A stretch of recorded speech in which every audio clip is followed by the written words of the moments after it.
Hey, what's going on, everybody? And thanks for joining us again. We're live, and today is the big day, Election Day, and we've got you covered. We've got a whole archive of content, media. We're going to get live update coverage for you. Right now, things are pretty tight, but we don't even want to go over the numbers because what's the point of that? You know, right now, let's get into a bit of the dialogue. We're at an interesting place as a country. I think no matter the side of the coin you're on, many people believe this is the end of the world. And we have a duality on this coin. And so this is kind of the dynamic we're dealing with. Vote is your voice, and your voice is your power. Nice, nice. And then there's this. Fat pig off the couch. Tell him to go and vote for Trump. He's going to save our country. And in some shocking way, they resonate with people very differently. Now, there's going to be a lean in this room, but where there's going to be no shortage of trying to keep an impartial balance to the dialogue. Now, this dialogue is not balanced towards a candidate, but towards truth and fairness. So as we parse through all of the different content, and I think there's some philosophical points we could parse apart here too, you know, that's what we need to keep in mind. We're all coming from different spots, even if we may have checked the same box, but the way we evaluate all these issues differently is kind of where the fruits of these conversations begin. So with that being said, let me bring in the Pickle Gallery. Joining us in the wing, we've got Silent Destroyer and Ricky. How we doing, guys? Doing great. How's everybody doing tonight? Good. The people of the world, man. We outside, brothers. We're here for an electric show. We're here for an electric show. You know, with that being said, let's turn up some of the electricity. We are just 3 days away from the greatest political victory in the history of our country, I guess in the history of the world. But it only happens if you vote. If you don't vote, then bad things could be happening. You'll be very depressed.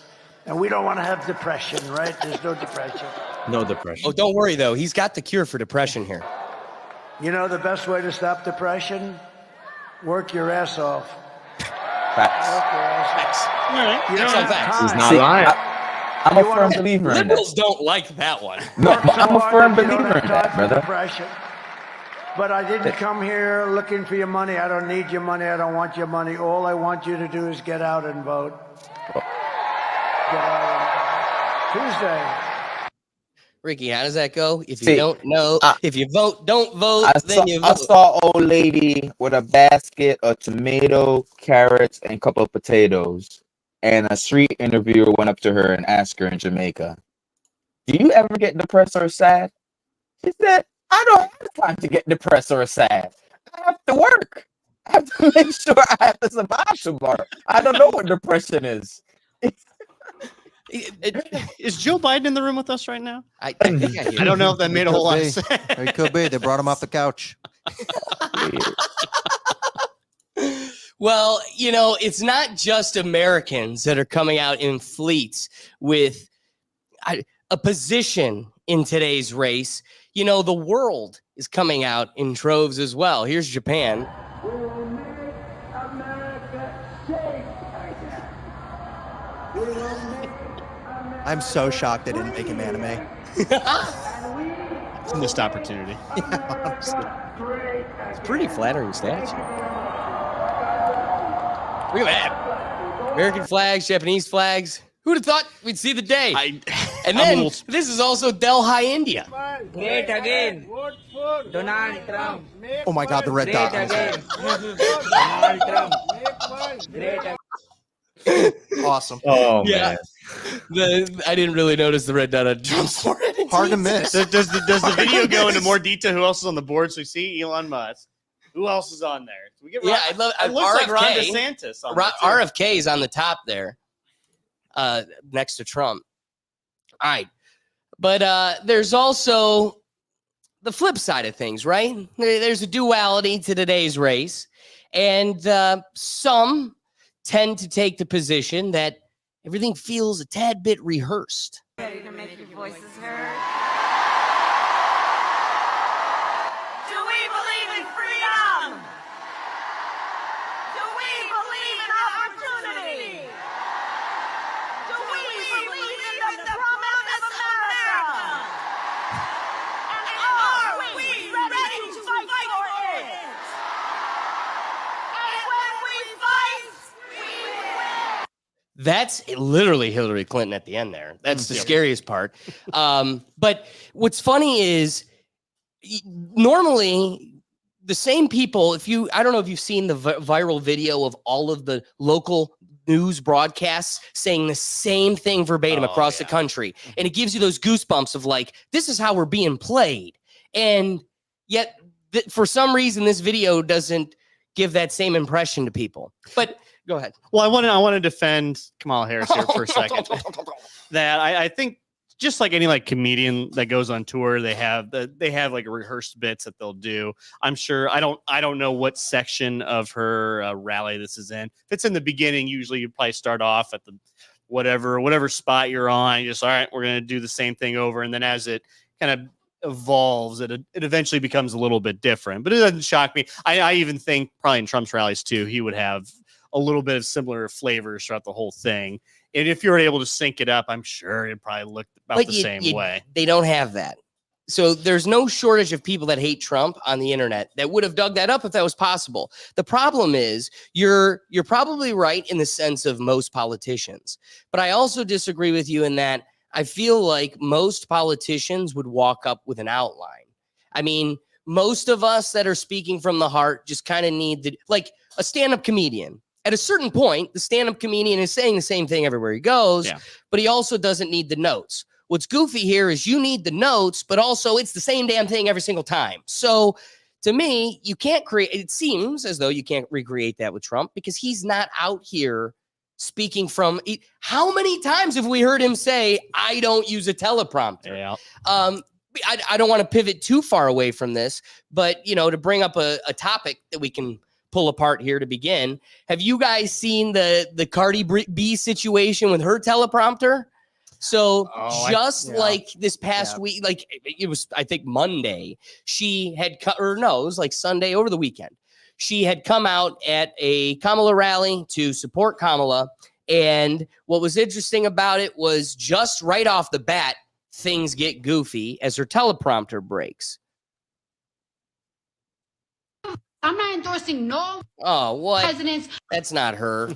No, let her go. Oh no, we're Speak gonna your truth, Queen. Let her Speak your truth, Queen. The one after. Okay, guys, there are like 75 videos for today. 1 second, guys. 1 second. Just give me a second. That face. How do you not know what you're going to say? That's what I'm saying. Well, it's like, wait, where's she the does. He has a little bit. Where's the She's just authenticity, like, Get this. Okay. So I don't take lightly the call. Sorry, guys. I'm a little nervous. Guys. I've been waiting for this moment this whole life. My whole life. Her whole life. Can't say nothing? I need patience over here. Patience, where are you, girl? That's her assistant. I need patience over here. The fine political scientist, Cardi B. Hold on. How you guys doing tonight? Yeah. Talk about the border. Talk about the border. How you guys doing tonight? Are we ready to make history? Are we ready to make history? Doesn't know if she's there. Are we ready to change these 4 years? No. Are we ready to change the next 8 years? Because we're going to make sure we have Kamala Harris in office for 8 years. Thank you. So while we're going to get a little bit more into her presentation at the rally, because she just finally gets her cell phone, I want to remind you how she kicked off this election cycle, which was, I'm not voting for anybody. I'm not endorsing no presidents no more. Because how is there a $100 million budget cut in New York City for schools, library, police safety, and sanitation? Just note how many people are up there, the thousands on her live. Oh yeah. That are just like, fearless It's just- leader, tell me more. Yeah, Joe Tell me who Biden to vote for, please. talking about like, yeah, we could fund 2 wars. We could fund 2 wars. My talking about we don't got it, but we got it. Like we're the greatest nation. No, the we're not. We're going through some right now. Milwaukee!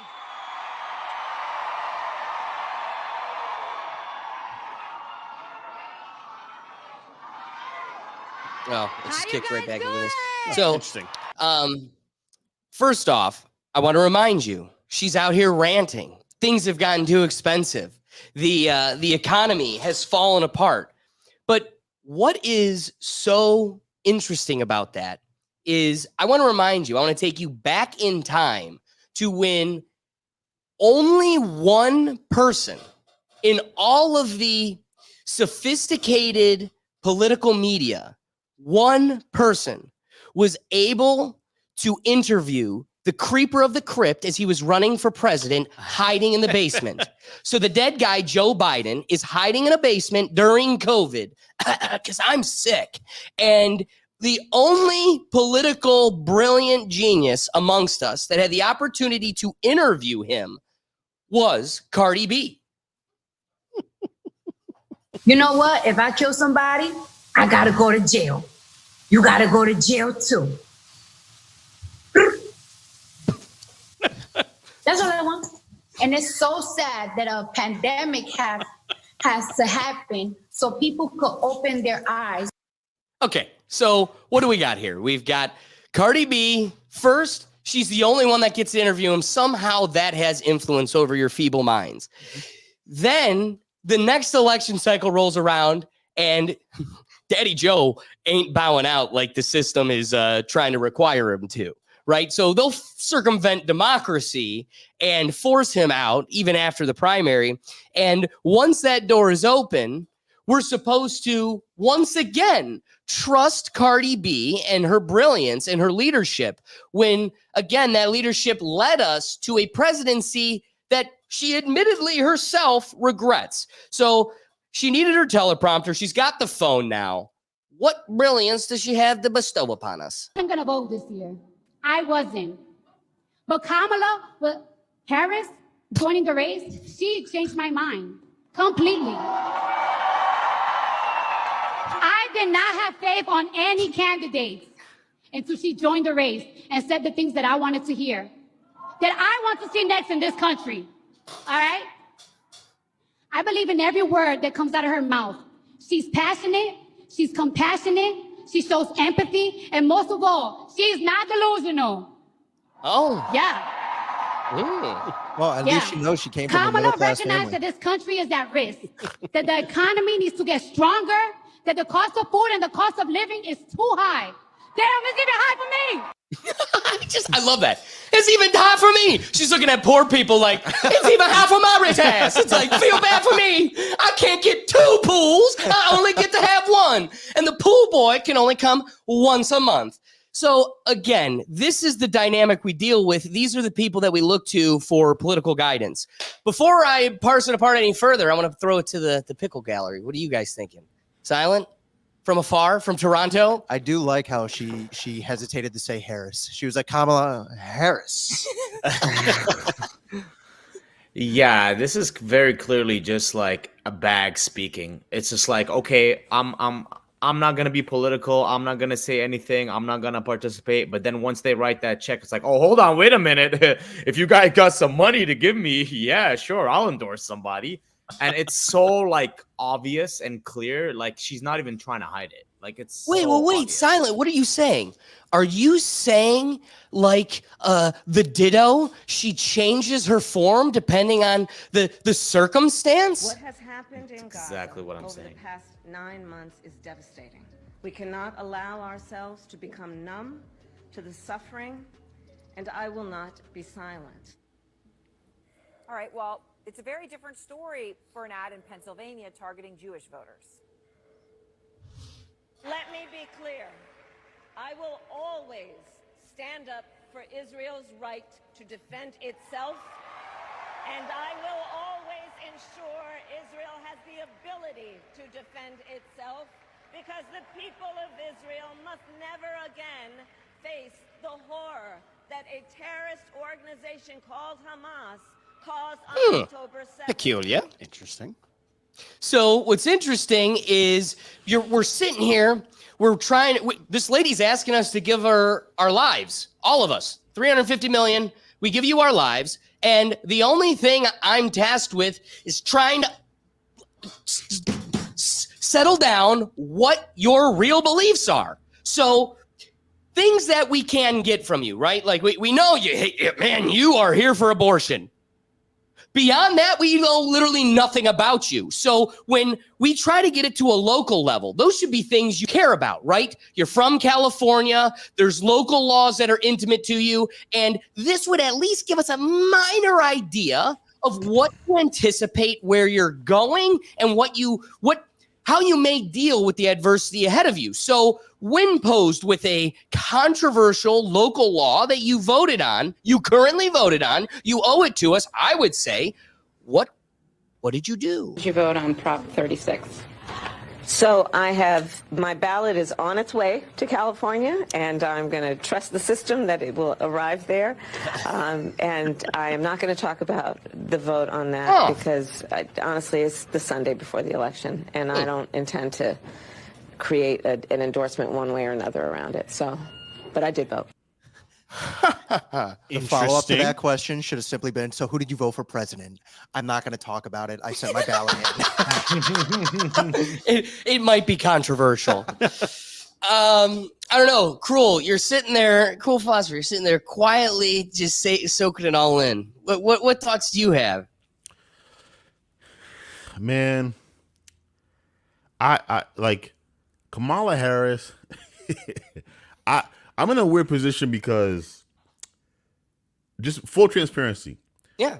I don't want Trump to win, but I want Kamala to lose. So I'm in this weird spot where I'm like, because this lady does not deserve to be there. Like, nothing about Kamala Harris is exceptional. Like with Obama, right? Because they keep trying to do this Obama-Kamala Harris comparison, right? Obama, regardless of how you feel about Obama's presidency, how he ran, like, you know, his career as a politician, he's one of the greatest orators in like the history of the country. One of the greatest politicians, right? You know, both of those races, but especially 2008, right? Like, we're never seeing that ever again. Kamala Harris is like uninspiring. To your point, she doesn't. They made a concerted effort this election to have her not really promise, you know, or tie herself to any policy position except abortion and you know, being pro-democracy. Other than that, all her previous positions that she was out there, you know, talking about back when she ran in the Democratic primary back in 2020, she's flip-flopped on all that shit or has denied it or is not going to tell anybody if she still, you know, supports those policies.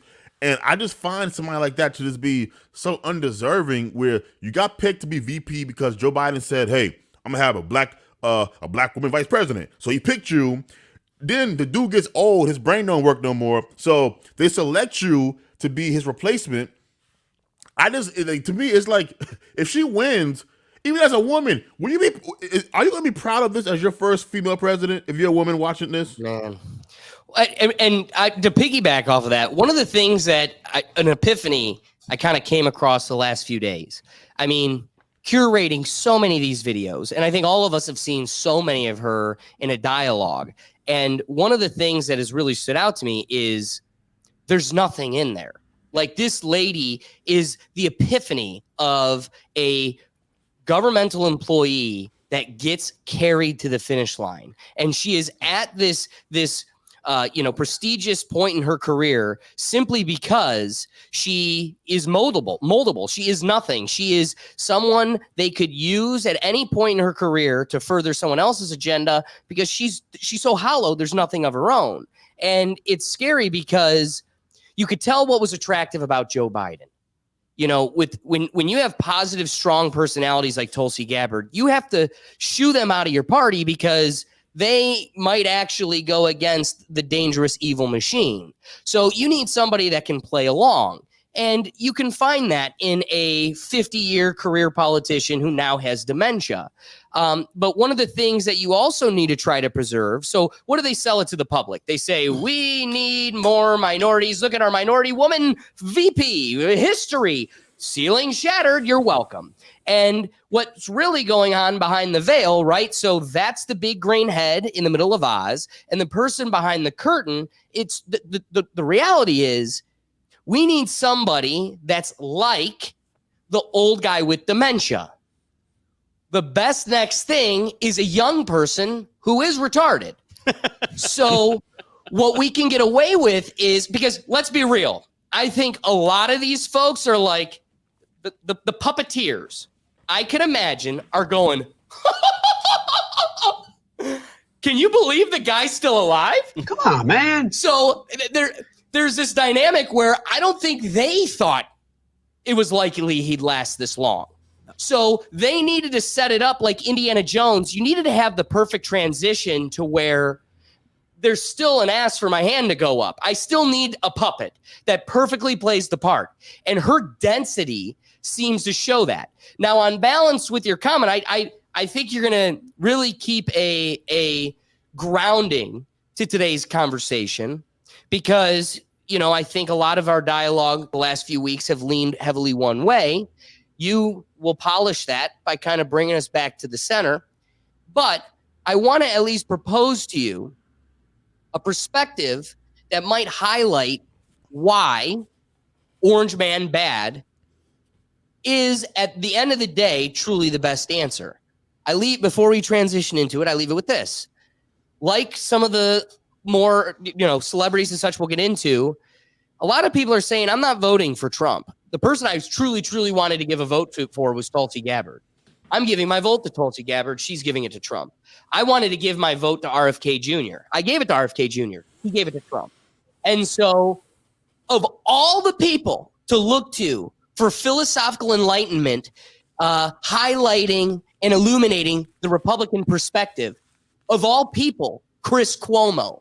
But I want to leave you with this, Cruel Philosopher. I think this might highlight why many people ended up voting for Trump more begrudgingly. Let's stop thinking that the people who support Trump are like Trump, that they speak like Trump, that they act like Trump. They don't. They want to hire Trump to do a dirty job.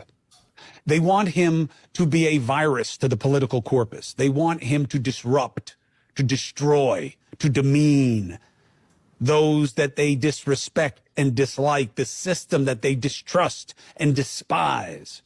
They want someone to do what they believe has been done to them and that they cannot do themselves. That's why they don't care that he exhibits terrible behavior, because they're putting him into a terrible place. If you're sending somebody into the jungle, do you really care if they're a savage? You see what I'm saying? And you have to understand it that way. You may not agree, you may not accept, you may not like, but that's what it is. That was a bar right there. Isn't it? Isn't it? and that's on balance with what feels like to many a spit in the face. And it leaves you with the question of who is the real Kamala Harris? Dear Kamala Harris, let's get one thing crystal clear. The vast majority of American men have no issue with electing a female president. Our issue lies solely with you. You were second in charge of California for 13 years. As California's Attorney General, Harris promoted enforcement of a law that allowed prosecutors to seek jail time for parents of truant kids. As a prosecutor and law enforcement, I have a huge stick. So I decided I was going to start prosecuting parents for truancy. I thought that was crazy. I was like, how can you lock parents up? If you don't go to school, Kamala's going to put you and me in jail. Yes, we achieved intended effect. I opened the door and I see at least 7 or 8 cops like wanted to arrest me. As a matter of fact, they did. And frankly, you know the prosecutors in my office who volunteered to do this? My homicide prosecutors, my gang prosecutors. And they went over there, and I said, when you go over there, look really mean. She had me arrested and prosecuted because my handicapped daughter was sick in the hospital and had missed some days of school. I learned that with the swipe of my pen, I could charge someone with the lowest level offense. That person could be arrested. They could lose time from work, and their family maybe lose their job. They'd have to come out of their own pocket to help hire a lawyer. They'd lose standing in their community. I lost my job and couldn't pay rent, and we got evicted.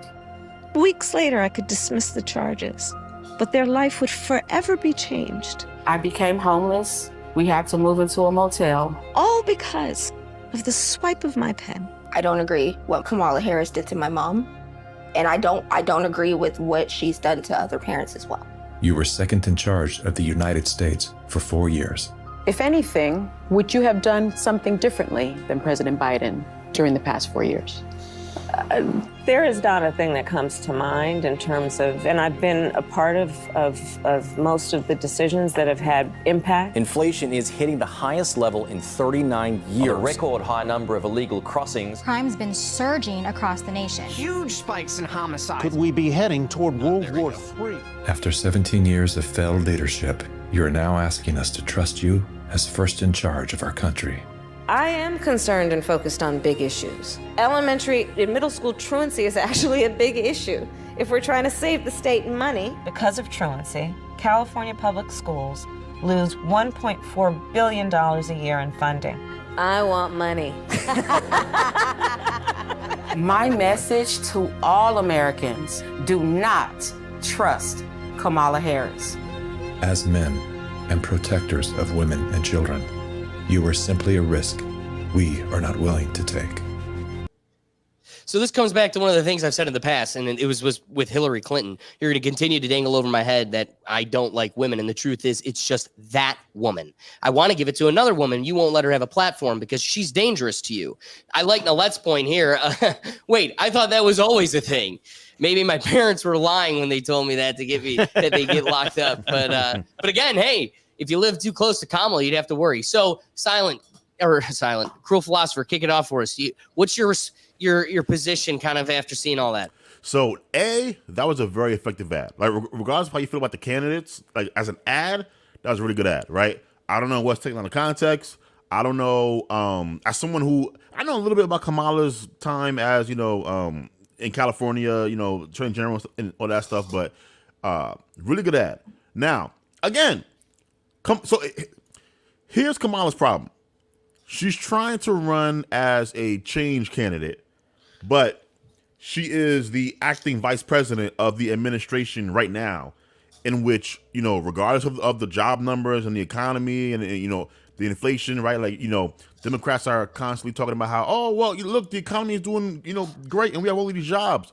The American people, for some reason, they aren't feeling it. So she's trying to run as change, even though she's the vice president right now, and people have a problem with the country right now. And that's just really difficult to do for anybody, but especially for somebody like her who, again, she's not a gifted politician. She's not a gifted speaker, right?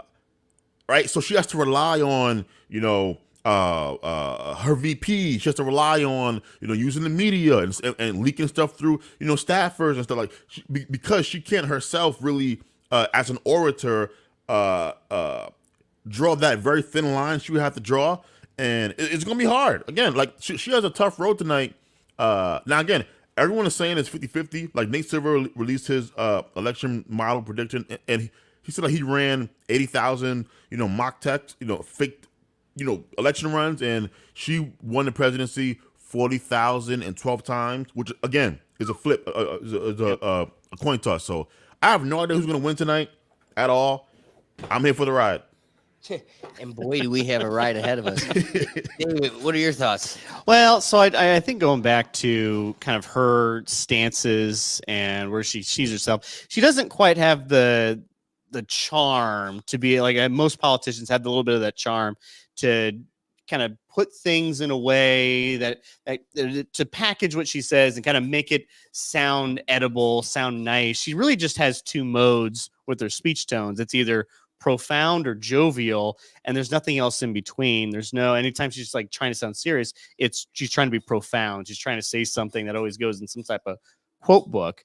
And when she's cracking jokes, she just seems to crack jokes at the worst time. I think, especially in that ad too, where she's going on like, well, the stroke of a pen, I can essentially end this family's life by me just doing what I do. There's not a whole lot of finesse there. It's only one speed, and she just can't quite do that. So I think the other interesting thing too, what we saw with I think the Rogan thing is fascinating in itself. It's the first time he's had political candidates on, especially ones that are running for active office, and she just doesn't want to do, or just couldn't quite match the same type of energy that the other, that Trump and Vance did. She just couldn't do it, because I don't think there is another speed other than just campaigning. She's always just campaigning. There's no just relaxing, talking, getting to know her, because it doesn't exist, or if it exists, it's fascinatingly boring, or it's totally fabricated, right? Yeah. So we've seen her, she gets obliterated. Lady likes to drink, and the only times we've seen her casually drinking was a fabricated staged event inside of a bar. Yeah. I don't know if you saw what came out just literally yesterday, was her going door to door. Like, on a local level, I know people that, had to campaign for local elections, went into dangerous local cities, knocked on every single door. Not this lady. She goes to 10 houses that she's probably already had, like her team has already had some sort of prior engagement with, and she's going door to door. And there's videos of her being out front and being like, no, you got to go back inside. You got to let me go knock on the door. This has to feel natural. Let me try to pretend to be a normal person. But that being said, I'm glad you opened that door. We could kind of transition this dialogue into another avenue. SNL has opened themselves up to a potential lawsuit because, on balance, Joe Rogan has one of the biggest platforms in the world, and this is a very unique time in the world where independent media can have a greater impact than the propaganda corporate media. And here you have a new, what would have tried its best to be a neutral platform for both parties. He would have done an hour if she would have let him. That's the thing that the media has taken and run away with. He would have let her do an hour even if she wanted to do an hour. They have to dangle the hour thing to make him look like the asshole. The real truth is he would have preferred to go 3 hours, because just yesterday's conversation with Elon Musk, one of the major considerations was, you'll really see how either strong or feeble she is in that 2 to 3 hours. You get her into that second hour, things are going to get real. You're going to see how vulnerable she truly is. Well, they don't want that. We want pre-negotiated questions. We want pre-topics within a limit that you can't go off the beaten path. It needs to stay with it. We want rules. And guess what? You know what the beauty of waking hours, putting together 70 videos for us to have a night like this, is when you finally create that platform, you can look at someone and flat out say, no, this is my place. You either come to me or nothing. You either let me ask my questions or nothing. And Trump's like, yeah, I'll play by those rules. And guess what? For 3 hours, you saw that the guy's just a real guy. The guy's just a guy. And it's funny, Kamala's schedule was too tight for that, but she was able to open the door to a potential legal conundrum with Saturday Night Live. So if you're a local cable broadcast, you have to make available to both candidates the same amount of time. And if you recall, in 2016, when both Hillary Clinton and Donald Trump were on SNL, they both had one complete episode and they had the same amount of TV time. Now, what's interesting is Lorne Michaels and Saturday Night Live comes out and says, we are not giving Trump an invitation. Therefore, we will not be collaborating with either candidate. And then the Saturday before the election, she is in the Saturday Night Live episode. What's even more hilarious and goes to show how unoriginal, how fabricated and just two-dimensional this lady is, the skit they do on Saturday Night Live is a recreated skit that Trump did with Jimmy Fallon in 2016. So they can't even do their own original comedy. They have to take something that Trump had already done. And now this might have an impact. I'm not going to say it's going to have an impact on the election, but when things snowball and get crazy, as we try to come to a decision on who is the final winner, you're going to see very quickly that things like this are going to kick up so much dust and make it even harder for us to siphon out the truth. Or it bogs down or bogs down the conversation to the point like, well, she got to be on SNL. You don't, with the margins this tight, 'cause pretty much every poll saying it's a coin toss, it's 50-50. It's really hard to say. When we're at that level of when the margin of error is that low, and we're starting to crank up the temperature too on, well, if my team doesn't win, I'm going to complain and I'm going to cause some problems. Well, that just invites just more problems here. Just something like this. I don't think the country really needs that right now in that face of it. So you're opening the door to more issues than I think really anybody really wants to deal with. I think the problem though with that, because I agree, it's just an inevitability at this point. Like, especially after last election, like with these 4 years, just like this kind of like untrust with the narrative in the media. Like it's an inevitability we can't like avoid. Yep. Like as sad as it sounds. Ricky, what are your thoughts on this whole thing? Celebrities, I don't know why celebrities endorse freaking candidates. Just stay out of politics. Let your brand just be your brand. Just like, I hate it.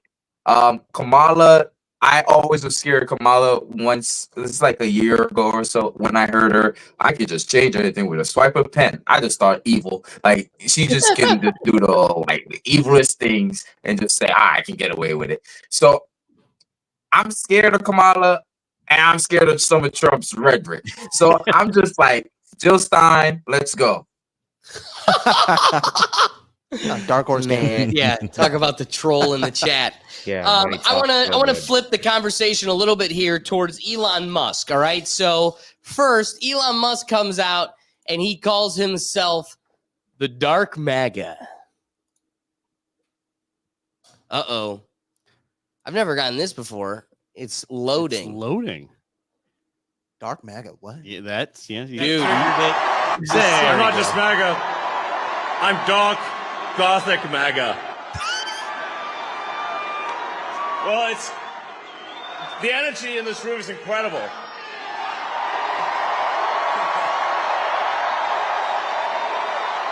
Does this hat say Make America Great Again? Yeah. Yes, in Gothic print. What a great group of people. All right, I've only got one question for you, and then I'm getting out of here because this is your stage. But we set up Doge. Yes. How much do you think we can rip out of this wasted $6.5 trillion Harris-Biden budget? Well, I think we can do at least $2 trillion. Yeah! Yes. 2 trillion. 2 trillion. All right. I opened the Elon dialogue with that because while, again, through this election and buying Twitter, standing up for freedom of speech, all of his efforts, taking the human race through its evolution where the government and our technological evolution naturally had stopped, he has continued that. All these great things, and yet, again, I've said this in the past, his Twitter profile is still him wearing a Satanist-like armor. And again, Dark Gothic MAGA, just something to me is like, I feel like you're a dark horse wrapped in good intention. And that being said, he was just on Joe Rogan the day before election. And, well, I guess before we get into some of his words of wisdom, it's better yet to get some of the perspective of the people around us. What does the other team say about him? Tim Walz, what are your thoughts? For a billionaire, Elon Musk, for example, say, that guy got it. He knows that word. Look, that dude got a tax cut, and the rest of us got shafted on the whole deal. Excuse me, what? If you're a billionaire, Elon Musk, for example, say, that guy got it. Says the guy dancing in assless chaps to a Beyonce song. But hey, you know what? In his defense, that's more authenticity I've seen out of that side than Kamala. Like that, like we've all done that. We've all slipped up like that. So I give it to him. That's funny. It's funny. That's definitely not Did scripted. the alphabet That's soup what I come mean. for him? Not scripted. He even laughed at it. It's like, hey, you know what? Laugh at your own jokes, I guess. Well, but again, he's going to be out here policing speech when clearly he has. This is the only reason I go, gotcha, because I bet you if you go back into the Rethink Tank archives, you might catch me doing the same thing intentionally.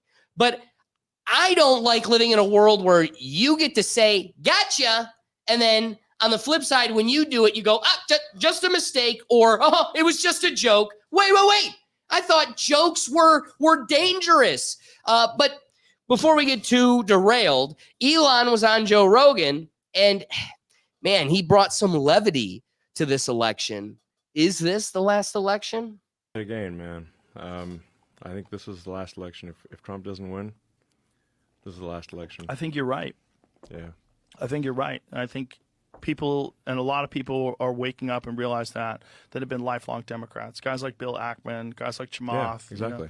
Tulsi Gabbard switched over to the Republicans. Yep. Like there's a lot of people who their whole life they've been left wing and they realize like, I can't do this anymore. You and I used to be Democrats. Yeah. So. Yeah. Yeah. It's nuts. It's nuts, man. If the Dems win this election, they will legalize enough illegals to turn the swing states, and everywhere will be like California. There will be no escape. That is so insane. This is the final. This is it. This is the last chance. Has anybody tried to push back? And I just want to like go out and vote. Vote like your life depends on it. Vote like your future depends on it, because it does. Now, a lot of people are going to take that position and say, that's hyperbole. Yeah. But the reality is there's some levity here because there's also a fabric of truth. And it's that if you allow 4 more years of pumping swing states with illegal voters, the only thing that continues to keep the ideological balance alive in America will be murdered. And the only thing left, so if you kill the swing states and they're all illegals voting where they shouldn't be allowed because IDs are racist, then in the next election, you will have all the swing states totally conquered by blind Democrat voters. And as a result, our federal election will boil down to the Democratic primary. And the worst and most dangerous aspect about that is the fact that they clearly have shown that there is zero sanctity left with the Democratic primary when the people continue to give a will beyond what the machine will give them. Really, that's not fair to say about this election. That's me projecting on 2016. 2016, me, myself, an old Democrat voter, had our will heard.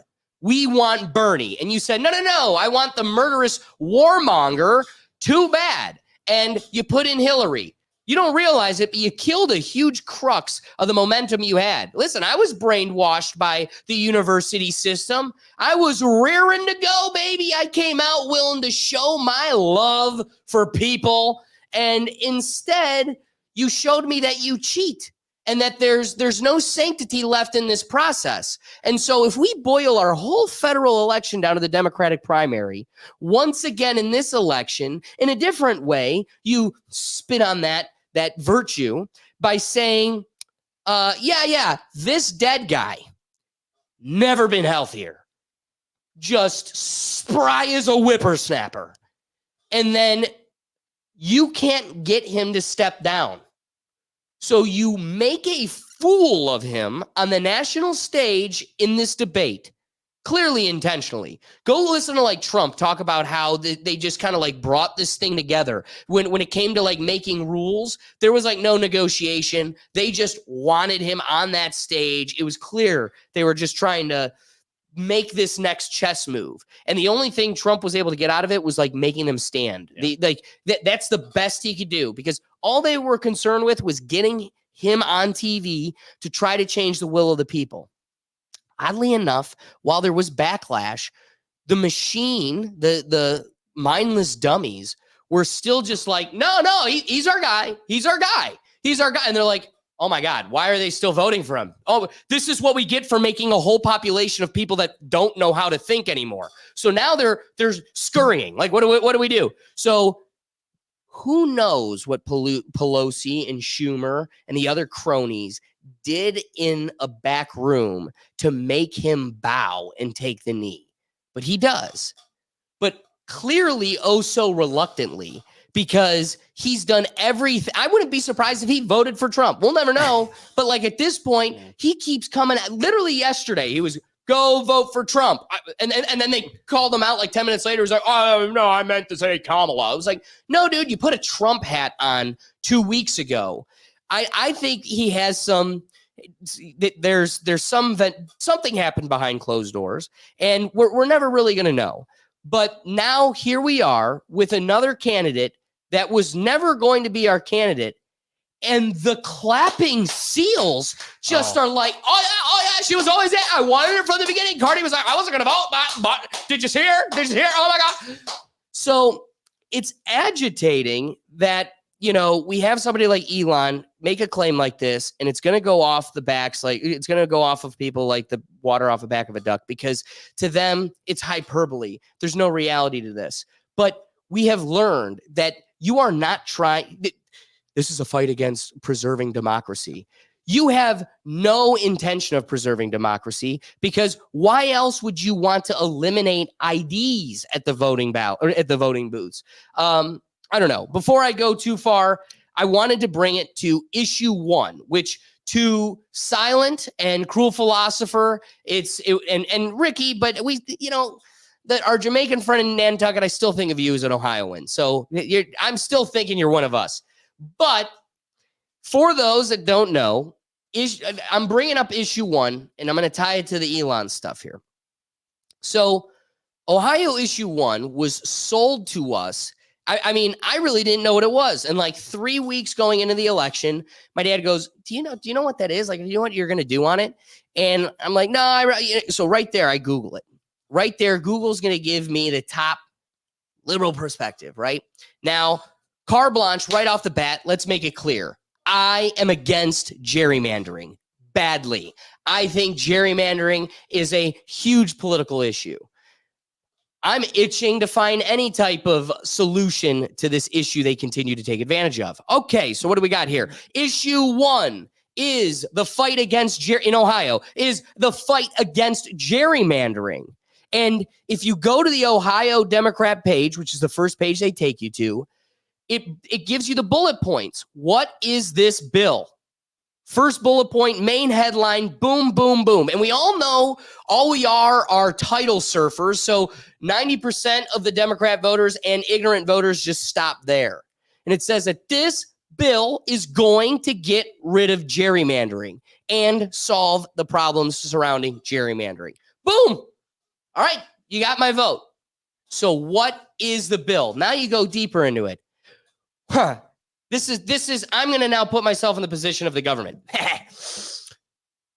Shit, you caught us. We were doing some shady stuff. Yeah, that was really fucked up with us. We shouldn't have been doing that. Gerrymandering is super screwed up. I can't believe we were doing that. I'm disappointed you caught me, but we should never have been doing that.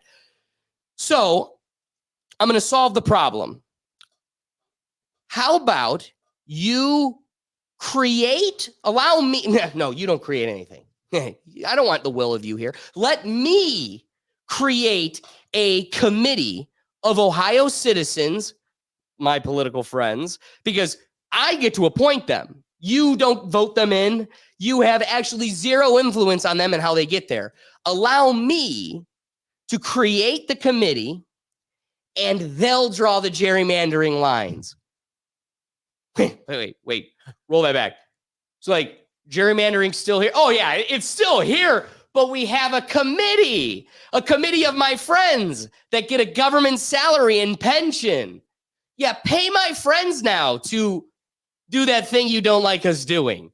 So here's where I'm going to leave it. If there was a bill or something that would entice me in regards to gerrymandering, To me, we all understand that you can't just get rid of lines, but you would have to draw them in a fair, balanced way. Yeah. It doesn't help that right now, what is gerrymandering? I'm saying a whole lot about this thing, and I haven't really explained what the problem is. Gerrymandering is the drawing of lines, district lines, but you aren't drawing them based on city boundaries or county boundaries, simply artificial made-up boundaries to tip the scale of electors. So what we'll do is we'll get most of, I'm just going to use Ohio cities. We'll get most of Brecksville in this district, carry the district down just one single road through North Royalton, and then just get another chunk of Broadview Heights. Not all of Broadview Heights, just a section of it. And they know that these people tend to lean towards Republicans. And so how does gerrymandering work? Depending on who's controlling the state, they get to redraw these lines to favor their ability to continue to win and maximize on votes. So how do you solve this? Obviously, you can't do away with drawing of lines. The lines have to exist. They are called voting districts. But you can fix this by just keeping them carte blanche, black letter, to the city, village, county, just the line. It should be all of Brecksville, all of North Royalton, all of Broadview Heights, or a combination of a few of them. But you shouldn't be allowed to go down a single road to go collect other people in another city, because that's clearly the problem. Yeah. But the solve of issue one is, well, we'll fix the problem if you just allow us to hire a committee of our friends and they'll be in charge of it. You'll have no influence on being able to veto or challenge anything that they do, but trust us because you vote for us. Yeah, well, I think the other thing with issue one is basically, choose what type of gerrymandering you want. Right now, we're gerrymandered. There is no ifs, ands, or buts about it. And the Democrats of the state continues like, hey, we oppose these lines, because there was a provision, it was like 6 years ago, where they said no, you're not allowed to do gerrymandering. We have to have equal boundaries or some provision written that we had to do that. And everyone voted on it and said yes. And then it had to go to the Supreme Court. And basically they've just been playing this game of ping pong where, all right, we'll give a map. Supreme Court says no. We'll give another map. Supreme Court says no. So we're running off the existing lines we've had way long ago, even after we reduced one extra representative we had. So this is, pick your flavor. Do we want the Democrats doing it, or do we want to continue to have the Republicans do it?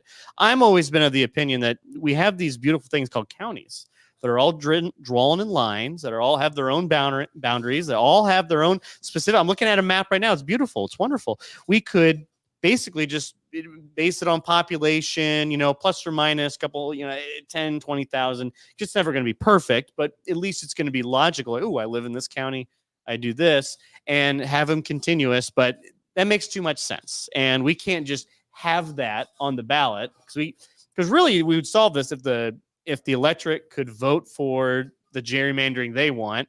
All right, well, at least the people got to choose. At least you could politic, you could do all these campaigns, do all these wonderful stuff.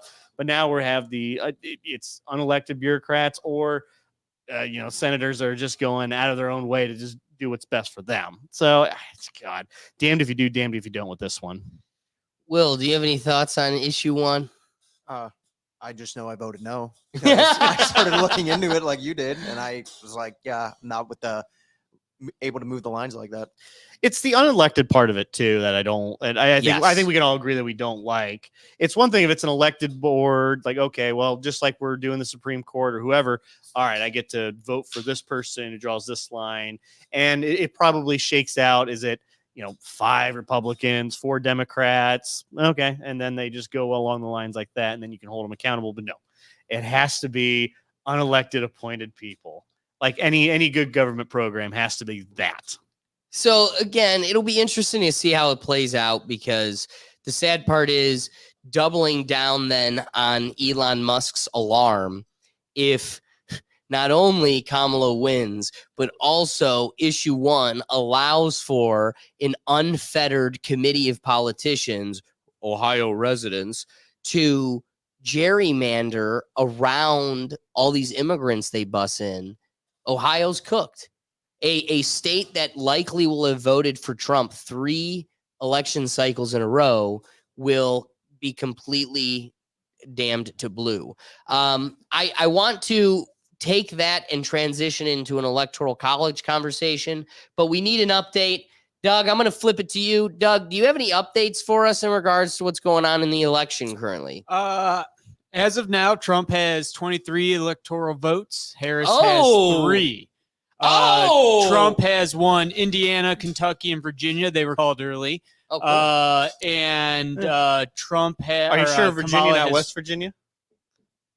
West Virginia. West Virginia, yes. Sorry, West Virginia won Trump. Virginia would be big news. If he and- wins Virginia, we'll just call I it was right gonna now. say, Pop the I thought that champagne. was Doug, I don't mean to yes. cut you off, but I'm on Fox News right now. Trump's up 105 to 72, apparently. Trump. Oh, in electoral college? Or electoral This votes? is probably what it's leaning right now. Yeah, it's what it's leaning right now. That's leaning. Okay, yeah. yes, but This is there's only, what's- I think, 3 that were called, you said? Well, actually, presidential results just updated. Trump is now at 86 electoral and Kamala 35. Looks like Kamala took Vermont, Massachusetts, Rhode Island, Connecticut, and Maryland, whereas Trump has taken Indiana, West Virginia, Kentucky, Tennessee, Alabama, Mississippi, and Oklahoma. Ohio right now, as Gergat had just previously said, Ohio's going to lean, towards Trump for the 3rd time. Right now, Kamala going blue. We're leaning blue right now. Holy cow. Well, And it just updated again to 95. Well, if you look at look who's at the reporting map in of Ohio Ohio. so far, it's It's the inner Cleveland cities.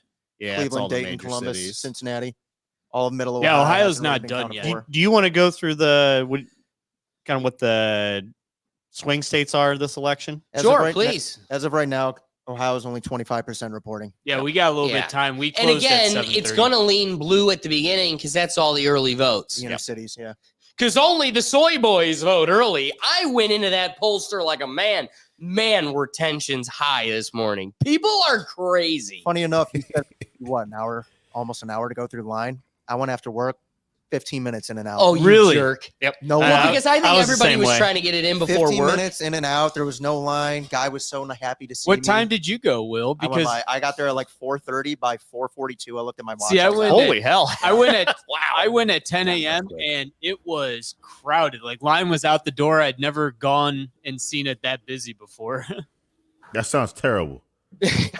Trust, it was. It was. not fun, I'm going to leave out names, but there was a creepy theater teacher that I have no affection for at all. That was in. So we got through the main line, get to the line where you're waiting to get your ballot, and his line was moving very slow. So he was there well before me, but I caught up pretty quick in my line to get my ballot.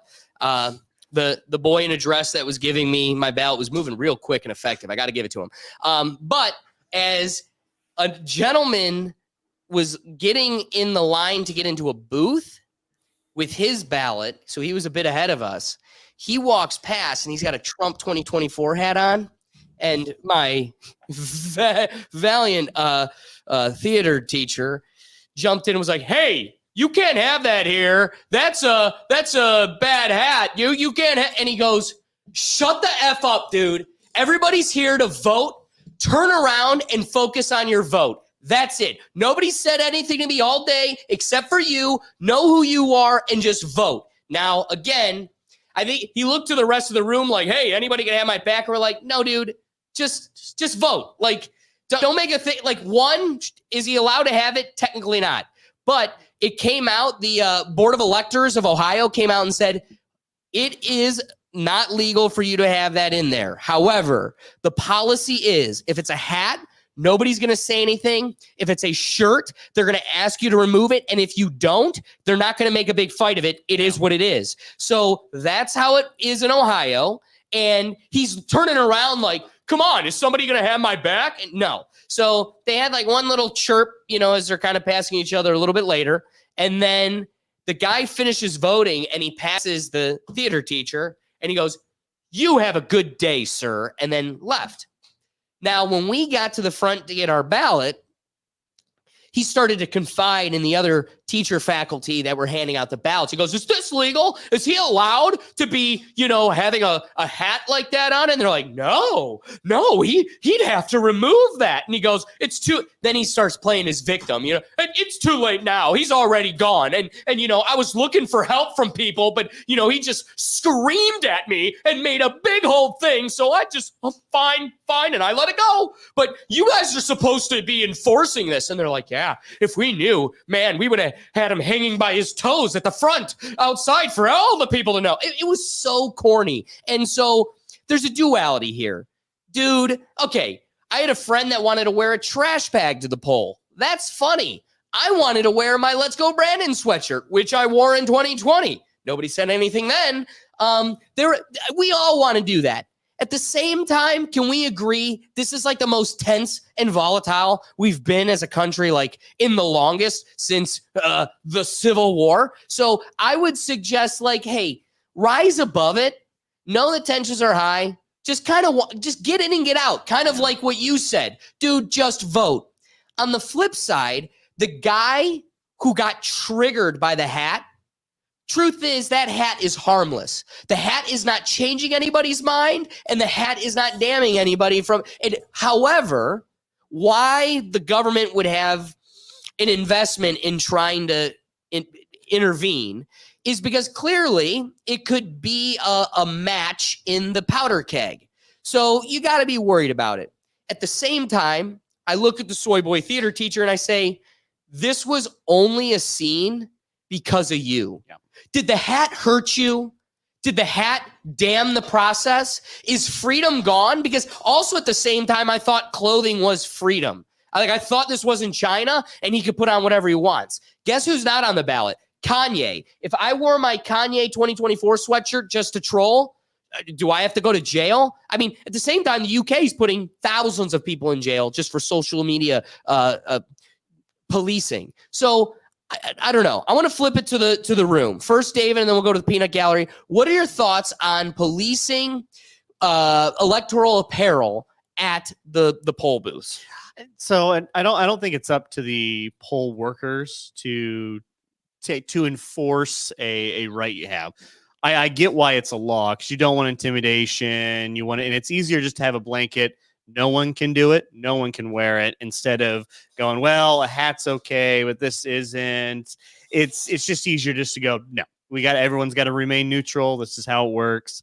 At the same time, if you're the type of person who's influenced if you're influenced by someone wearing a MAGA hat, you probably don't deserve to vote, because you haven't really shown the aptitude to make your own decisions. This isn't.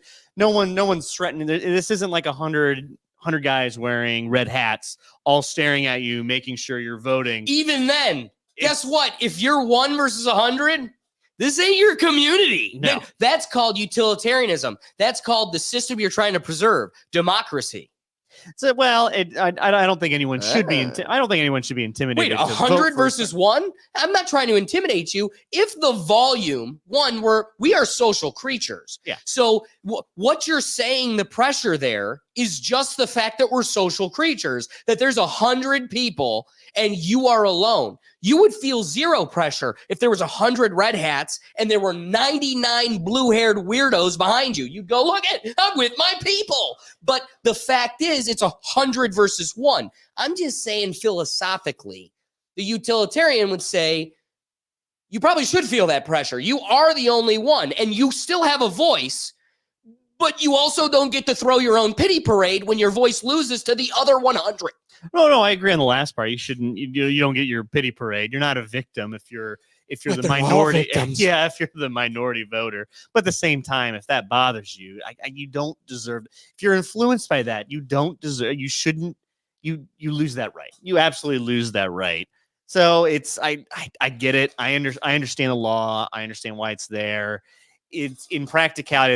I think it's hard to enforce. It should be. It's up to whoever. The Department of Justice, whoever, that's who actually enforces that. If they think you're breaking the law, allow you to vote, just shut up about it. And then, hey, If you want to submit, complain or however you go through that legal process, that's what it's there for. They'll prosecute you after the fact. That's what they were saying. Not That's during the literally facts. what the Board of Electors of Ohio said. They were like, if anything, if we ask you to remove your shirt and you refuse it, if it becomes too escalated, at the most, we would just ask for your identification, your name or whatever, and we would potentially prosecute you later. Wilbur, what are your thoughts? Dude, some people just need to learn to mind their own business. Like, you went there for everyone's there for one reason. We have one right as a human citizen in this country, and it's to vote. And you decided to try and call someone out for doing what they're there to do. Right. Like, congrats, man. You proved the point. And he gave it right back to you. Yeah. It's just, and no one backed you up. and again, it's like divisiveness in this country. It's like you just couldn't help yourself. You had to say something. And it's Bingo. like, what was that other guy doing? He was just there to vote. Exactly. Come on, man. Like, And truthfully, what were you trying to do beyond impose your will or impose a arm of control over another person? That's all it was, because you weren't trying to bring safety. You weren't truly in harm. You just wanted to control somebody that was from the dissenting side, the other team. I want to flip it to the pickle gallery first, kicking it off with Ricky. Ricky, what are your thoughts? Look, you're there to vote. Vote. Let the man go. Look, if sometimes you start problems and you don't know what comes behind it, so you should let people be. If it's not part of your job, why are you worried about it? Let the people that's controlling the facility be the one to say something and do something about it. Like, just focus on what you're doing, because the man could have waited for you outside or something.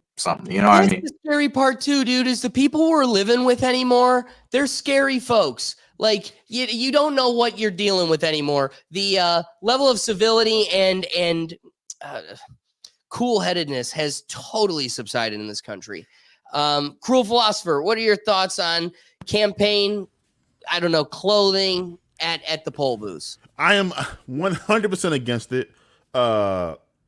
Just because, look, man, I really want us. There was a time in this great country where asking somebody who they were voting for was like asking somebody who they were having sex with. And I think we need to get back to that level of privacy. Go, listen, be an adult, go to the voting booth in regular jeans and a jacket and t-shirts where nobody knows who you're voting for, right? Like, everyone wearing their politics on their sleeves 24/7, I think is part of the problem with the polarization happening in the country. Because, like, in the past, you had, people who were Democrats and Republicans that might work together or like be friends, and they might even know it because politics really shows up into like your day-to-day human interaction. So I like, the voting area kind of being a no, political arena. Now, this gets a little bit more complicated because today we have way more political apparel. Like, because I saw that new MAGA hat, the white one with the gold letters. I ain't gonna lie. I ain't gonna lie. It looks good. It looks good. Well, so let me ask you this. I got to flip it to you, Cruel, because if I resonate with your point, and we're trying to preserve a safe place to do the one thing that makes this country special. Totally agree. But I got to also push back on the point with what makes this country special other than our refusal to draw the line of what is okay and what is not, right? So when you say, I'm against political apparel, I throw it back to you of what qualifies as political apparel, because we would say a MAGA hat is political apparel, but it doesn't say Trump. It doesn't say, but it's a slogan of the campaign. Okay. Now we've seen videos online of people that just have a red hat and they get decked across the face and then it just doesn't have anything on it. Or it says, make Taco Bell cheaper again, right? Like crazy, silly things like that, that are a play on the political term. Does that apply? Does it not? This is the big one. I had a friend that I cannot wait to find out if he did it or not. He was hell-bent on voting in a trash bag. And again, that's because you called an entire voter base garbage. And so this would be a political statement. At what point do you draw the line on political content? And this gets back to the unfortunate all or nothing. It's either political content or everything. Here's my I don't know. solution. Everyone has to vote in Naked. sweatpants. All right. Oh, I was really hoping. I was not Neighbor next door. Alex was ready to go. I like I that. know, right? Low turnout. Free the nipple at the voting booth, man. Come on. Exactly. That's what they're voting for. That's a political statement. I wish we had more protests like that. Now, let's. I do want to get to the garbage piece, but as we kind of parse apart election updates, coverage, Doug, keep an eye on and let me know if there's anything we need to tie back into. But I want to get into some of the election fraud going on. So Joe Rogan tried to keep a balance to the dialogue of people he spoke with, and the Democrats aren't too willing to have vulnerable conversations. But John Fetterman, because he's operating at limited capacity, was like, let me at him. And we had the Pennsylvania congressperson that, you know, it was a very interesting listen, because I want to make a humbling statement, and it's that you listen to him and he truly is a guy. Like, he's won me over. I don't agree with his politics at all. And I truly think in terms of professional capacity, his ceiling is your mechanic or building a cheeseburger. He really shouldn't be representing a state. Now, that's okay, because he truly is a good guy, and you could tell his heart's in the right place. Just some of it is compromised by party politics. I only bring him up because he was insistent, and this should feel ridiculous to you. Like, when I say it, it should feel ridiculous to you before we even start peeling layers back. But he was in Joe Rogan for the last 7-8 years has said, come on, let's be real. There has to be election fraud. The only question here is how much. I mean, it's just basic statistics. If you're talking 350 million votes or 200 million votes out of the 350 million people, if there's 1% error, you're still looking at millions of votes in error. That's just statistics. So the question is, how many are in error, and is it enough to have a legitimate impact? His position, because he tries to toe the line and pander to the political side or the Democrat side, he always says, do I think there was fraud? Definitely. Do I think there was enough to have an impact? No, but we can't play it like there was just a few or none. Here comes John Fetterman. He says, oh, yeah, there was fraud. Nowhere near enough to have an impact. There were 6 votes that were fraudulent in the entire state of Pennsylvania. And they were all voted for Trump. So if anything, just take 6 votes away from Trump. It's like, dude, come on. That's so delusionally like on Mars. There was more than 6 votes at issue here. I'd like to at least believe. But I only say that because this is kind of what we're dealing with in this election. So first I want to look at ballot boxes are just burning on fire. Voters are making up their minds right now. 45 million ballots have already been cast. That is roughly 28% of the entire 2020 election turnout. And as this has been going on, as you may have heard, fires have been set inside ballot drop boxes. That has happened in Arizona, Oregon, and Washington. The Department of Homeland Security today issued a warning about extremists online openly discussing attacking election workers or sabotaging ballot boxes. Sabotaging ballot boxes? No one would do that. Alert, Wanda the Stuffer just got fired. Oh, Wanda the Stuffer. From Bridgeport, Connecticut. She's been collecting a paycheck from her government job. She's at it again. She's been suspended and charged with election fraud and caught on tape. Finally, we're not paying her anymore. The media always says there's no election fraud, and we got no election fraud. And now a Democrat operative has been investigated and fired for stuffing. But to me, this is the bigger one. How can we live in a world where Dominion had compromised coding in the last election, and I'm supposed to sit here and pretend to be surprised when Programming of the VATS with specifically Yes. from Dominion. Mhm. Why was that only caught in the past few days, and why can't it be fixed? I saw the release. Yeah, this is a nationwide issue with Dominion voter access terminals in the counties that use them. And the voter access terminals, of course, not all the machines, just the ones that are accessible, have an issue with the straight party voting and a programming issue that's again affected the machines nationwide. And I think all of us that use Dominion machines were unhappy to learn about this during the testing period and as early voting began. So we're working with Dominion to seek accountability on that front, and also are working with our clerks to ensure voters are aware of this programming issue that will require them to ensure they are voting every section on the ballot. Do you think it's a bigger issue in Michigan because we do allow voters to cross over in ways that a lot of other states don't? Because we have straight party, it's not struck me as I've talked to my other colleagues in other states. They're just as upset about it as we are. Oh yeah, they're so We're upset. surprised, I think. They're so upset we do the same thing again. But what's the intimate personal experience of a voter that had firsthand experience with this?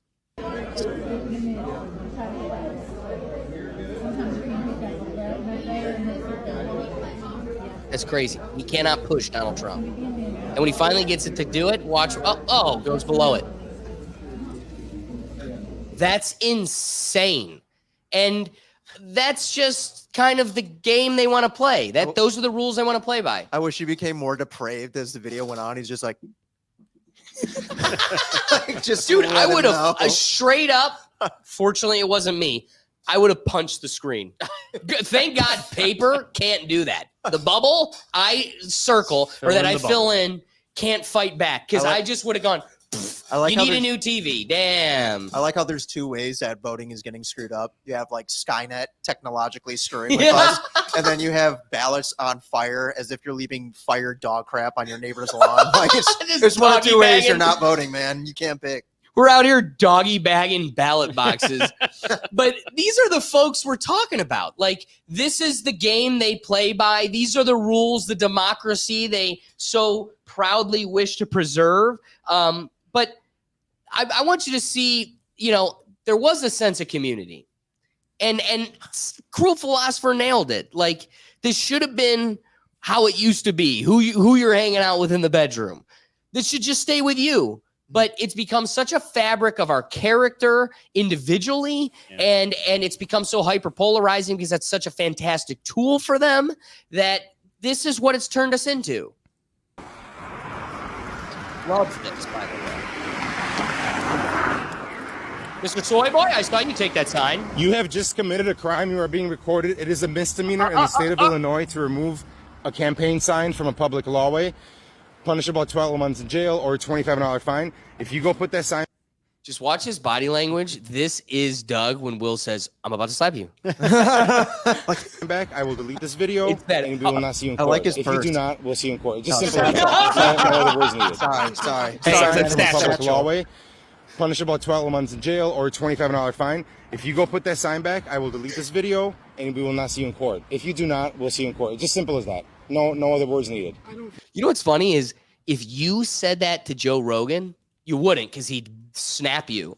But Dude, it's because he wears a fanny pack like a fanny pack. It's a satchel, dude. This dude took a fanny pack and was like, "Oh no, I'm going out on the streets." Dude, that dude's he's about to go home and sit in the cuck chair, man. He doesn't care. The cuck chair with things that are pointy. No other words needed. Okay, but you just committed a crime and you will go to court and the judge will decide whether you pay the fine or go to jail. What was the fine you said? The fine is $2,500 or a year in jail or both. But if you put the sign back, I will delete it. It is, honestly, if there's a Harris Wall sign, I wouldn't touch it. I just wouldn't. But it's up to you. You can leave it in the garbage. You can put it back. If you put it back, I delete the video. No more action will be taken against you. With your day today? Would you like to put the sign back or leave it back? You've been doing with your day. Would you like to put the sign back or leave it here?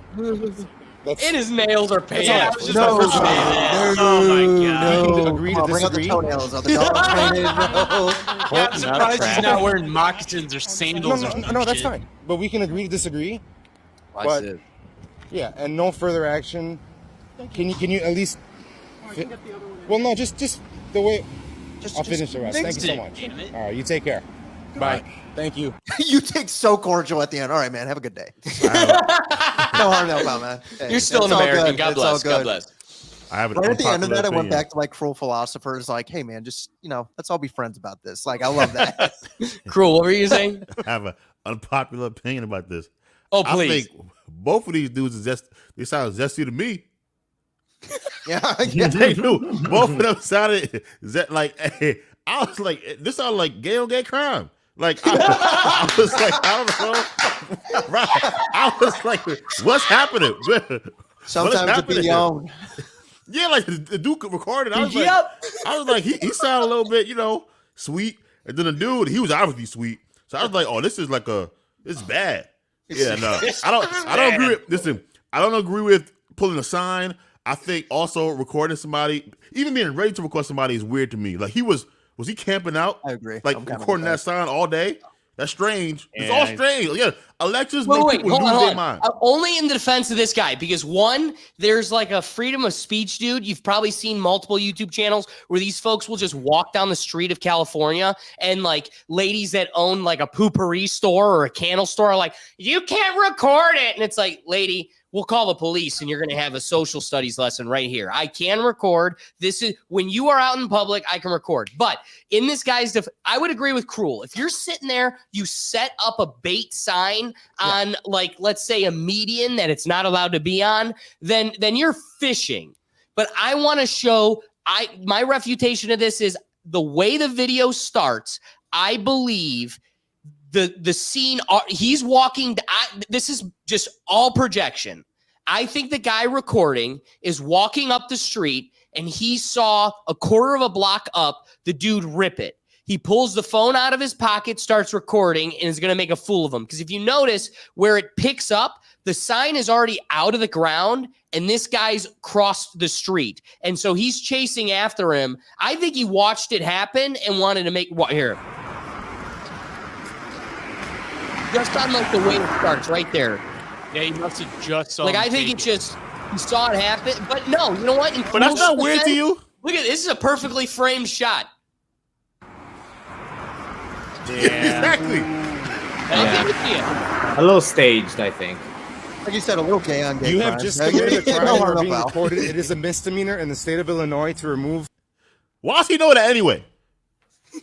Why does he know what a misdemeanor is in the state? Like, who knows all these facts off the top of their head? I know all the random laws in Ohio. So where is it, Doug?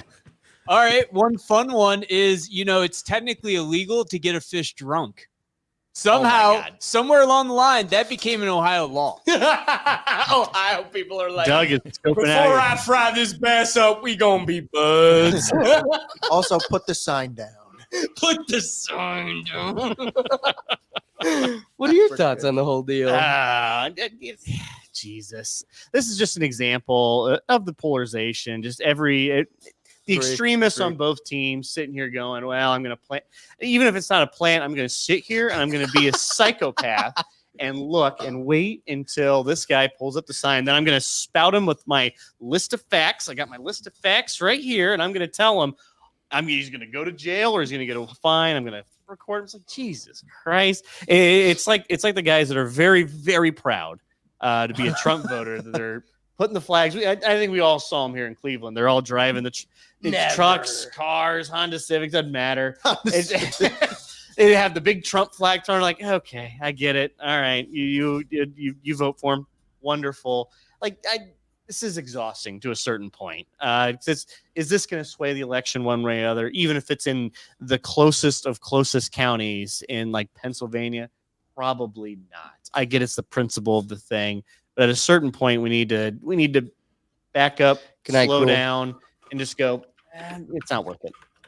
My personality does not have to be politics as much as Twitter tells me otherwise. Oh, it's piggybacking off what you said. It's like, is every election now for something as small as that going to be the most important election of our lifetime? Yep. Or is it going to finally end after this one? I don't know, but it's like that right there, that clip just felt like, oh, I got you. And no, I got you. And it's like, what are we doing? Like, can't we just have a conversation about this? Yeah, I'm also tired of the rhetoric that this is the most important election of our lifetimes, and that for the most part, the Republicans kind of stayed away from that talking point. But now we're starting to see it with Elon. Now we're starting to see it with everyone. I'm here. This is, oh my God, dude. Hold up. No, Hey, I'm here too. I'm usually on the sports podcast. Now I'm on this one.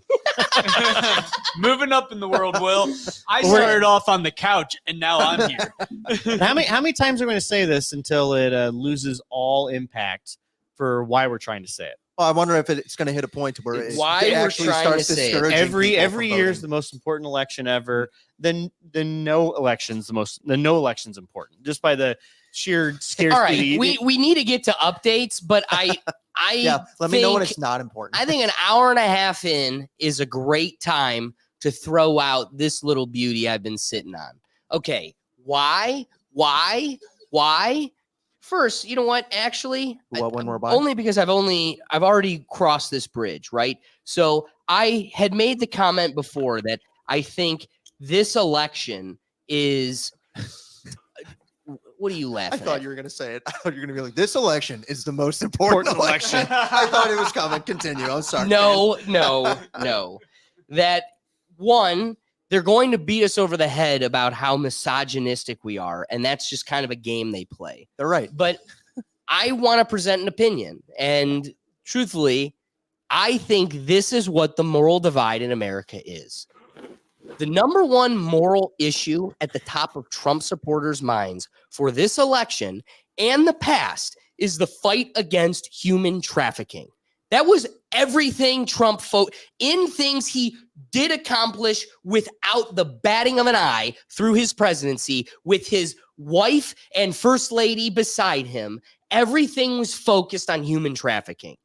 All other issues are just noise, and all other issues get more attention because they are easier and quicker to address.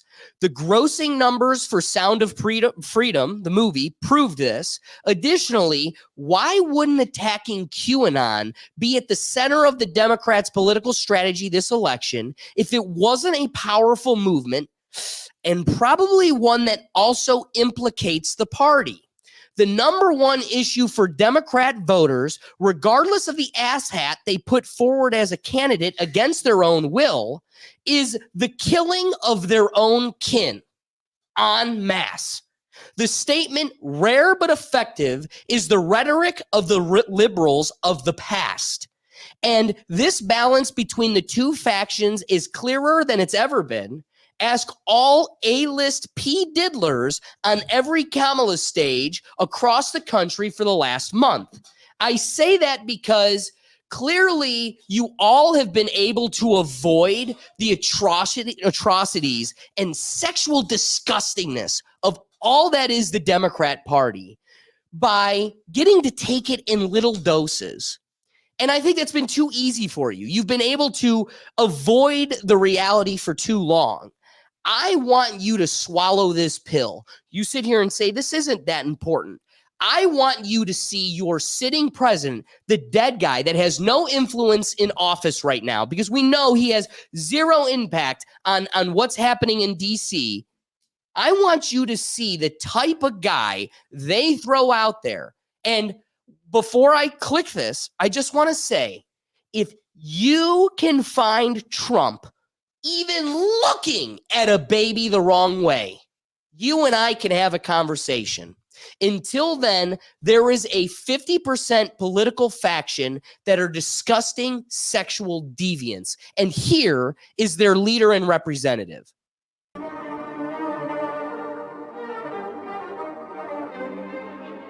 Eat the baby. Yummy baby. Turkey baby. Gobble gobble. Yo, meet him up. Eat him up. Thanksgiving was next week. He's giving thanks. Giving thanks. One more time. We even made eye contact. Now that is the no. No, know he's what a the furry. panda means. He's a furry. The black eye. Tell his wife, know what the panda means.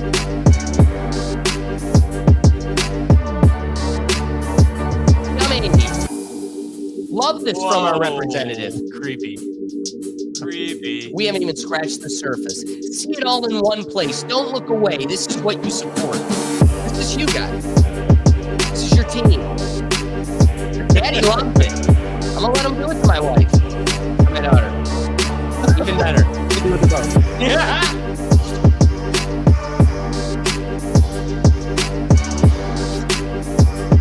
Come here, baby. Yeah. Oh, baby. Yum, yum, yum, yum, yum, yum, yum. Coming back in. That girl is smart enough. She's terrified. And what is the mom? Mom's getting a selfie. Come in, I'm coming in. What was that? I think that was smelling the baby.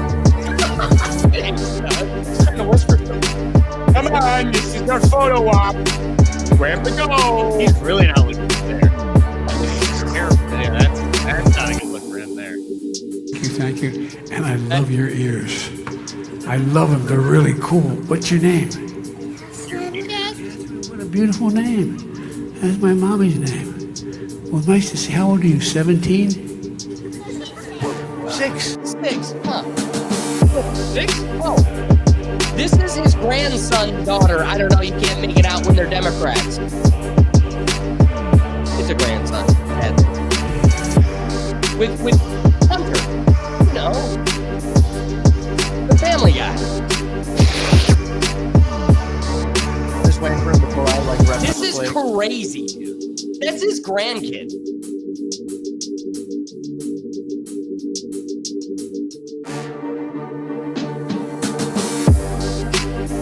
Selfie with Grandpa Joe.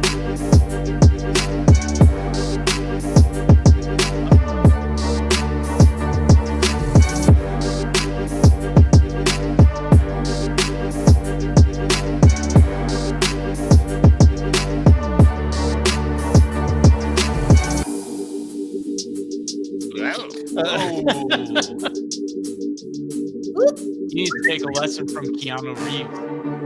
Yeah, that'd be nice. I like you. Like a dog.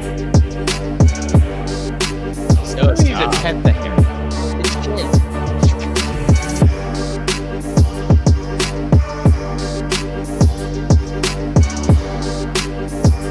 Tries to get away from her. It's gross. Creepy. YMCA, it's YMCA.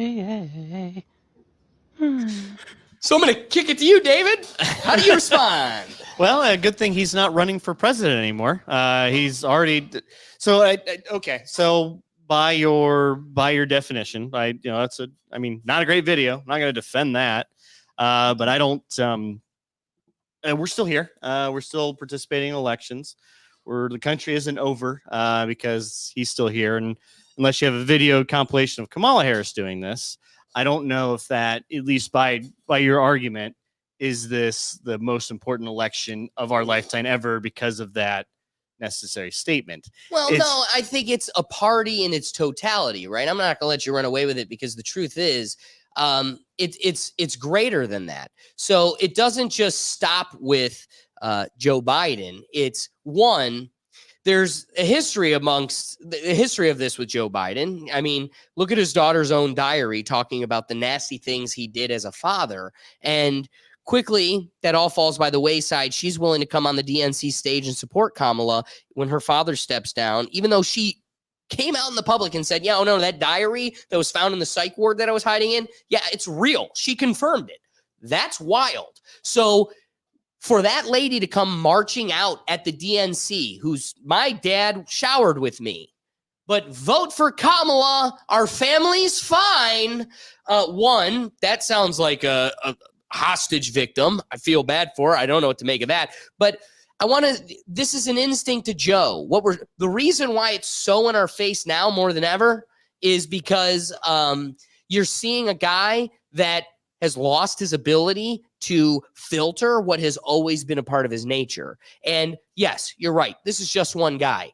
But the Clintons fly to the same child islands. Kamala, she runs the same groups. She's trotting out every diddler that you have possible. And when somebody like Usher goes, no, I will not come out in support of you. And then the Diddy tapes are about to come out and he does the monkey, just song and dance like, hey, I love Kamala. You're going to go, what made him dance? So I only say that because everything points to this being the fabric of that community.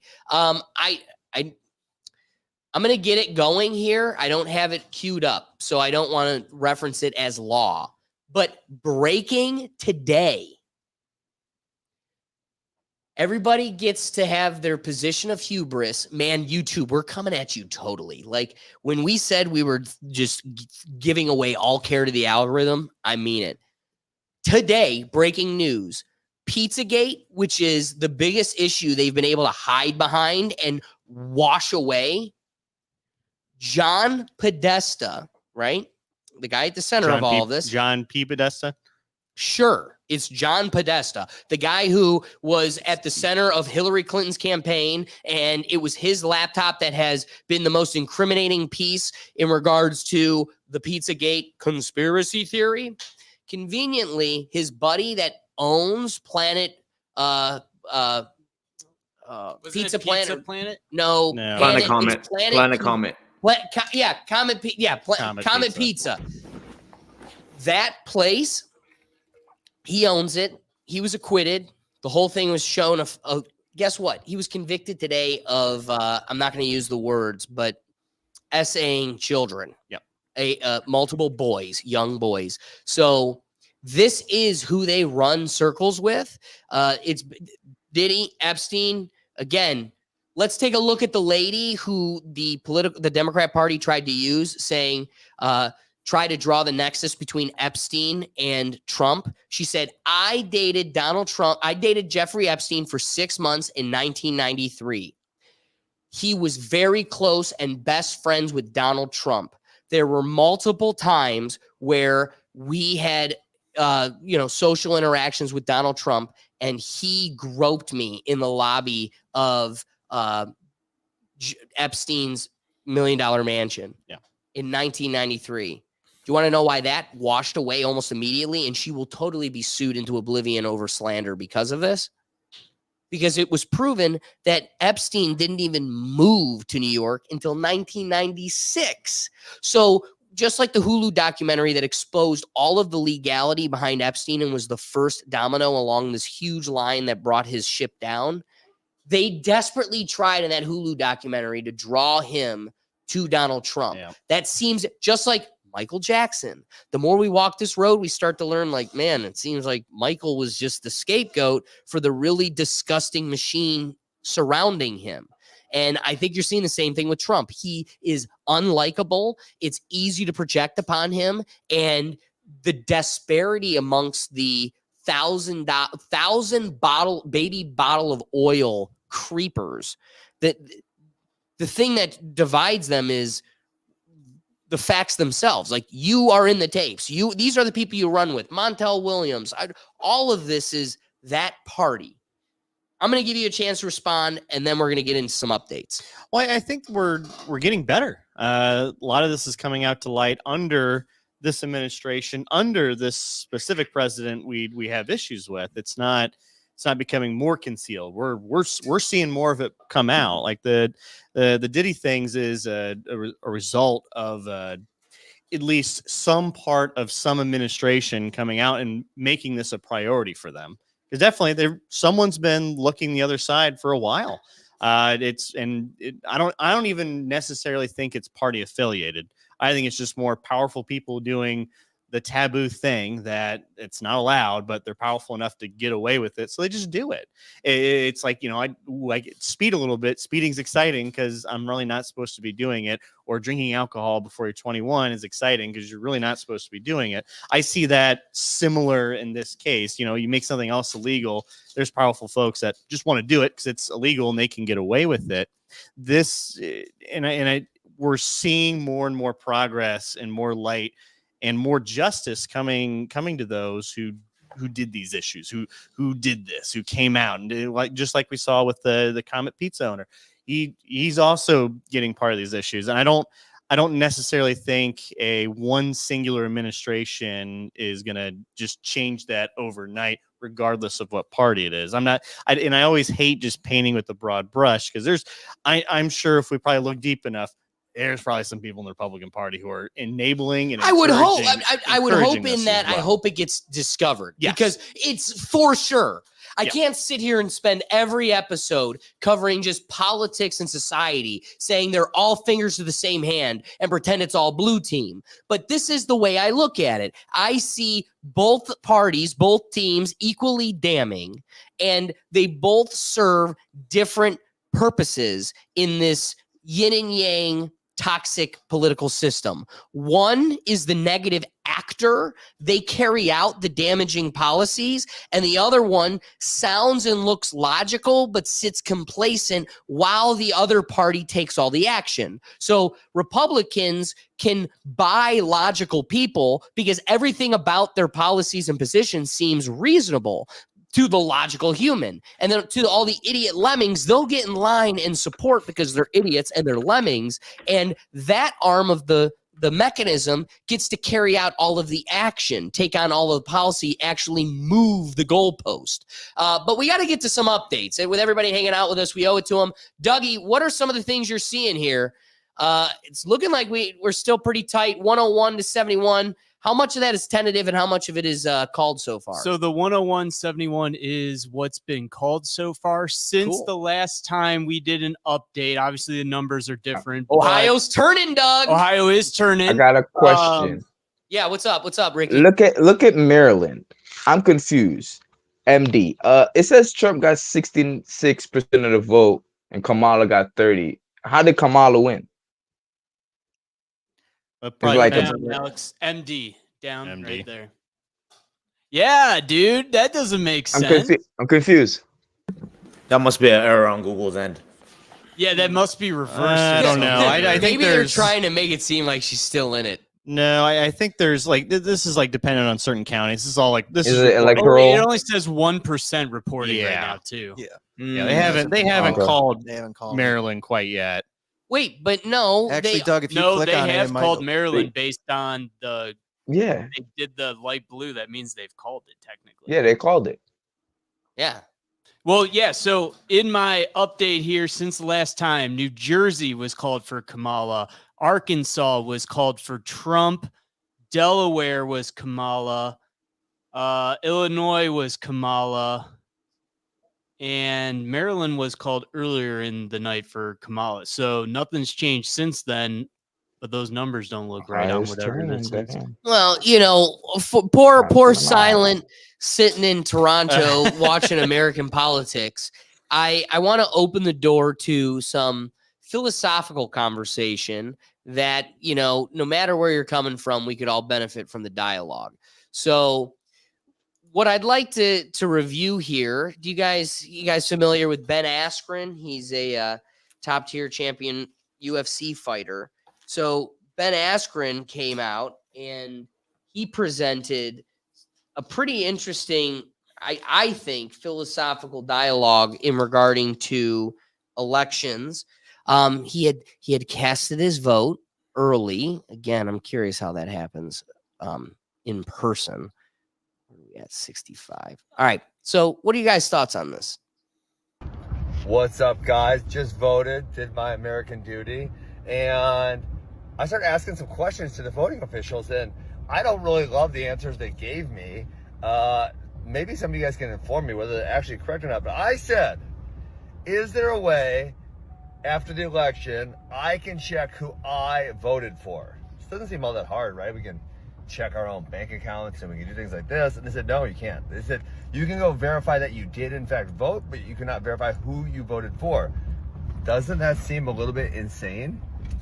Like, that seems like such an easy solution. Like, put your name in there, got to make a social security number and your password, something to that effect. Boom, you can log on, you can verify who you voted for was who they have recorded. That seems like it makes so much sense. So are these voting officials, are they correct? And that I cannot check that? Or is there a way for me to actually check who I voted for? Let me know, people. So to kick off the conversation, I want to present it as he did.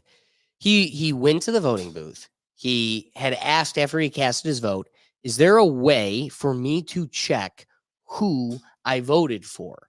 And they said, no, you can't check who you voted for. All you could do at best is confirm the fact that you did vote.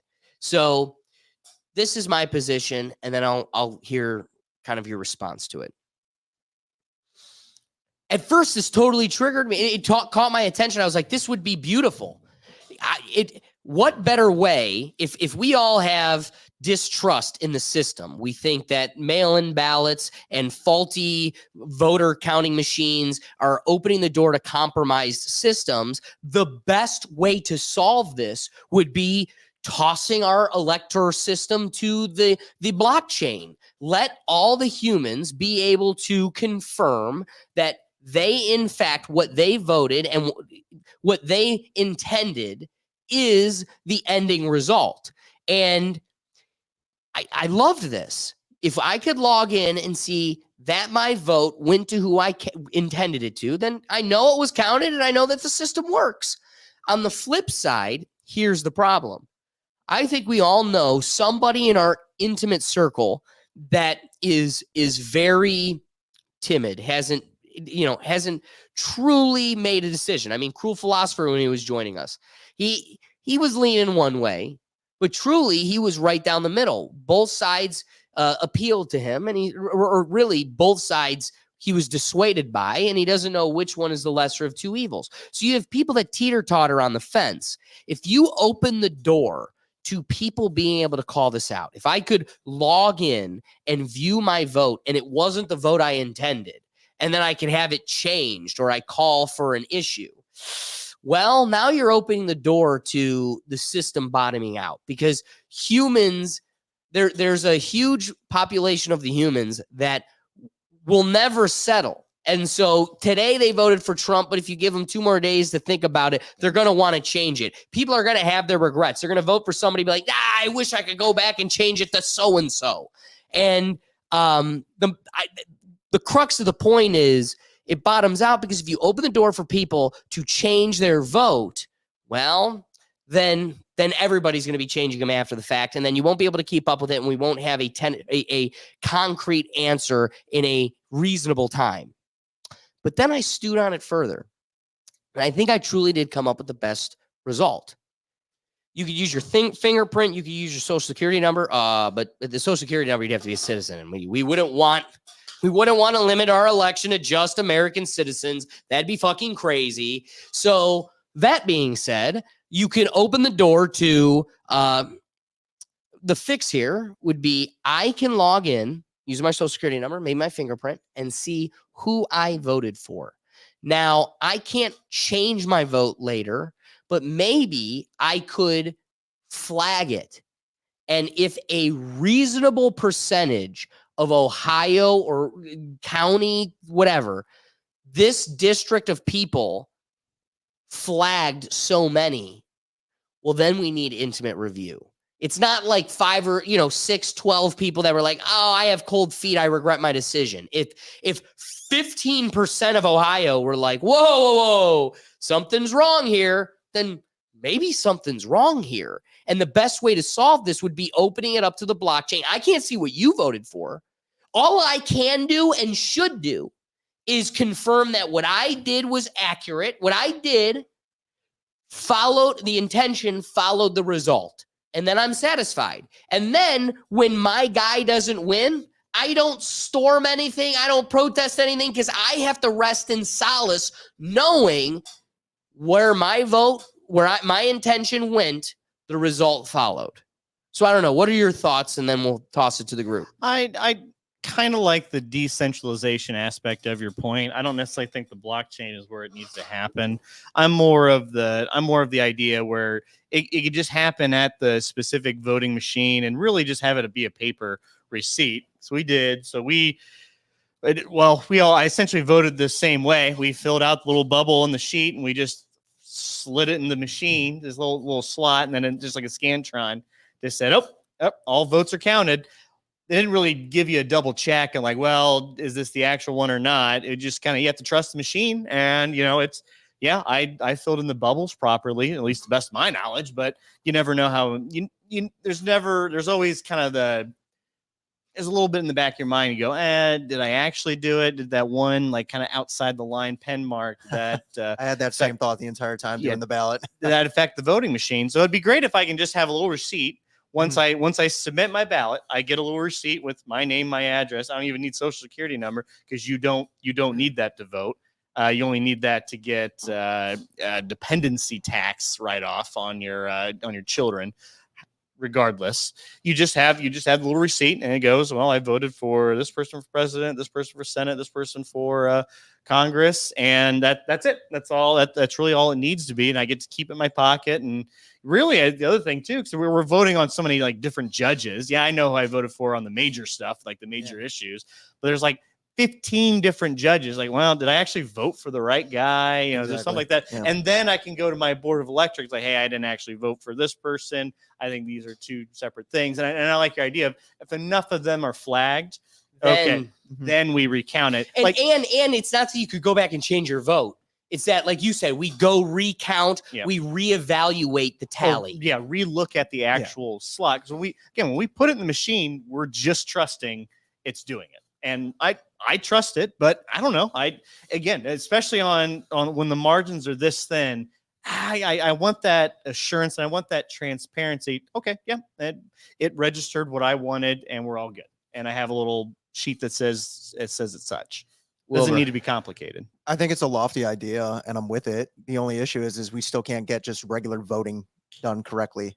Right. You know what I mean? So it's like, yeah, that should be the next step in the evolution of voting. But we haven't gotten this step.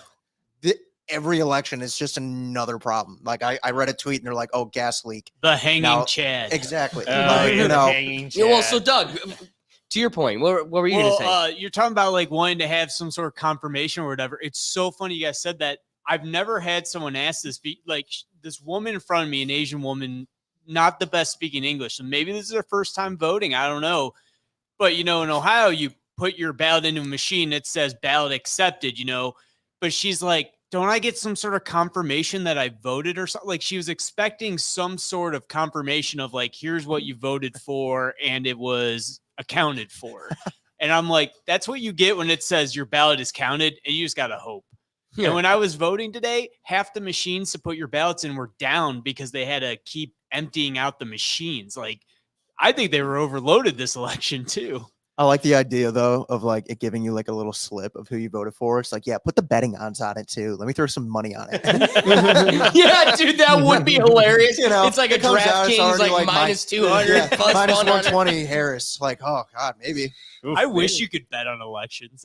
You can. Aiden Ross put $1 million on Trump. Wait, is that Vegas? Like Vegas has fun that? money? Yeah, yes. Vegas, the sports books say they can do it. Yeah, God bless America. Oh, was it Congress or some court system said you're allowed to do it? Wait, was that silent? No, it was Ricky. It sounded like Ricky. Ricky, where are you? Where is Ricky in this whole thing? Ricky Ricardo. Ricky, I gotta tell you what. Oh, you're hold on, Ricky. How? You have half the page cut off. Look on the left. Oh my goodness, dude, Ricky! I kept like wanting to bring you in, and I'm like, this dude left. All right, we got Ricky. Ricky, what are your thoughts? Tell us, because he wants a public forum, and we're just blocking the dude out. Oh no, I don't want a public forum. I'm like, I thought that was the point. Look at the comment. What the? I know. I'm asking a question. Like, if y'all gonna show like vote, it's gonna be like on a public forum. Like, you can just go look up everyone, see what everyone voted. I wouldn't want that shit. No, I don't want. That's what I was saying. I wouldn't want that shit. That would be crazy. You know what I mean? Yeah. But that's why I was just asking the question for the floor. But I think it's a great idea though. Doug, click to yourself. I have my hand raised. I'm patiently waiting. All right. This is for my attorney, Alex Gergat. Can't we see who you voted for in Ohio? Ohio is a party state. Like, you have to declare a party in primaries, and aren't your results Well, public? let's just say if you're one of the deep, shifty Ohio politicians in the know, yes, if you know where to look, you could find it. And it's a scary reality. Well, I remember our high school teacher, who is now a I don't state have a job or representative, nothing. telling us he had a list of all the people in his district and who they voted for, and he goes to their house and tries to convince them to switch parties. And that Right. was in high school, like, what, 15 years ago now or So something? you're that's saying not there's unhinged behavior. a documented log of every Ohioan, or at least You in can this- find out who you voted for. It's a yes. phone in book. this- No, really? Okay. Here's how it works. I could find out what political party is affiliated with the presidential candidate you voted for.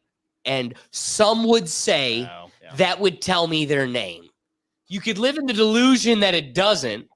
And if you did vote for Jill Stein, like he suggested, I'm going to think you voted for Kamala, right? Like, that's how it's going to report. It's going to report the political party affiliated with the presidential candidate that you Is it Voted is it for. actually the president candidate you voted for, or in the your presidential in the vote. primary you Or is it participated primary? in? Yeah, no, because no, it's not the primary. Because again, you got to recognize that I think only 30 to 40% of the American public actually participate in the primary. Nobody Yeah. participates in that shit. Nobody takes it serious because it's almost like there's an understood precursor to we have no impact on who's going to be put in front of us. Like, this is the show and pony. What is it? Dog and pony show. Dog and You're just pony going to show. just dance them around and Show let and us dog and believe we're a part of it, and we know that we aren't.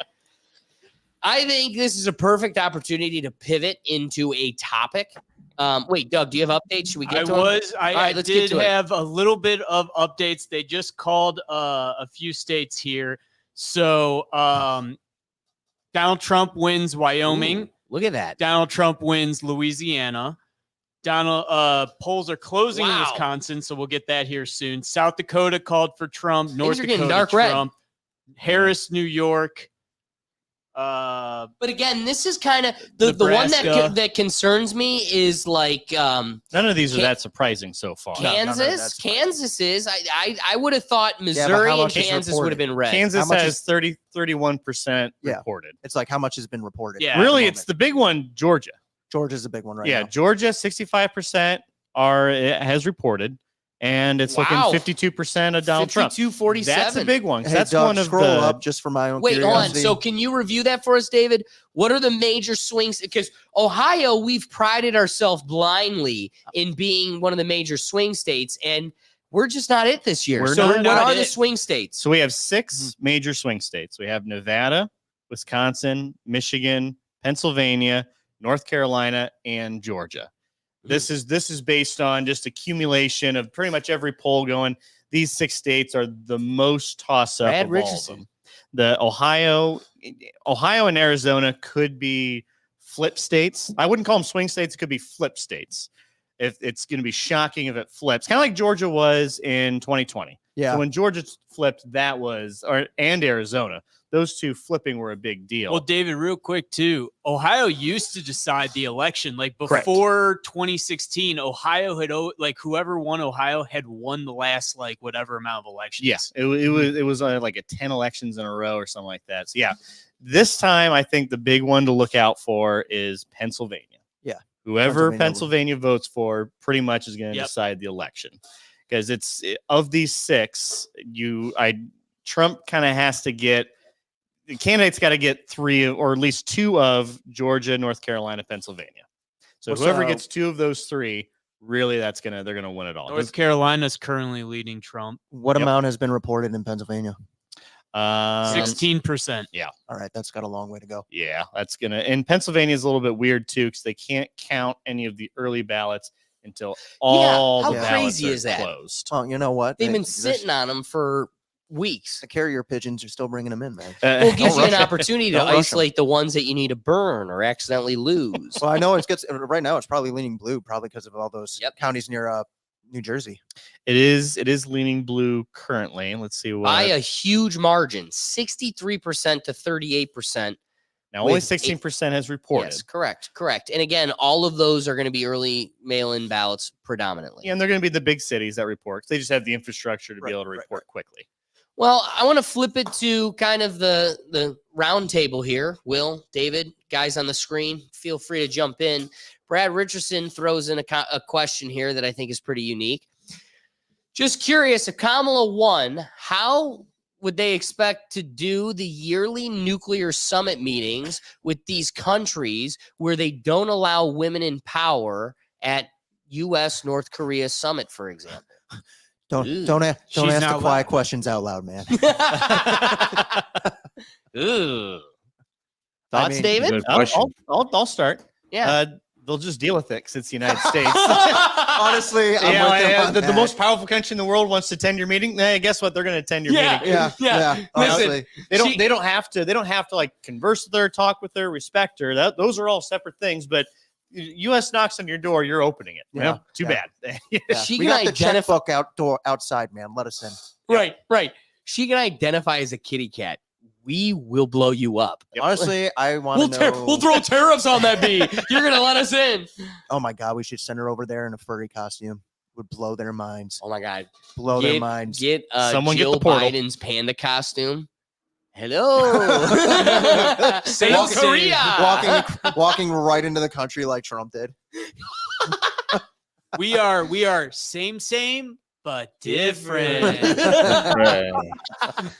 All right, so I think this is a good opportunity to pivot. Thanks, Brad Richardson, for the good question. But America gonna America. The fate of the country is at hand, and we're making jokes. Jokes. One of the things I want to dive into is the Tony Hinchcliffe debacle. Oh, God. So a roaster, a comedian, gets hired to speak at a Trump rally, make some jokes, and boy, does it kick up dust. It's a tacky, crummy joke. And here's kind of my position on it before we peel all the layers out. The sad part is I think Tony's incredibly brilliant and incredibly talented. And the sad part is he has defined himself as solely the roaster. I'm the king of roasting, kind of like dethroning Jeff Ross. I'm the roaster. You saw me on Tom Brady, and I'm just still rolling. And he's been in all the roasts prior to that too, or a ghostwriter in a lot of it. So he goes and has a chance to be the centerpiece of a political campaign, has an opportunity to make a significant influence for the better. And instead of showing the layers of brilliance, showing his dynamic utility. I'm not just a roaster. I'm a brilliant mind. I have all these other abilities and strengths. No, he goes on like it's a, midnight YouTube comedy show. Like, dude, that's not what this is. Like, I would like to sell myself as somebody that has the ability to have a very serious conversation, maybe with some levity and the occasional healthy but fair laugh. And then truly silly time, totally removed from that. We're having a goofy ball time. And that should be your balance. You should be able to be a professional, but a relatable human professional. Nobody likes the Zuckerberg can't even drink a glass of water type of professional. Make yourself relatable, make yourself a human, but don't go so far that you seem as though you're a one-trick pony.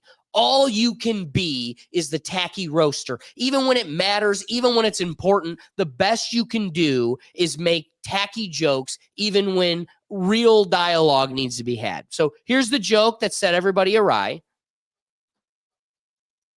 See, this is weird. Never before does it take a minute to load the video. It's all the videos you have on there. I think it's all the videos, yeah. Going on. But Like, I don't know they're if not you guys know saving this, but there's literally a floating island of garbage in the middle of the ocean right now.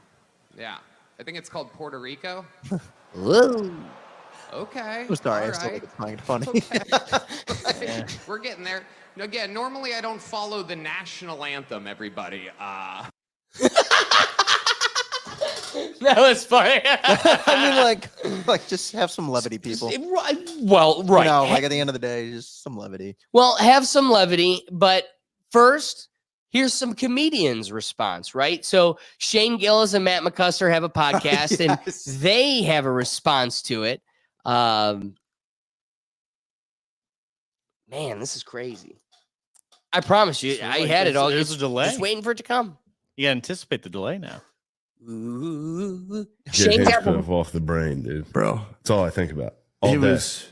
It makes me laugh. It's the funniest thing ever. It's the funniest thing that's if happened. If Trump loses, it's the ultimate. And it is Tony's fault. And because of that, World War III does take place. Tony Hinchcliffe is Archduke Franz Ferdinand. He is. People are going to look back and go, why did this happen? Dude, I'm going to be holding my whole family and I'm going to see the blast radius before we go out in a hot flash. I'm going to go, an island of garbage? You can see the blast radius and you're going to go, unbelievable. Unbelievable. Go in the dust. It's crazy. I'm one of my kids. I'm like, actually, it was kind of bullshit. It actually kind of crushed on. Yeah. It actually was funny. It was 11 a.m., dude. That was pretty tough. What were you saying? It's just crazy the amount of content that came from the joke, let alone the joke itself. Oh yeah. And you know the sad part is, so here's guys being guys, people being people. Take that on balance with the robots and the machine that have to get triggered. I got to do my charade and my display.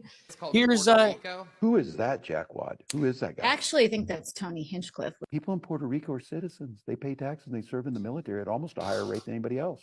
There are hundreds of thousands of Puerto Ricans across in battleground states that need to send them a message on this. When you have some a-hole calling Puerto Rico floating garbage, know that that's what they think about you.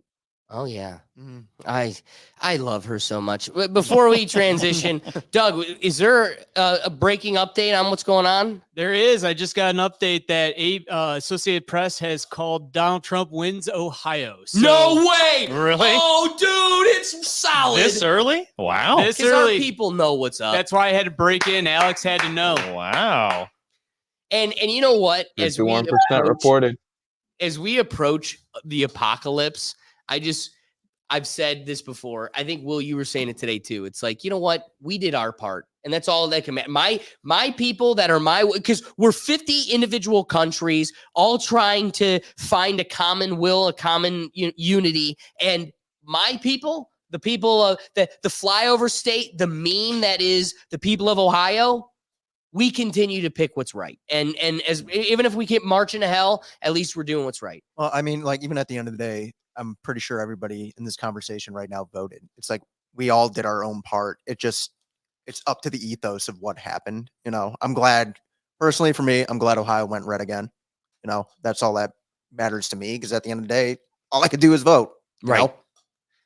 Well, you know, I appreciate the update. We're going to keep our ear to the ground here, but getting back to the Tony Hinchcliffe thing, I like Nalat's comment here. Comedians make you think, like, is this for real? Is this legit? What the fuck did they just say? Oh, okay. It was just a joke. But at the same time, it's one of those, it's when you look back through the history of human existence, there's always been a value for the jester. Even the king realized that he needed to be able to create somebody that could bring a mockery to the politics of their kingdom, of their society, because it's really the only, if you don't give an avenue for the voice of the people, the common man, which that's what comedy is. That's what the jester represented. It's the presentation of ridiculousness, outrageousness in a society, and presenting it in a way or creating an opportunity for commentary around it. So I like that point. And the cherry on top, right? You got comedians. Who are they? They're not political philosophers. And then you've got robot morons that they're going to get triggered even if they should or not. But keeping that on balance with somebody that to me has shown to be a voice of true reason. I think the person that had the best take on it was JD Vance. Wow. You know, my transitions would be perfect if They would be if perfect. the You internet gotta- wasn't bogged you down. have it so dialed much. in. He is the This most has never prepared man happened, I know. but tonight. Do you think it's because I'm plugged in here? I've heard about the joke. I haven't actually seen the joke that you mentioned, but I think that it's telling that Kamala Harris's closing message is essentially that all of Donald Trump's voters are Nazis and you should get really pissed off about a comedian telling a joke. That is not the message of a winning campaign. And most importantly, it's not the message of a person who's fit to be the president of the United States of America.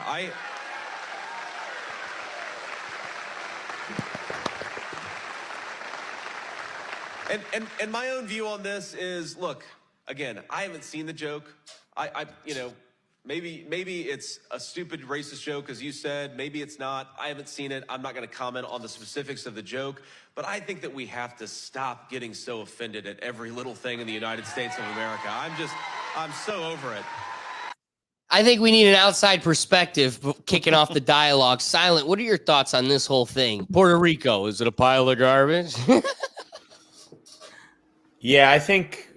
Look, at the end of the day, Well, that was it's a joke, right? It's a joke. A comedian's trying to get a reaction. He's trying to get you to talk. He's trying to get you to ooh and ah. Like you said, there's always value in jokes like that are extremely edgy and very extreme to one end. You know, because as we've been discussing since the beginning of this show, this is kind of a very like high tension time. You know, like you have the whole discussion we were having earlier about, you know, wearing a t-shirt and can we troll while we're at the polls or can we not? And it's just at the end of the day, I think whatever is said to kind of make this a little bit more entertaining and a little bit less like tenseful and kind of like to cut the tension just needs to be said, you know, like obviously was the joke good? I don't think it was good. I thought it was an awful joke. Because I don't think Puerto Rico is garbage, but, you know, that's the joke, right? The joke is that he thinks it is. And, you know, he was trying to make it land, but obviously it didn't land that well.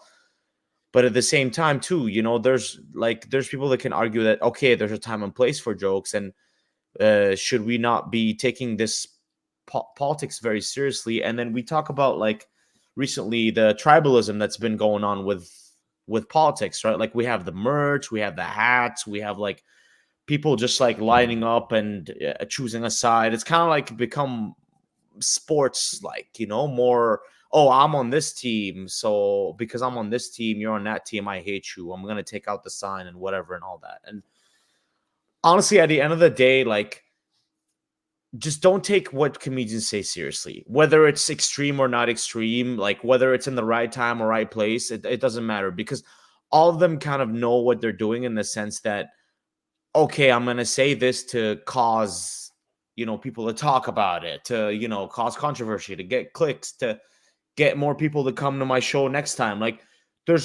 like comedians know exactly what they're doing, what they're saying, because they rehearse and they write their jokes like millions of times before they actually get on stage and say it. So I just wouldn't take anything a comedian says seriously, really, at the end of the day, even if it's at a political rally where it's supposed to be serious, you know?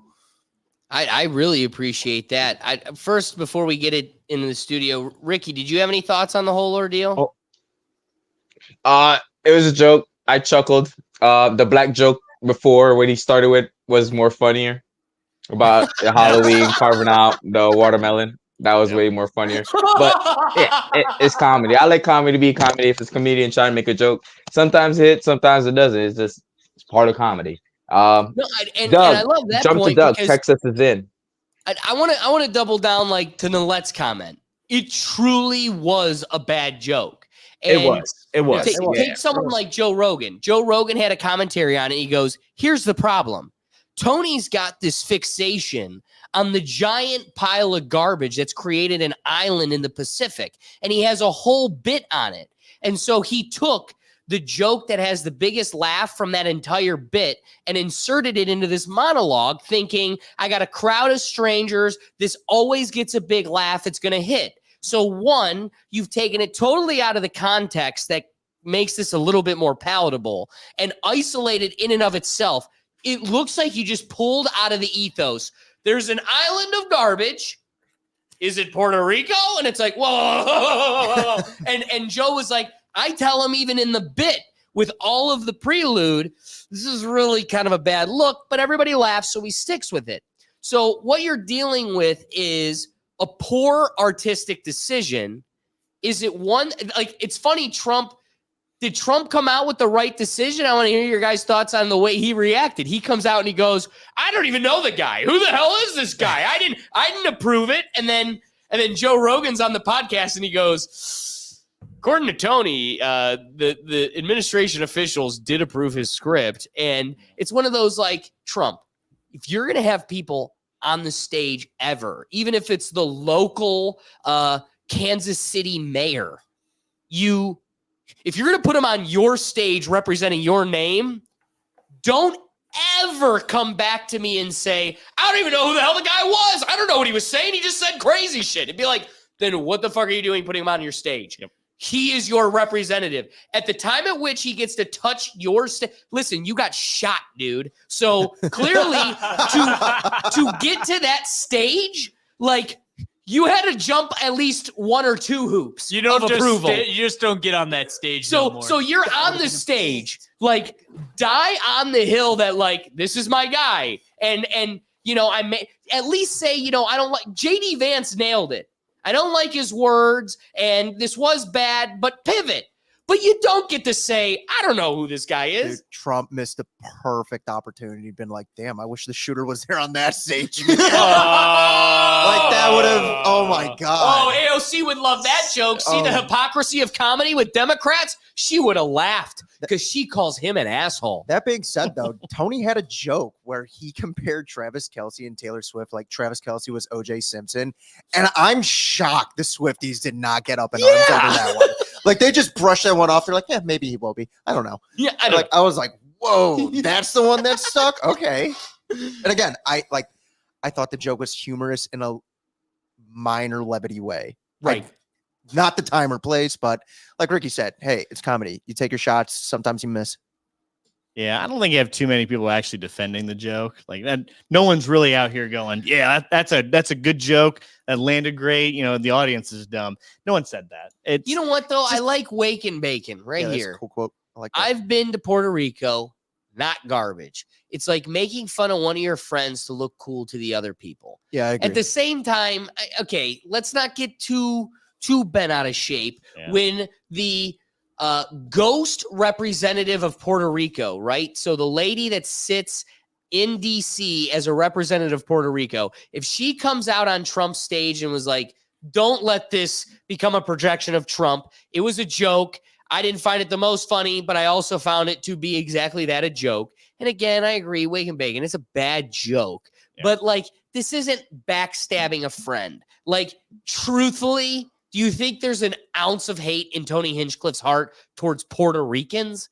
Like, this has nothing to do with that. A little bit, maybe. He probably get a nice tax break from Puerto Rico. Listen, I ain't dying on the hill of He defending literally Tony. might have been there and been like, I think this place is a shithole. Like, who knows? You know? He does have a house in Puerto Rico, according to him. And Puerto Rico does have good tax breaks. So I'm pretty sure he likes Puerto Rico, you know, the Caribbean and the USA. Just goes back to my comment of the comedians. Like, yeah, you just laugh or move on. Like, here's the thing. What are you doing looking to comedians for political gospel? That seems to be the bigger point. Well, they want this to be their deplorables moment. Yes. So that's why they're really hyping this up. This is it was some like 100 times they're mentioning it within like 5 days. Like, they're just pounding because they know, they're punching down. This is just kind of a rare political moment where they're actually punching down to Puerto Rico's fairly poor. It's a fairly poor area, and it is part of the United States. It's a territory, so it'd be like making fun of West Virginia coal miners. It's kind of the same energy. And for as much as the Democrats don't necessarily like, or they don't look highly upon kind of rural working blue class folk, they don't really say too much anything about them. They really, I was like, well, if you're a supporter of this, you're racist. But if you're a coal miner, well, you suck. They're not saying that. They're not saying that. Really should have just stuck with the California sucks. The seals will clap. the Republican rally, but now he went with Puerto Rico. It's just odd. That whole thing's like, did you not think that through? Where you're at? What's you'd think he'd be better than this, but sometimes you don't get to this point without taking risks. And Jesus, that's a bit of a risk. I do like Shane Gillis's point. Like, well, it's World War III. I'm going to be saying his name and cursing his name. That's the quote, man. That's the joke right there. Like, that was perfect. The thing I don't understand why the Democrats are like having this big fuss about it, because like a couple weeks or like before, George Lopez was on Kamala's stage and he was telling the black bitches to get out of here. You know what I mean? Like, I'm just saying the double standard ain't fair. Like, if you're gonna let comedy be comedy, let it be all across the board. It's not every joke gonna hit for you, you know? I love your point, because it's only funny when our comedian makes the jokes. Yeah. But here's the scary road we're walking down. Just like what's the old show from like the 60s where it was like a mom with 3 young girls marries a dad with 3 young boys? The Brady Bunch. Oh, the Brady Bunch. Yeah. Okay, just like the Brady Bunch, we've been running around for the last like century. Russia. And you're like, Marsha. All right, Russia. We got to worry about them. They're our problem. The worst thing in the world would be us becoming Russia. In Russia last year, 400 people were arrested for things that they said on social media. 400 people in Russia. Obviously, this country is very different. How many people do you think were arrested in Britain for things they said on social media last year? Go on. Take a guess. I have no idea. 3,300. Really? Arrested for what they'd said on social media? Yeah. Really? What sort of things get you Well, arrested? one example I give in my show is there was a young woman from Liverpool called Chelsea Russell. Her friend was killed in a car crash, a 19-year-old woman.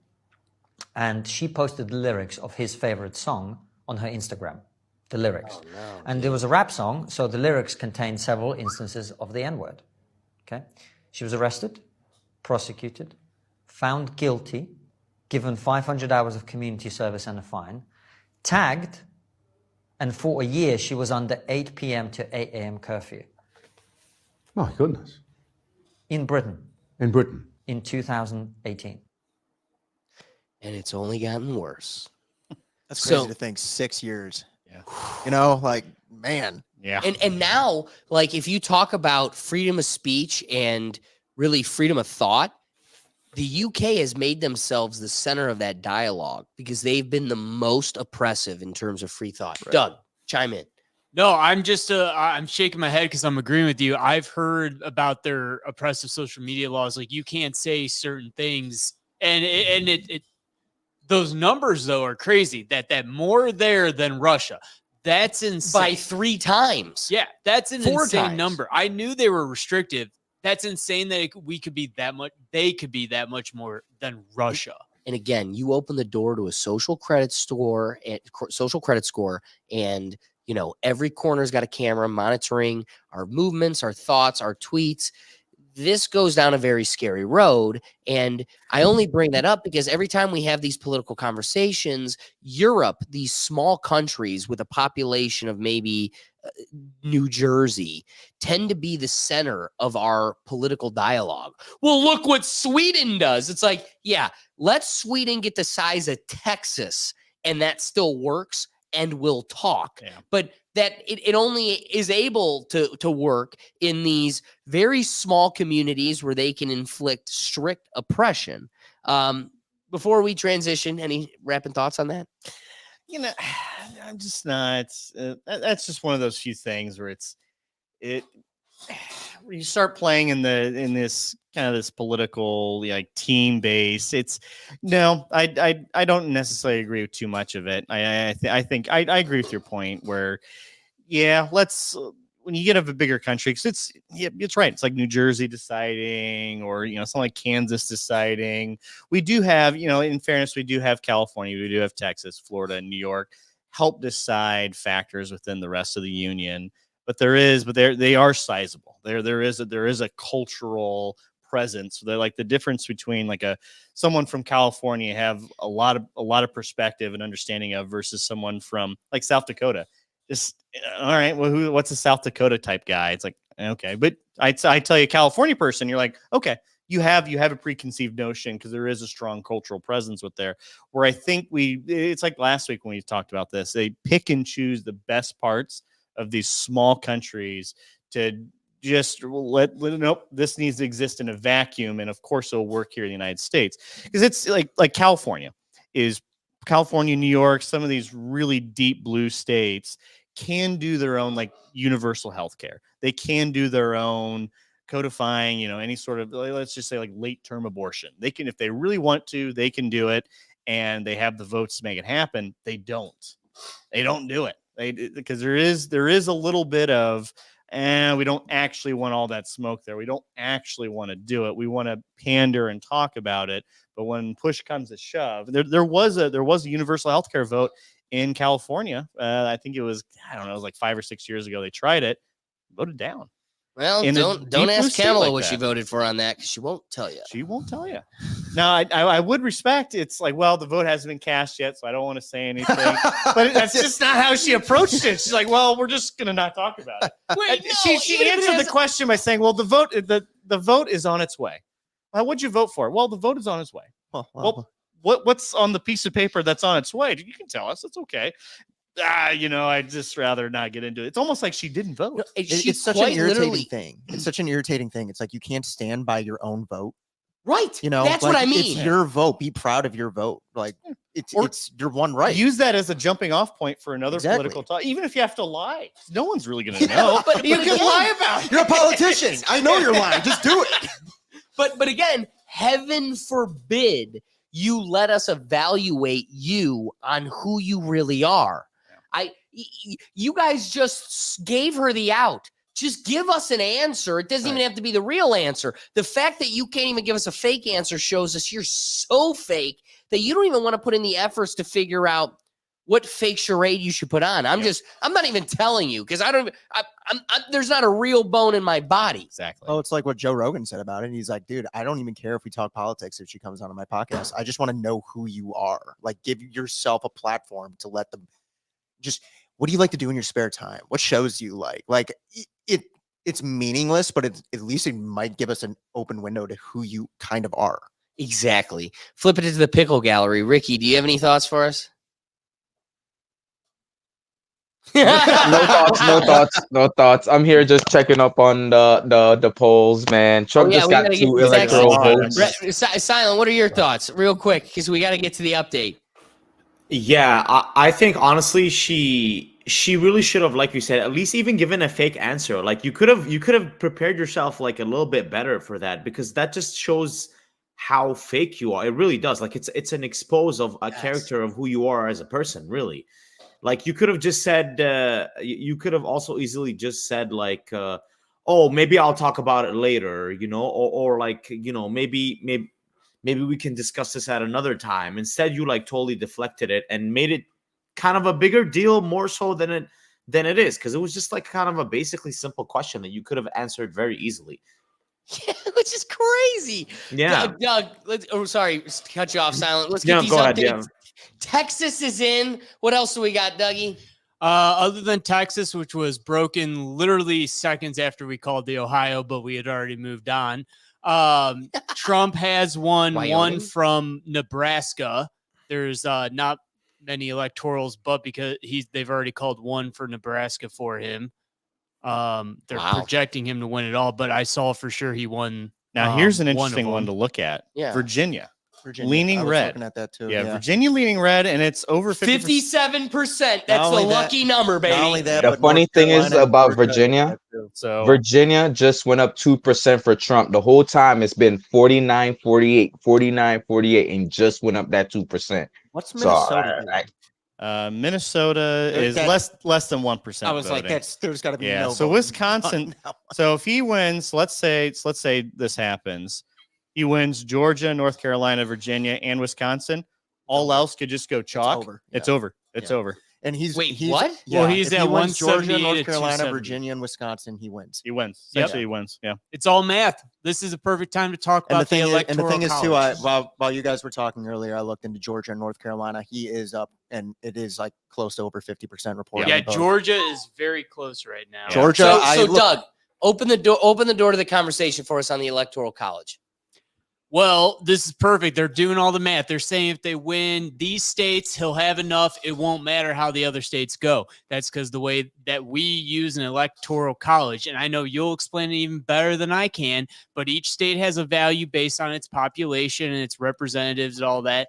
And so like New York and California, very populous states, they get a lot of electoral votes. Ohio used to be like 20 some. We're now, I think, 17. Yeah, 17. You know, we keep dropping with every election because we keep losing population with every census. So, Alex, why don't you go ahead and take it further, though? No, perfectly said. And the reality of the Electoral College is it keeps a healthy balance between the popular vote and allowing the minority to still have a voice in this democracy. If we allowed it to be strictly popular vote, nothing else, which all the Democrats call for, they want the abolishment of the Electoral College. The reason they want to do that is because if it came down to the popular vote, our entire federal election would boil down to Texas versus California. That's really what it would be. California and a collection of other blue states to compete with I was gonna say Texas. New York, but for that's sure. right. But it would be strictly these, but even New York's population doesn't balance to the, if you were to do just strict vote to vote, popular vote, it would predominantly come between Texas and California. And so then the presidential candidates would only have to focus on these two states, completely ignoring all the other states. And let's remind ourselves the inherent value in the United States versus just the conglomerate country, America. We are 50 individual countries. So when a very powerful person, some might say even your employer, looks you deadpan in the face and says, how dare you? You voted against your own sister's reproductive rights. Now, it was fun watching her short circuit when I go, huh, funny. She goes, I go, huh, funny. She voted for Trump. And she was, because she wanted me to feel like dog shit for voting. And you should have watched a short circuit. And she's an educated woman. And I go, yeah, that's why she voted the way she did. That made her. But I only say that because, one, they're emboldened in these types of dialogues. But there has been this rhetoric. This is a vote against her reproductive rights. And I'm looking at probably the most sophisticated legal mind in my intimate circle. And you want to look at her and go, you've been so overrun by propaganda and delusion that you 50 years of conquering the legal field, you've forgotten the ramifications of Roe v. Wade. My sister's womb is in zero impact by this federal election, which, again, she did vote against this. Like, what are you talking about, lady? Right. And so they live in these talking points. And then when you finally get in the weeds, like, what? Okay, it's not my place. And because of the dangling thing between my legs, I'm not even allowed to have this conversation. But if I'm going to, what did the removal of Roe v. Wade do beyond leave it to the states to make these decisions? You could go to another state that fits your will. And again, I double down. We're all these tiny little countries. Some European did a TikTok about how, like, hey, Americans never leave. They just, because why? Some other European goes, why would they? They've got 50 other little countries amongst themselves. They don't even need a passport. They could just go. If you don't like Ohio, you could just go to New York. That you could just go to Pennsylvania. You could leave for California. Once California starts going absolutely haywire and everybody starts losing their mind, yeah, guess what you can do? You could just go to Texas, right? Just like Joe Rogan and Elon Musk did. You can hop in your car and go. That's the beauty of this place. And yet, on balance with that, that's exactly what some people are trying to fight. Watch this. This is a gentleman in California who is trying to show their ID at the ballot boxes in California. Hello. How we doing? Can I get the first 3 letters of your last name? Yeah, H-E-N. And the first 3 letters of your first name? J-O-R. It may be that may be correct. And your house number? It may be Avenues.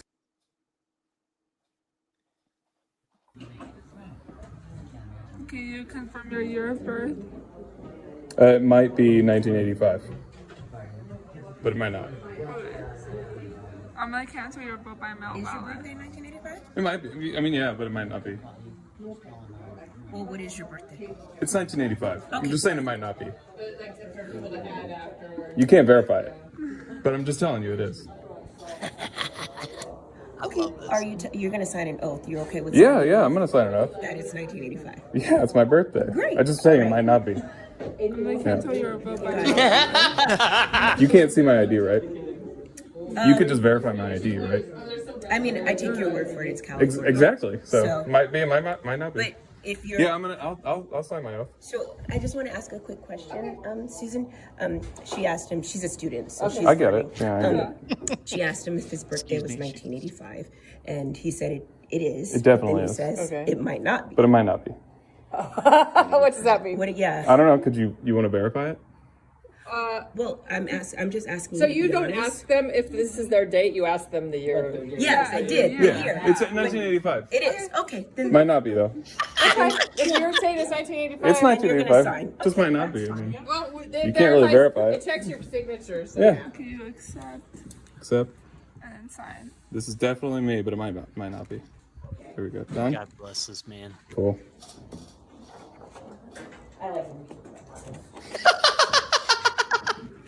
The mental gymnastics they have to do. So do you guys verify the signature too that matches the voter ID? The county does? Does it have to match my signature? What happens if it doesn't match the signature? So they verify it just based on the signature I think it's only in weird cases. with If DMV? you're already in there and registered twice. Okay. It's only in Got it. All Here's your right. ballot. Thank you so much. Cool. And you can't Any of take these? your- You can't take it home. Oh yeah. Of course. Thank you. Appreciate it. Yes. Thank you.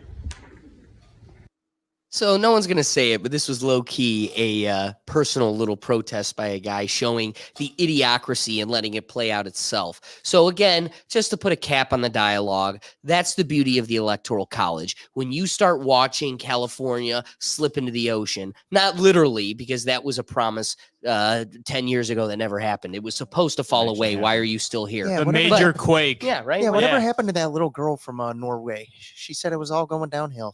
And yet Yeah, here that we one. are. That one. So How you know, dare we?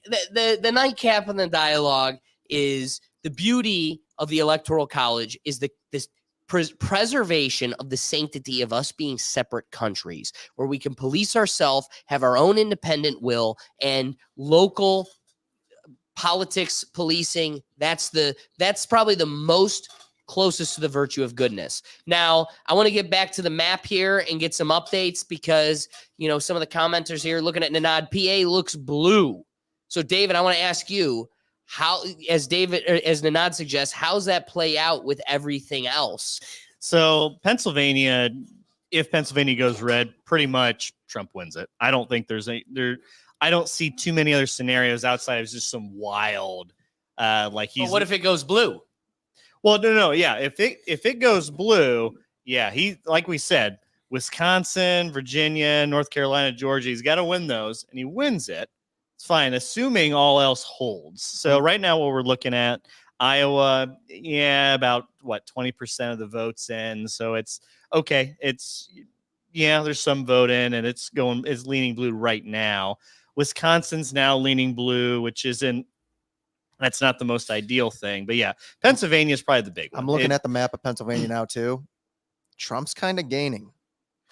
Is he gaining? Oh, He's gaining we're a 30. little bit. We're 32% He's in gaining now. a so little yeah. bit. It's And getting I a could little call him, man. closer. That's Yeah, good. he's about 100,000. We'll call it about 100,000 behind. And there's still, even if you look at the map too, Doug, you want to click on the map? Pennsylvania. I don't have that. Oh, you don't have that. Well, That's shoot. Alex's That's control Alex's tonight. thing. But anyway, so when Alex clicks on the Pennsylvania map, you'll notice that there's probably about 10 or 15 counties that aren't A lot of rural counties. Though. Yeah, that haven't rural. been counted yet. So you're looking at 32%. Click on the state. Notice Whoa. how there's a lot that really hasn't been counted for. A lot of Wait. I want to double down even more so on David's point. Okay. Let's look at what has been counted. Philadelphia, Pittsburgh, Harrisburg. Yeah. You are looking at the ceiling to Democrat votes. Yeah. Everything else that's gray and everything else that's red is only going to get redder. Well, it was like the start of the Ohio vote. It was like Ohio got out blue real quick, but if you look, it's really just Columbus, Cincinnati, Dayton, and Cleveland. Yeah. And now Right. the Little rural bit votes of are starting to like Athens. come in. You know. Yeah. And again, let's go back to the full map like David was suggesting. I'm sorry. 32%, you're still a percent away from even a third. Yep. Yeah. You're not even at a third of the votes. Yeah. And we know the third that is counted is for sure going to predominantly weigh towards the blue side. Like Sure, Iowa yeah. right now is 20% reported, but really it's only Des Moines that's been like really reported. Yeah. Oh, yeah. Look at this. You This know. is nothing. Yeah. And if you look at the popular vote too, Trump is up. Oh, yeah. Oh yeah, it's up by 4 million. But again, you still haven't had the West Coast come in. Yep. You know, California is a big part of that. That's Yeah. going to be a huge push for the blue side. Yeah, it's But I Nevada mean, and Arizona. That'll be huge for the popular vote. I mean, in terms of electoral, I got to be honest. I'm looking at it right now. Trump he's tracking well. I'm not Yeah. saying he's got it, but he's tracking well. Yeah. Right. Trump is making some gain on Wisconsin. You know, it's 48, 40, 49 right now. Some gains Well, are it's like in going. a lot of these states, the urban cities are really the ones that start putting in their votes first. It's like you said, it's just like the technology for it. And that's probably where the absentee ballots get they get sent They to get the sent city there too, yeah. they get sent to the cities, and they just have the infrastructure to be able to report it out quickly. Well, and like our Wait, ballots would real be quick, counted Doug, in keep Bre- your in thought. Cleveland. But I just want to piggyback off of like Doug's or like Nanad said. This is exactly how it went the last time Trump won, right? I agree. I did go on Twitter, not to cut you off real quick, but I did go on Twitter. It does sound like a lot of independents in a lot of these states are really like last time where it was like +9 Biden. Now it's like +11 Trump, especially like I saw in Georgia and North Carolina. It seems that independents have really kind of come out swinging for Trump. You're right. Doug, what were you saying? I was just saying, like in Ohio, like if we did mail in, our ballots go to Cleveland. You know, like they all usually probably go to that big area for whatever, but like our votes would count for the Cleveland area if you were looking at that small map when you zoom in. So like, Right. you know, we can't really say like, oh, Cleveland, whatever. This is a New York. This is a big city. They're Wait, but processing. even then, But it's in the county, regards too. to Cleveland, the if you county. tack on Brecksville, Independence, North Royalton, sure, it's still going to be heavily weighted towards Democrat because that's what a city is. It's a Yeah. very dense population of a hive mind that leans one way. And we'll see if the numbers change this time around. But at least last election, anyone who it was like 2-1, anyone who mailed in a ballot was a Democrat versus Right, Republican. It's usually been that way. Yeah, the Republican ones are Well, usually because the one team leans towards cheating and the other team is trying desperately to preserve democracy. Well, I think they did a better job at just advertising. You can do the absentee ballots. You can cheat. You can have your dead grandma now vote. we're seeing Trump going out and in his rallies say, "Yeah, you can vote by mail. It's safe. I made sure it's safe." He's saying the same rhetoric too, saying, "Well, if I'm independent voter A, or really someone who's diehard Trump's like, I don't want to go out. It's there's a line out there. It's a little too long. Well, I can mail, and Trump tells me I can mail and vote. I'm gonna go do it." And that's look at 2020 at the Georgia Senate race when Trump said, "Well, screw this election. It's all fake. It's all unfair," and they lost a Senate seat because they of that. did. His supporters decided, well, if Trump said it, I'm not going to do it. So I think he learned that his words carry a bit more weight than I think he initially thought. He's doing a lot of test and learn. And funny enough, going off what you said, he said not to really care much back then, and this time around he went and said vote early. And early votes were definitely not, I wouldn't say favoring Republicans, but the turnout was much better this time around. Oh, absolutely. Right. Totally. So love or hate Trump, his base. Hey, you see, Kansas just changed, and Missouri just changed. And It real was quick, blue earlier.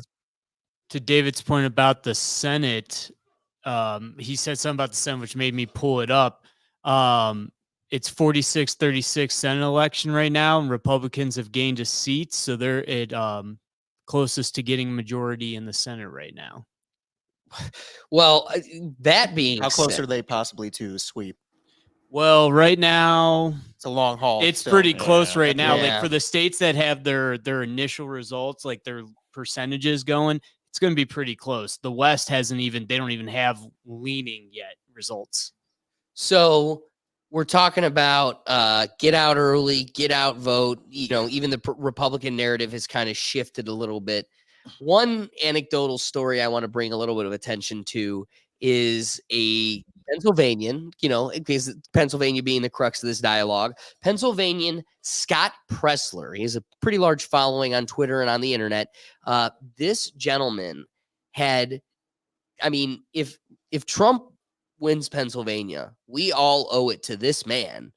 He registered 180,000 Amish voters. And so check this out. Do you have the picture of the Amish caravan? No, oh my God.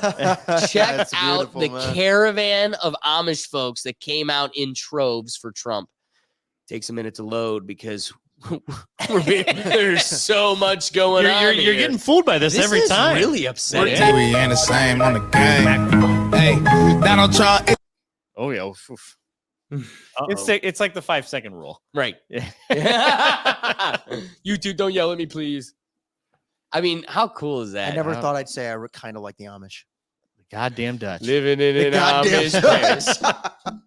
Living in an Amish paradise. Amish caravan. I always fucks with the How Amish, awesome. man. The Amish got some good chicken, good raised chicken. You know, I always like the I'm gonna Amish. leave it to the authority Yeah. on that. How do I argue against it? Hey, I'm just saying. Me and my dad used to drive to Pennsylvania to this Amish little county. And we used to get chicken, you know, cases of chicken. Not because we're black, it's because it was better and healthier. Hey, you said it, not us. Yeah, exactly. Hey, real quick, Missouri was called for Trump a minute Oh, look at ago. that. Yep. Hey, Yeah, you're right. yeah, Ricky was flirting with that too. Yep, So, they called it. I want to take a look here at, you know, they paraded out a lot of Democrats, and there was a lot of concern about what this means if Trump were to win, and we had a what's up? I don't mean to cut you off, but I just saw a tweet from Tim Pool election. Trump wins key battleground state of North Carolina. I haven't seen that called I yet. haven't seen that called yet I have either. not Call, but I seen saw a that called. tweet. And he is a journalist we trust. I mean, the I votes do. are looking. I mean, he's almost 200,000 votes over Kamala just as of right now, with 64% reporting. But it's probably going to be soon. Well, that is only going the to AP hasn't called it, but I've seen tweets saying that's only North going to Carolina. add to the tears of Jennifer Lopez as she sits here and cries to all of the harms and dangers that may occur if Trump wins. Hello. How we Oh doing? no, that's, wait, what that's happened? California What happened in this again. one? Hello. Hello. I love that. That's my favorite part is hello. And then he just wrecks their day. J-Lo cries. And it's all like not just chicken, everything. I promised myself I wouldn't get emotional. But you know what? You know what? What? We should be emotional. We should be upset. We should be scared and outraged. We should. Our pain matters. We matter. You matter.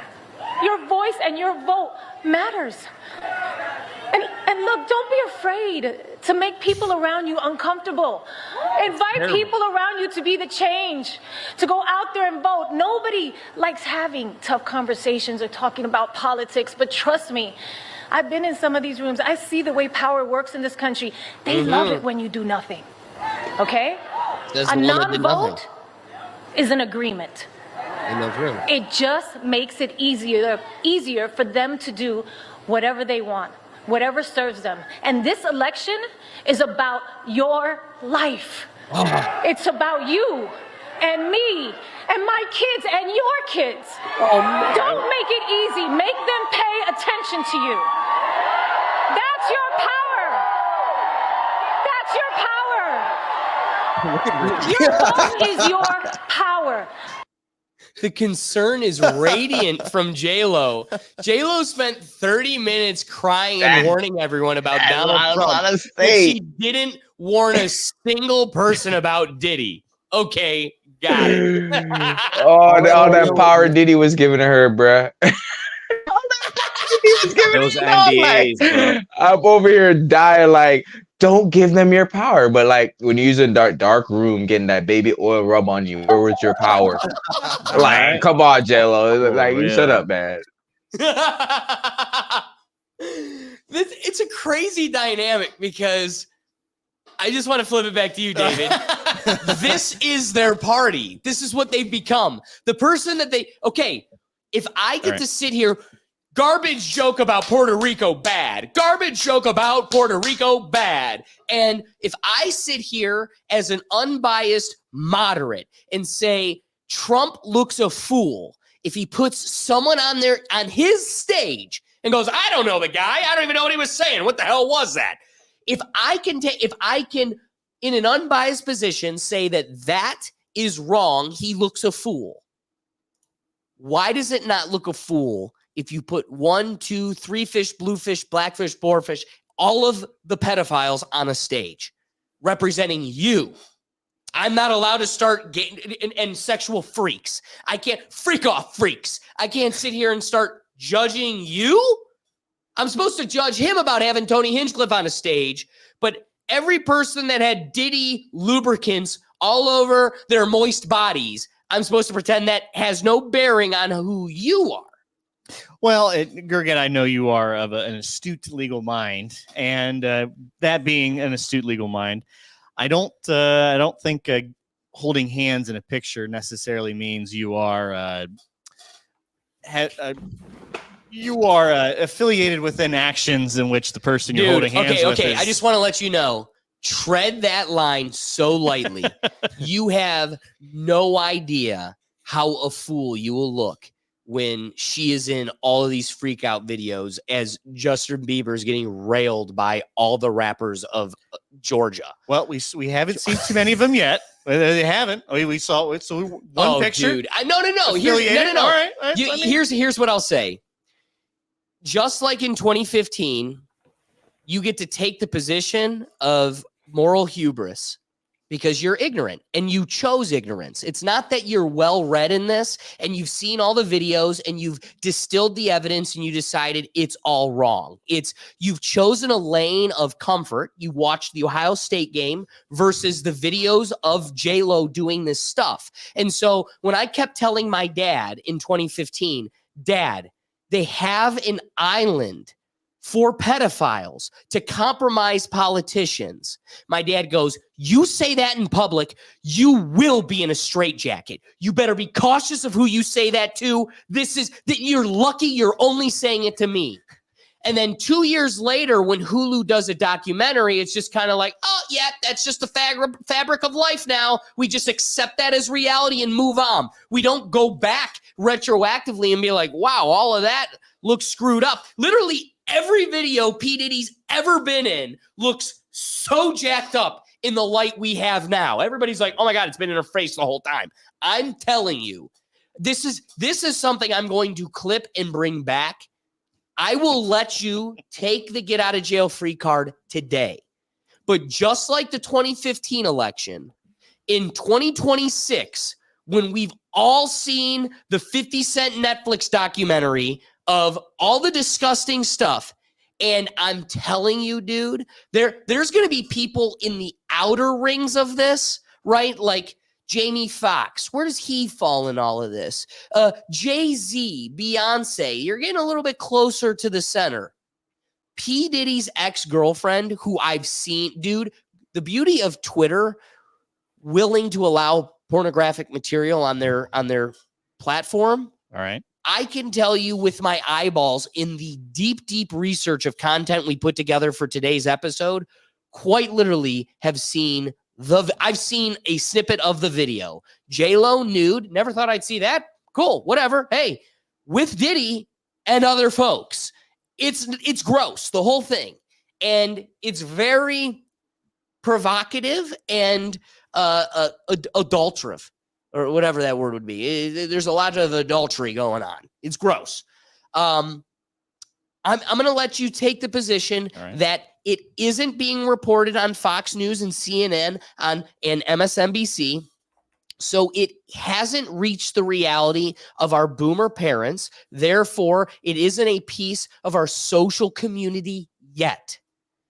But I'm going to clip this. I'm going to make your ass come back from Columbus just so I can make an additive clip of the haha, I told you so. Dude, this is not going to play out the way you think it is. Alex, I like how your dad was like, never say this in public. And you're like, I'm getting a goddamn microphone. I don't care no more. Love you, Daddy. So I think we need to separate a few things here. Separate it. So, do we think Justin Bieber was corralling individuals and recruiting them to be part of these parties as kind of, we'll call it a predator? I don't think so. I think if as this has came out to light, he's becoming more and more of the victim. So there is predators and there is victims in this scenario. Now, at what line is, well, I kind of knew these things were going on, but I was being victimized, so I didn't say anything, my career, versus, oh, I was recruiting people, I was getting them in here, and I was telling them, hey, you're going to be part of this. This is what you're going to be. Was she a recruiter or a recruitee? Was she the Ghislaine Maxwell of the Diddy charade? Yeah. Or So I think that's a very specific. And I think she was. So attending these parties doesn't necessarily mean you were actively getting more and more people in these parties. Do you think that's a fair statement? No, because here's one thing. I'm going to cap my thought with this. All right. Because like a lot of this experience, you live in an echo chamber where they have created broadcasts and media that has created a fictional or faux reality around you. And so I've experienced enough times in the last decade where my literal experience is challenged by the media around us.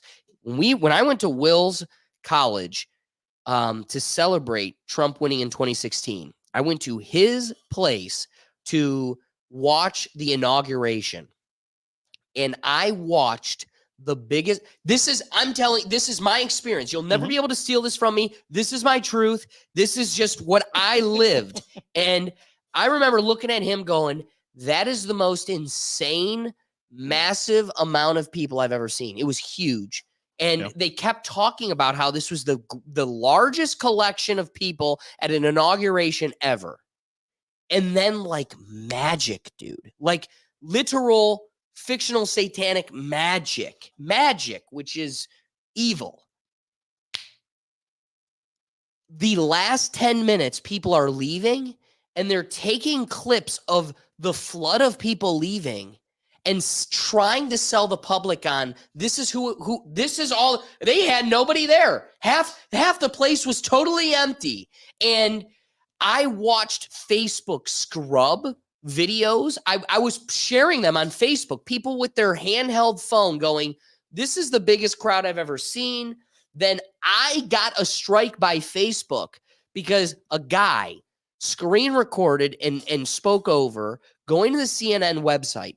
CNN had a 360 camera on the inauguration stage. And not only could you look out towards the Washington Memorial and the reflection pond towards the Lincoln Memorial, you could see all of those people. But because it was a 360 camera, you could also see behind the stage, down the streets. And I'm telling you, every waking moment was full of people.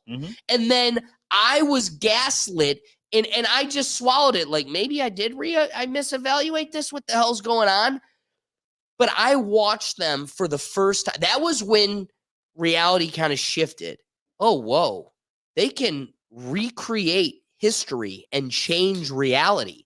And I watched them just by saying it enough times over and over again. So here's what long diatribe, but what I'll say is right now, there is this fictional reality that's created that Jay-Z, Beyonce, the Beehive, they all care about you. They're all great celebrities. They're all moral saints, and you should bow to them and kiss their toes. Whatever they say, whatever they do, follow it blindly because that's your role. On the flip side, I have personally experienced things that shake that reality, and they've become more and more prevalent.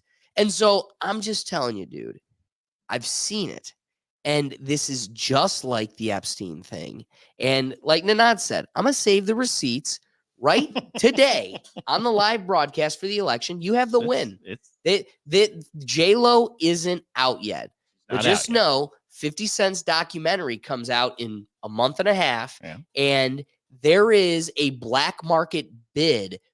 Dude, we're talking hundreds of millions of dollars for these sex tapes on the black market. You're the Reddit guy. Oh, I don't doubt that. Celebrity sex tapes are probably. I didn't imagine that's probably some big business if you got them over there. Like if you have one, you can get some good money. I mean, that's how TMZ. TMZ usually pays for a lot of these, but it's Kim Kardashian though. That's how she got famous. That's true.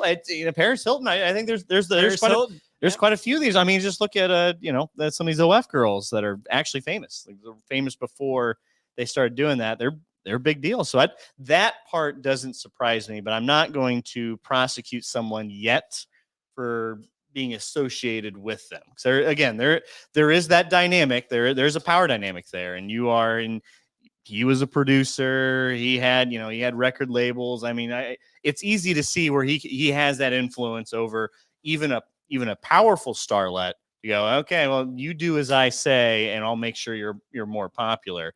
I think there is degrees of bad. Is she 100% innocent? Probably not. But that's not the argument. That's not the argument. She's 100% innocent. The argument is, I'll give you that. Is she recruiting more individuals in these parties? Be curious. We'll find out. We'll find out. Now, that's a coming attraction. I hope you clip this one too. Yeah, I will eat crow. I'm gonna find a crow in a field in Ohio. Guilty, you got to do an Iceman. No, eat a crow. I will eat a crow. We'll find one somehow. You're eating a raven, dude. We're Big eating old Derrick bird. Henry sweaty ass in here. No, it's deeper than that. All right, Will, and then we're going to Doug for the update. I think Doug and I are about to talk about the same thing. As of right now, Trump is taking the lead in Wisconsin and Pennsylvania. Woo, Doug, what do you got for us? I We're gonna have get to the that map. the AP has called Utah and Montana for Trump. That happened. Whoa, a few look at that minutes map ago. evolution. We're getting the numbers are changing. All right, guys, this is live. We're in front of everybody. We can have the dialogue. I'd like to go a bit longer if you guys don't mind. Oh, I can't wait to get to that. But I had it queued up from when we were talking about Cardi B and all of the disgustingness of the Democrat Party. We're gonna get to that one that we'll see in a coming attraction. But I'd like to go. Do you guys think we could do at least maybe like go to 11? Maybe Probably go to 11. All right. I want to get to that picture then. If I'm making this case, the Democrats are gross and they got all this weird stuff going on, I'm going to refrain from making a statement first. I want you guys to. I want to get the first impressions. But the lovely Monica Lewinsky voted. You want to take a guess at who she voted for? Does she not learn? Like, fool me once, shame on you. Mess up my dress twice. What are you talking about, man? She's got a book deal to look forward to. Hey, boom, you nailed it. That's what's going on. Hillary's like, shut up. I'll give you a book deal. Go to just fade away out of existence. This reminds me of that Dave Chappelle skit. What? Like, you're the president. You're the most famous dick sucker in the world. Like, just get it done. Go write yourself a book, man. It's such a great, probably too much for YouTube. Sorry, but it's like, It's such a great bit. He's just like, you are the most famous one in the world. You got a book deal out of that. And I was like, yeah, pretty much. And in fairness to Miss Lewinsky, it's hard to have the same issues this time if you vote for this Democratic president versus the last one. It's simply just not going to happen. Honestly, you're fine. It's your math. The math doesn't math. The math doesn't math. You Zero heard it plus here. 0 does not equal 1. Exactly. So, before we move on to another subject, I do want to just reference back to the map. So the evolution is showing us that we're looking at, it's getting pretty tight though, 109 to 198, but holy crap, is Trump close? Yeah. Do you guys think we're going to get an answer tonight? Because we'll here's get an what. answer tonight. No, seriously? At the It'll speed probably of happen on light, like I think we'll it get an says answer 1 tonight. a.m. for the House. I think so These too. votes are coming really quick, and the problem is like Trump is still up in the popular vote, and he's up quite a bit. Yep. Like I'm surprised he's up that much. We still at this haven't hour. gotten California. That's really about the big, like, last state that hasn't put a whole lot of weight That's into their defense right now for the popular vote, because Yeah. the electoral is not looking good. Well, for them but right now. like, here's the other thing too. California also has the most amount of Republicans of any other state. Right. So it's just a different political strategy. Yeah. Let's just say we take the electoral college, we just throw it out the window. First 2 or 3 elections, yeah, they're probably, I think Democrats are going to win just using the same strategies they always have been. But eventually you're going to change the strategies. The voters are going to understand the game. And now it's going to be a little bit different. So it's not the way we're doing things now. Yes, it benefits Democrats for the popular vote. But if the rules change, you cater your strategy towards a different rule set. So this isn't like if we just get rid of this all of a sudden now it's just going to Democrats forever. That's not how this is going to work. And we also see this in state voting too, with the Senate and I don't even like using the Congress, but I like using the Senate because it's just pure. There's no gerrymandering. It's just one vote. 1 equals 1 on that, and it's still pretty much 50-50 every single time. The last time we saw even a supermajority was the first Obama year. Yeah. Last time we had that. Yeah, and the Obama one, man, that was crazy. Obama was a clean sweep for sure. So until we're going to get another politician like that, we're still not going to quite get the clean sweep I think the Democrats really want from abolishing the Electoral College. No. Well, and one of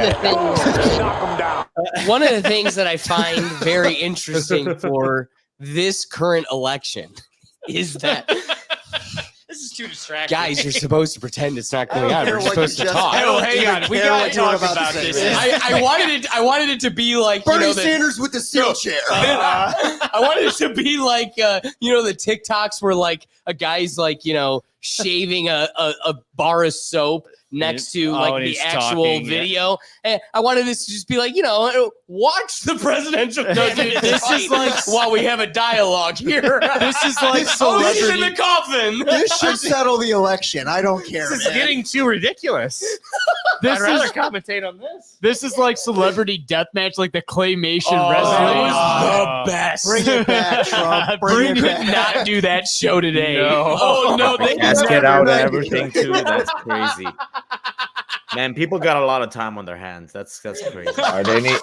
They need to bring back that Def Jam game with all the celebrity rappers in there and shit. Yes, That was a good one. For someone that Bring the knows what they're celebrities doing, in. this video could not have been that difficult. You just play Mortal Kombat. No, and this then is you change it. WWE just was WWE. simulated. Yeah, like this can't be that hard to have.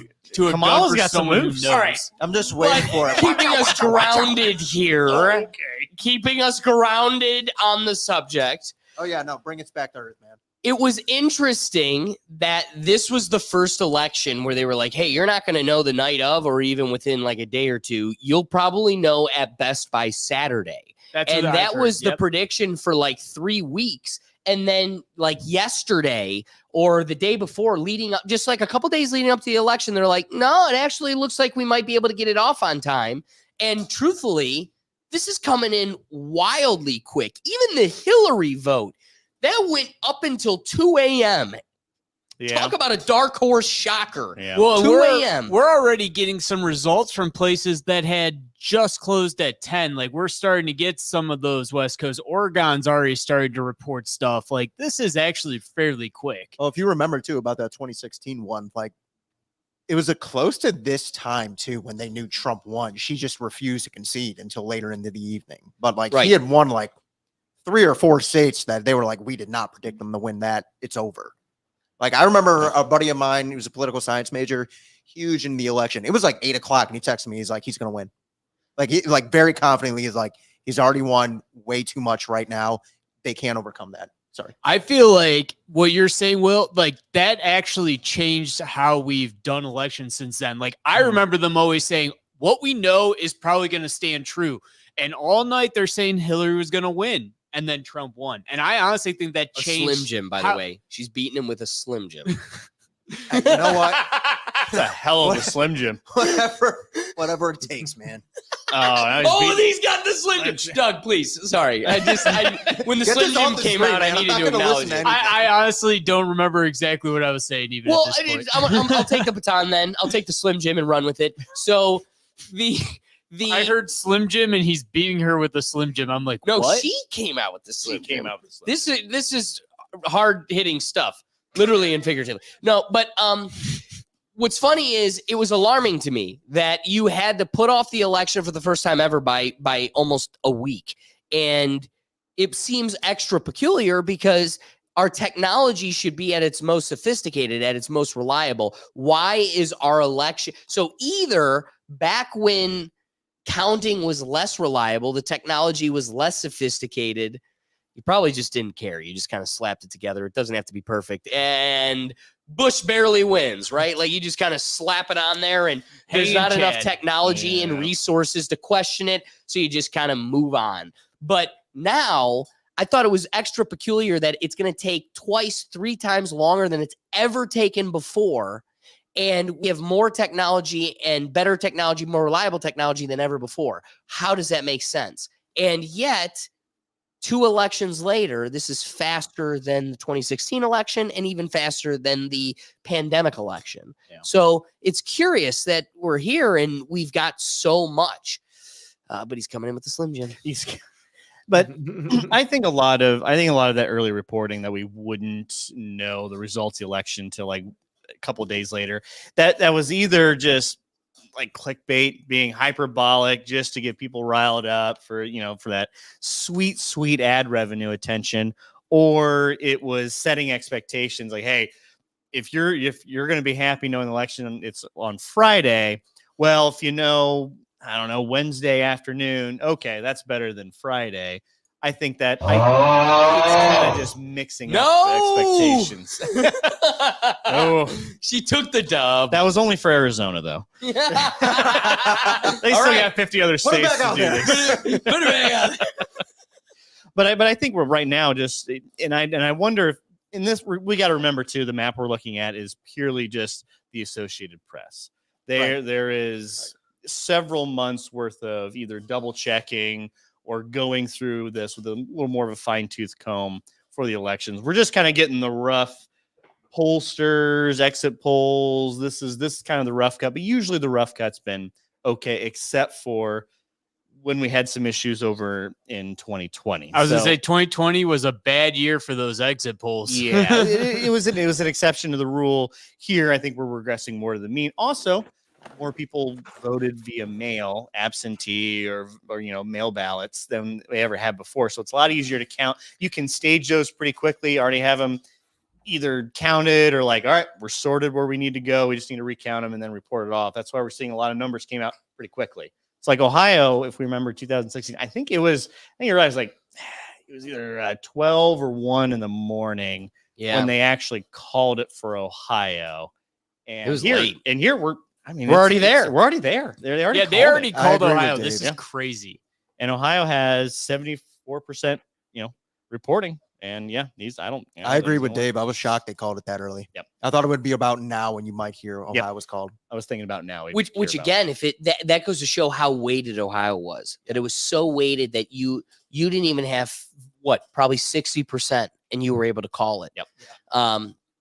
I just a mild pivot here to all the folks, our Ohioans, Ricky, even our Cleveland. Look at, he's even got it on his left shoulder, our right, his left. Cleveland just sitting there. Do you guys want to, we're talking about trampling supporters off on the stage. Do you guys want to see the update on who came out to support Trump as of recent? This is Cleveland Browns legend Jim Brown's daughter. Damn it! StreamYard, why are you taking so long to pull videos up? I'm noticing my laptop's taking a while to pull I think it's stuff because up, they're too. competing with the internet. As the 47th president of the United States Whoa, of America. tone it down, baby. I love it. She's Little just aggressive. like Jim. She's a female Jim Brown. She's got the aggression of a Jim Brown. Yep. I didn't know the joke had a picture. They didn't even hear us. She has the aggression of a Jim Brown. She's got the intensity. Yep, Intensity, not aggression, intensity. Ricky, what are your thoughts? Never seen her in my life. I don't know what the significance I don't know is. who this lady is. Like I'm tired of like the celebrities and people coming out of the woodworks is like, oh, we need to endorse. I don't care who you're endorsing. Just shut up, go vote. Let the politicians just speak and stand on what they're speaking on. Like the distraction really comes from the celebrities. Like that is a major distraction. I want you to this question's for you specifically because I'm curious because I think we all approach this figure differently. David and I specifically, we have a different approach to this figure. But I'd be curious, speaking of endorsements, whether they matter or not, coming at the last hour, right? Last night at like 11 p.m., really 8 p.m. his time. What do you think of this endorsement? Be very clear, my transitions would be perfect if StreamYard was working. It would have just... You know what the definition of It's almost like insanity is? Brian's still here. Just received word about Joe Rogan's endorsement. He's a fantastic guy, and it's a great honor to receive it. Thank you, Joe, very much. So Joe Rogan endorses Trump. What are your thoughts, Ricky? I honestly would have loved if Joe would have kept to what he'd done. I just keep saying I'm a liberal. I have conservative values, but like, just don't endorse no one. I just rather if you just didn't endorse anyone. Just stand. Your platform speak for itself even more. If you just don't endorse anyone, that's why. Yeah, I would agree if, like, here's the thing: whoever I vote for, like, I truly stand by it, right? Whereas take like these celebrities, like Chris Evans. When Chris Evans says Kamala and all the Avengers are on a Zoom call and they're all giggling like, do I really believe he's voting that way? Yeah, maybe, but I don't know. I don't know who this guy is.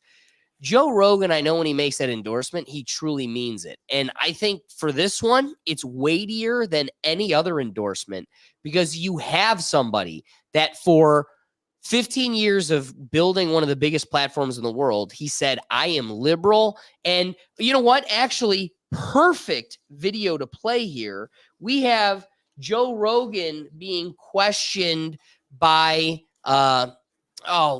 Will, help me out here. Who's the Russian podcaster that always wears a suit and him? Oh, Lex Friedman. Lex Friedman. So Lex Friedman calls him out and Joe tries to take the position. I would never have him on. Again, this would have been a perfect transition. Damn you, StreamYard. Right here. Come on, right now. He says, by the way, cool I'm stuff. not a Trump supporter in any way, shape, or form. I've had the opportunity to have him on my show more than once. I've said no every time. I don't want to help him. I'm not interested in helping him. The night is still young. We'll see. If I have him on, the night is still young. Yeah. You think I'll have him on? I think you'll have him on. Really? We're rolling. Good to see you, Yes, sir. sir. Here we go. So again, to me, this endorsement is weightier than any endorsement because you've got a cat that's like, I'll never platform him. I think he's the worst and I'll never give him a chance. And the fact that he goes, you know what? Not only will I go in a private booth and give him my one vote, but I will truly try to affect the tide. And to my audience of 50 million, I'm going to tell them who I vote. Now, it comes back to a dialogue we've had 10 times over tonight, which is if that is who is guiding your voice, you're like, oh, wherever Joe Rogan goes, I go, then you are an idiot and you shouldn't be allowed to vote.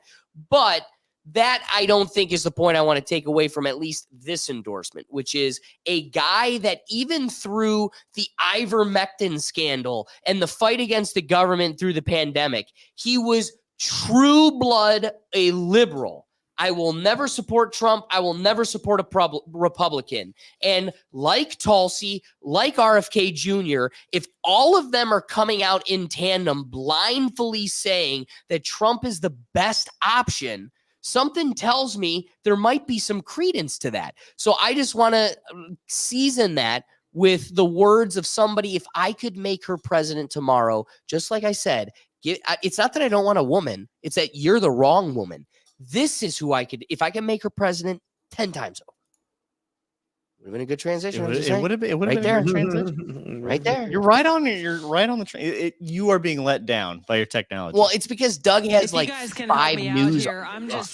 Doug is keeping us in the loop. He's checking through like 6 different broadcasts. He's got CNN, NBC, Fox News, Amazon. I mean, the dude's got like literally 10 tabs up. I've got this everything. has never happened on StreamYard, so we're definitely bogging it down. But we You make need better internet. I blame you. Okay, Doug, I'm trying my best. If you guys can help me out here, I'm just curious, how many of you here are Democrats or used to be Democrats? Raise your hands. Wow.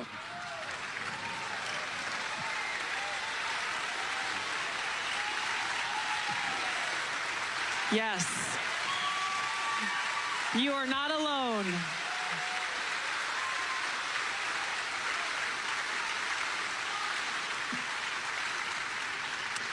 You are not alone. So while I definitely do not have anywhere near the political and Democrat legacy that Bobby has, I know there's a lot of you out here who can relate to our journeys and the experiences that we've had and the frustrations that we've had in recognizing that today's Democrat Party stands against every one of those things that Bobby outlined. So I just want to get to a great breaking point. Doug's got some updates for us. Doug, what's going on with the updates on the election here? Well, I was just checking the map, and Pennsylvania is starting to lean Trump, 51% to 48%, with 55% reported. All those gray circles are coming. Again, what did I say? The things that are coming in solid. Pittsburgh, Philadelphia, retard Harrisburg. Yeah, I went to law school there. They be dumb in Harrisburg. And that's their capital. God bless Pennsylvania. I got to tell you, the laws in Pennsylvania are so ass-side backwards. If going to law school in Pennsylvania did one thing, it was push me straight back home to Ohio. It was like, whoo, breath of fresh air. Like, oh my God, the laws there are insane because they're a commonwealth and nothing has to be bound by logic or reality. So, again, New York. Yeah, you're in New York. Very blue. Yep. Very blue. But I have no worries there. And they're already called. Yeah. So what are we expecting? I think Washington, blue. Oregon, blue. Nevada, blue. California, blue. What are we looking at Idaho? I think Idaho's also probably going to be blue as well. Blue's zero counting so far. Yeah, they have nothing counting. See what? They haven't closed Yeah, yet. I think. Yeah, Idaho's.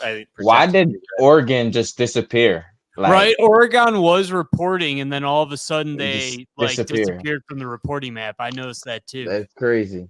Yeah. No, well, maybe it's because they already had their predetermined number figured, and they're like, "Oh, shit, don't display that Can't be yet." doing that. West Virginia has been on the sticky, dog. It's 49.4. Like it's been on the sticky with West Virginia.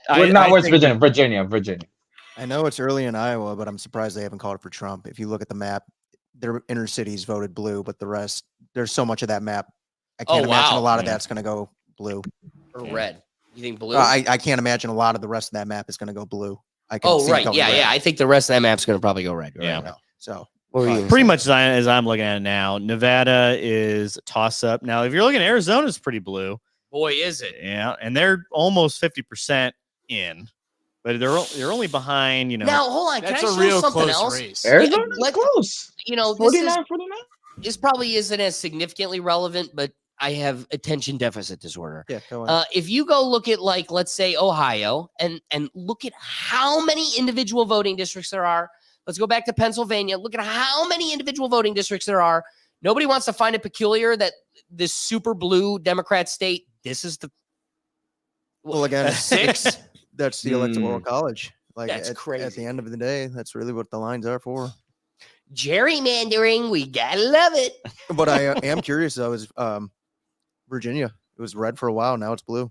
Yeah, it's going. Ooh, starting to go good back. call, Will. Came on back. But if they do get Pennsylvania, it's over. Trump gets Pennsylvania. If they it's get over. Pennsylvania or Wisconsin, it's going to be really over. tough for them. It's Like over. at this point, it's either They down could to even the- take Wow, you're looking at Arizona. 49%, 49%. North Carolina and Georgia. I'm surprised they haven't called either of those. Yeah, for Trump. Georgia's 88%, and he's winning by. Arizona just flipped back by 0.2%. Yeah. Crazy Yeah, work. Arizona's now showing So red it's on the like map. Arizona Whoa. and Virginia is like that 49 by points. It's, This is gonna be in the getting thousands. crazy now, guys. It's Alexander, for thousands. my own curiosity, can you just look at Michigan's for it at the moment? Yeah, I am yeah. curious. Take a look at her. Whoa, again. Wow, Michigan is shocking. I'm sorry. Well, funny I'm enough, I sorry. just read a tweet like 10 minutes ago where it said voters between the ages of 18 to 29% are like 6 point up for Republican. Because, dude, they're sick of the woke shit. This has been suffocating. You have literally crippled an entire generation with that crap. And with that being said, I just want to bring up a Kamala video here. We're shocked that the young generation, 18-year-olds, new voters, this generation that you've just suffocated with woke propaganda. Who would have thought they'd be sick? We have to stay woke. Like everybody needs to be woke.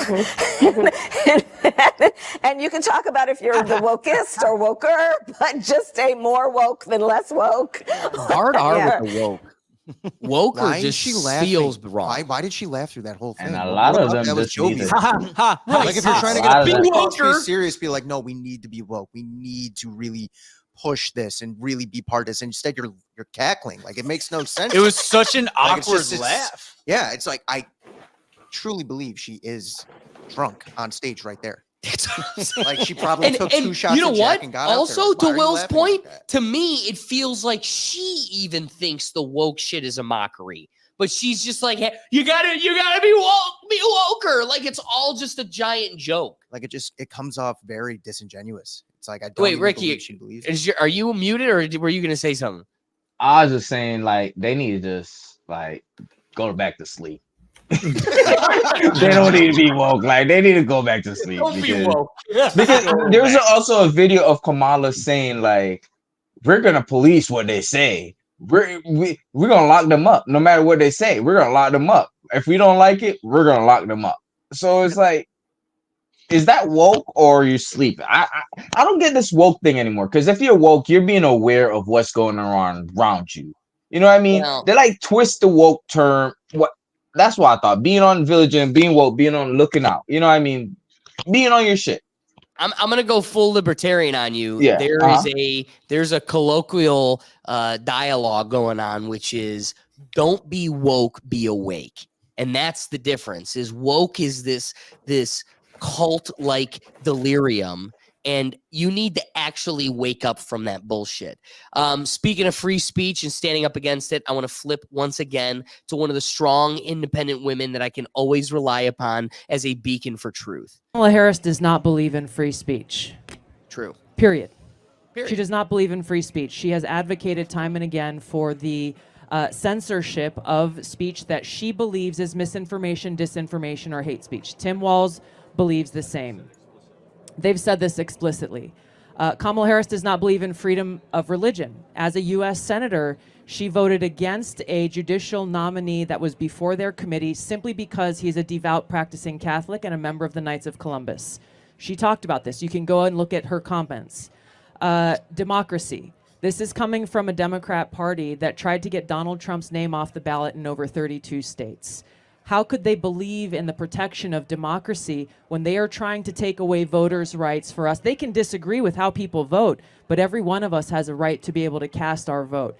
There are many different examples that prove that they do not believe in the Constitution and that their very actions are undermining our democracy, which points out the hypocrisy of their whole argument against Donald Trump. What this really comes down to, and this is important in the last 12 days, 11 days of this campaign, Kamala Harris has given up on debating and contrasting President Trump's actual policies on issues and resorting to name calling, because she knows when it comes to border security, when it comes to the economy, when it comes to foreign policy, when it comes to the cost of living, unfortunately for her, over the last 4 years, she has no record to stand on.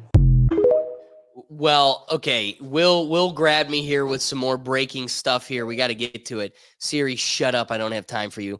Cortana, go away. Cortana, go away. Will, get to Bitcoin while I try to point out. I'm going to try to pull out the graph here. I just noticed, I saw a tweet. The price of Bitcoin is soaring. It is soaring. And I don't know what that could be an indication of, but I'm just saying. We got to share this screen. You guys got to see this. I haven't seen an increase like this on this. It's up $5,000 within the last, God, let me look. I would, you know what, Will, can you also find while you're looking, speaking of Elon Musk and Gothic Dark MAGA, what is Dogecoin at? But here's, look at this. Doge. At 6 o'clock, at 6 o'clock, the price was just under $70,000, and now it's all the way up to 74. So right when the poll started really closing, it's really been popping off. Huh. You know, it could be a pump and dump, but no shit. I'm just saying. Probably, yeah, it could be a pump and dump. Yeah, it could be. I'll see what Dogecoin and is. Same with Doge. Doge is up 30%. Oh, I got me some Doji. Oh yeah. All the meme coins and shit coins pump up whenever Bitcoin goes up. Everything really follows the it. other ones go up. Yeah, Okay, I got me some Doji and some Ethereum. You feel me? Oh, pretty interesting, you know. It really is. Tesla stock. Up 3.5% today. I was going to say the market's closed after hours, but I'm sure once that, depending on how the rest of the night goes, that might be soaring. You can just see it's all just it's going. Is this a general? I guess is the rest of like the NASDAQ stack? Is that just going up? No, that stops after market stops around 8 p.m. But you know, you could kind of see, funny enough, when you could see right when the polls closed and electoral started coming in, you could see the spike right when Trump started winning certain states. Like it started soaring. Good day to own stocks, boys. Boy, and none of us in this room do. Another one too. Speak out for of yourself. Florida. I own stock in Bitcoin. Oh, not Bitcoin. Yeah, okay. Real things. Yeah, another one. I have stocks. I have Bitcoin. Yeah. Wait, hold on. Silent, what's up? I said I have stocks and Bitcoin and Ethereum and Litecoin. Okay. All right, Silent's the only winner here. Cool. Silent, sell tonight. What were you saying, Will? Seriously, sell and buy us something nice. Matt Gaetz, he won his re-election in Florida as well. So a couple of representatives. Interesting. That's not terribly surprising. Matt Gaetz has weird teeth. I don't know if anyone's ever said it, but his top jaw comes in like a V. He looks like a Barbie doll, like the politician Barbie doll. Well, he also had a severe amount of plastic surgery, and he should. He looks like a man that had a lot of plastic surgery. Yeah, his forehead says it. His forehead screams, I am like Kim Kardashian. Doug, what's up? Real quick, right now, the U.S. House or U.S. Senate is 48-37, so strongly leaning Republican majority right now, depending on how the night goes. And the House, still a long way to go until majority, but Republicans are leading 137-91 in the House. So I like that. Starting to lean Republican tonight.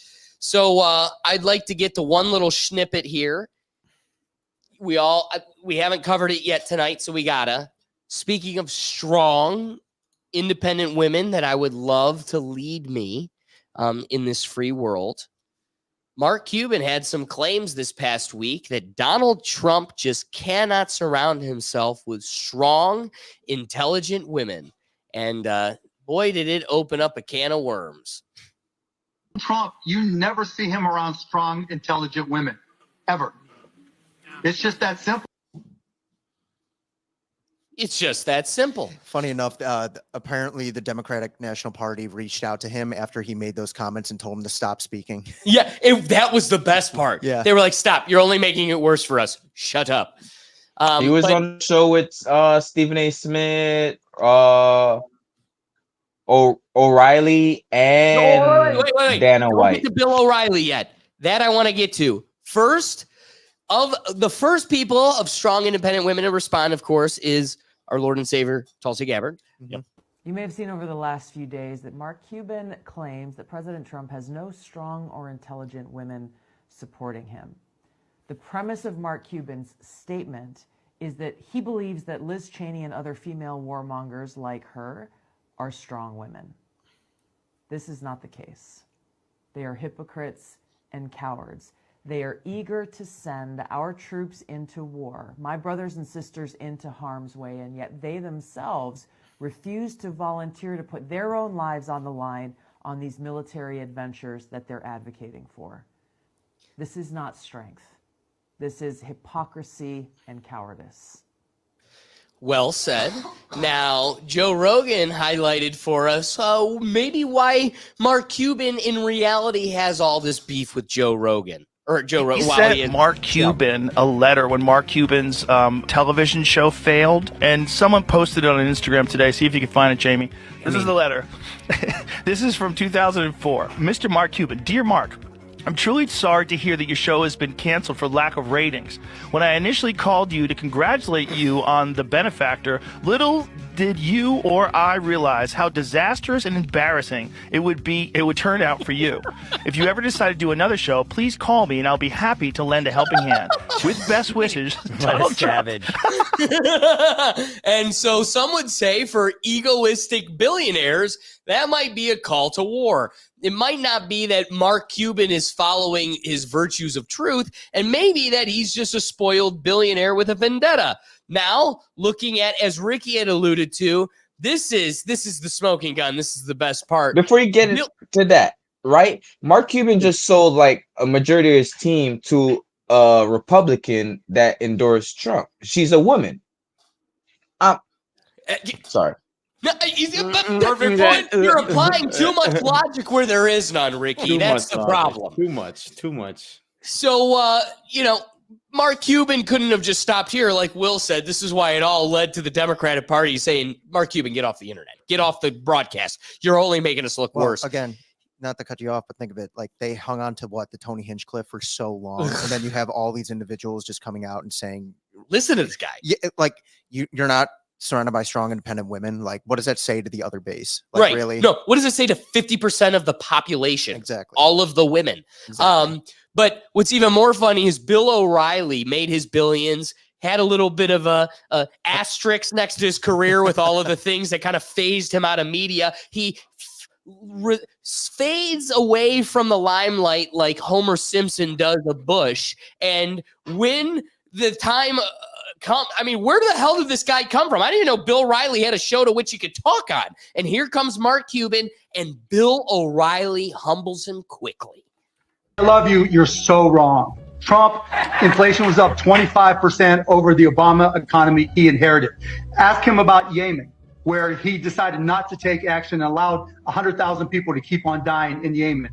Talk to him about his tariffs. What worked with his tariffs? He had 4 years to make tariffs work with China. China kicked his ass. China took him to court, right? Because he didn't know how tariffs worked, and it hurt the economy. The economy was rolling along, and it got so hit by the tariffs that his appointment to the Federal Reserve, Jerome Powell, had to come back in and cut interest rates 3 times. And then we get to the real point of reckoning, the pandemic. And what does he do? He says, if we don't test people, the viruses didn't really happen. He holds back on resources, except for Vladimir Putin, to keep people from getting healthy. That is not an accomplished president, Dana. He has not done anything. What he got, he inherited. You know what? His administration was the same as his personal wealth. He inherited it. I got to jump in with course corrections here. Number one, the real wages, which is really the only economic barometer for the folks, was up 8.2% in the 4 years Trump was president. 8.2 across the board for working Americans. Fact. Under Biden-Harris, it is around 1%. No COVID pandemic. They have failed. Number two, inflation didn't start because Putin and the Arabs did anything. Inflation started, and I don't know whether you know this, Mr. Cuban, but Biden signed in his first week in office at least 20 executive orders, making it harder for every fuel company to harvest their product, whether it be fracking or oil or anything. The fuel company said, holy you know what, we're going to get hosed because our prices to get the stuff out of the ground are quadrupling, so we're going to do it retail now. That's what ignited it, not Putin and not Saudi Arabia. What are your thoughts, David? I think Mark Cuban's probably more right than wrong, really. Really? Yeah. So the one thing he points to is the Jerome Powell lowering the interest rates. Yeah, I think interest rates were kept artificially low throughout the Trump administration, or those 4 years. Yeah, it makes the economy look good, but it is an inflationary policy. You do borrow more against it. You do put money. That's the whole point of low interest rates. Put more money in the supply so it goes vertical or sideways, wherever you want it to go. But it is an inflationary tactic. Now, he does talk. When you hear him speak about things he's like very knowledgeable about, he's very eloquent, kind of almost in a calm demeanor. Here he's kind of agitated. He's going for the 2 or 3 second soundbite situations. But there is an argument to be had that the tariff policy that he's really been promoting here in the past couple of months can have some negative consequences for the American people that are realized very quickly. I like you opening that door, because here's something I've been saying socially within my intimate circles quite a bit. It's like, I can't understand why somebody's even entertaining Kamala when you've got, ignore all of the sucking babies' feet and hanging out with Epstein and Diddy. We're just going to ignore all of the sick things that define your political party. And we'll hone in on, okay, the balance of who we have to vote for.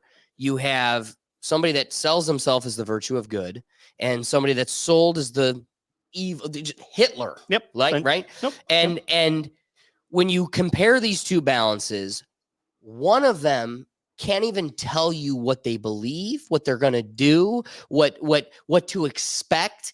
And they keep saying, I'm change. Even though I've been the administration for the last 4 years, I can't tell you what to expect. I can't tell you what to anticipate.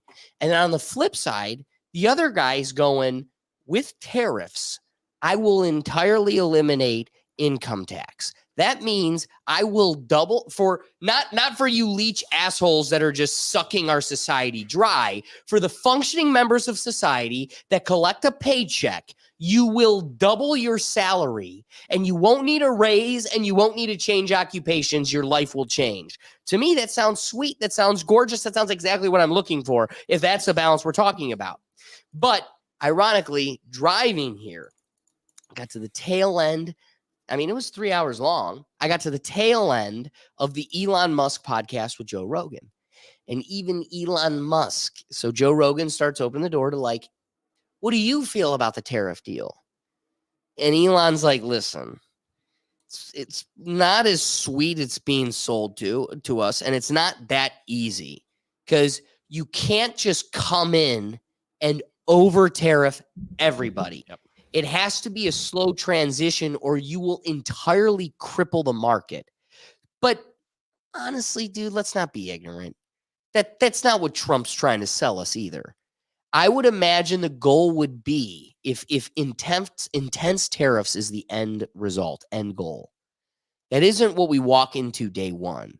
I guarantee there is an administrative plan that rolls out a slow transition to the global market, China, India, Russia, the BRIC nations, and make it clear to them that this is where we're headed, and create an economic transition. Because Elon goes on a very sophisticated breakdown of, let's say you're building a car, and through your tariffs, just the one widget is incredibly expensive to the point where it throws off the entire chain of construction or assembly.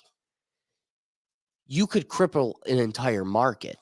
And so I agree with your point, but I also think it's unfair to project on Trump that the guy's a businessman. The guy knows money. The guy knows economy. He knows 3 hours of talking to Joe Rogan. He won a lot of people over. And so much of that was because he was a regular guy, no script. And one of the more fascinating things was his knowledge of United States history. I mean, going back to the 1800s was fascinating. And he brings up McKinley being one of the most ridiculed presidents, calling him the tariff king. And it ended up with him being assassinated. They ended up killing him, he says. And you know what? They could try to kill me. They can't kill me. You know, that's his position. Yeah. But his knowledge of how it worked for us in 1850 and the admission of how different our economy is, but how we could mold that to fit the modern economy and do it at a safe and healthy rate to where it doesn't cripple us or the global economy. We're not dealing with an idiot that's just throwing shit against the wall and sees what sticks. You're looking at a guy that was thrown into a system that he wasn't a politician. He didn't know who to hire, who to bring in. And again, I'm not trying to hype his narrative, but I do think now you're going to see more of the real Trump than you did the first 4 years, because you fool me once, shame on me. I don't think you fool a Trump twice. Well, I think one of the things he brought up in the podcast is early hiring, when he had to appoint 10,000 people, and he's basically just taking recommendations from 10,000 is crazy. It is crazy. Do you know 10,000 people? Period. I do not. Let know alone 10,000. 10,000. Will, I wouldn't hire you. But like, I wouldn't. Did you hire? But Will? that's what I'm saying is like, I don't know 10,000 people I know, let alone 10,000 people I'd hire. And I know this guy. He's in my damn studio. So that's one of the kind of the lapses.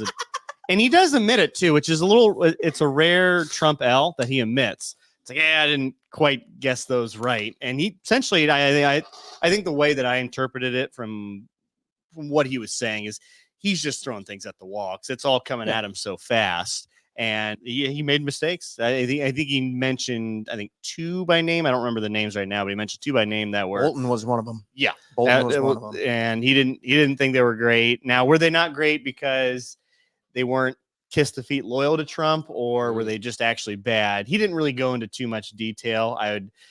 We know his ego. With Trump, it's always going to be a little bit. And if you kiss the feet, you're always a little bit better than you actually are, one way or the other.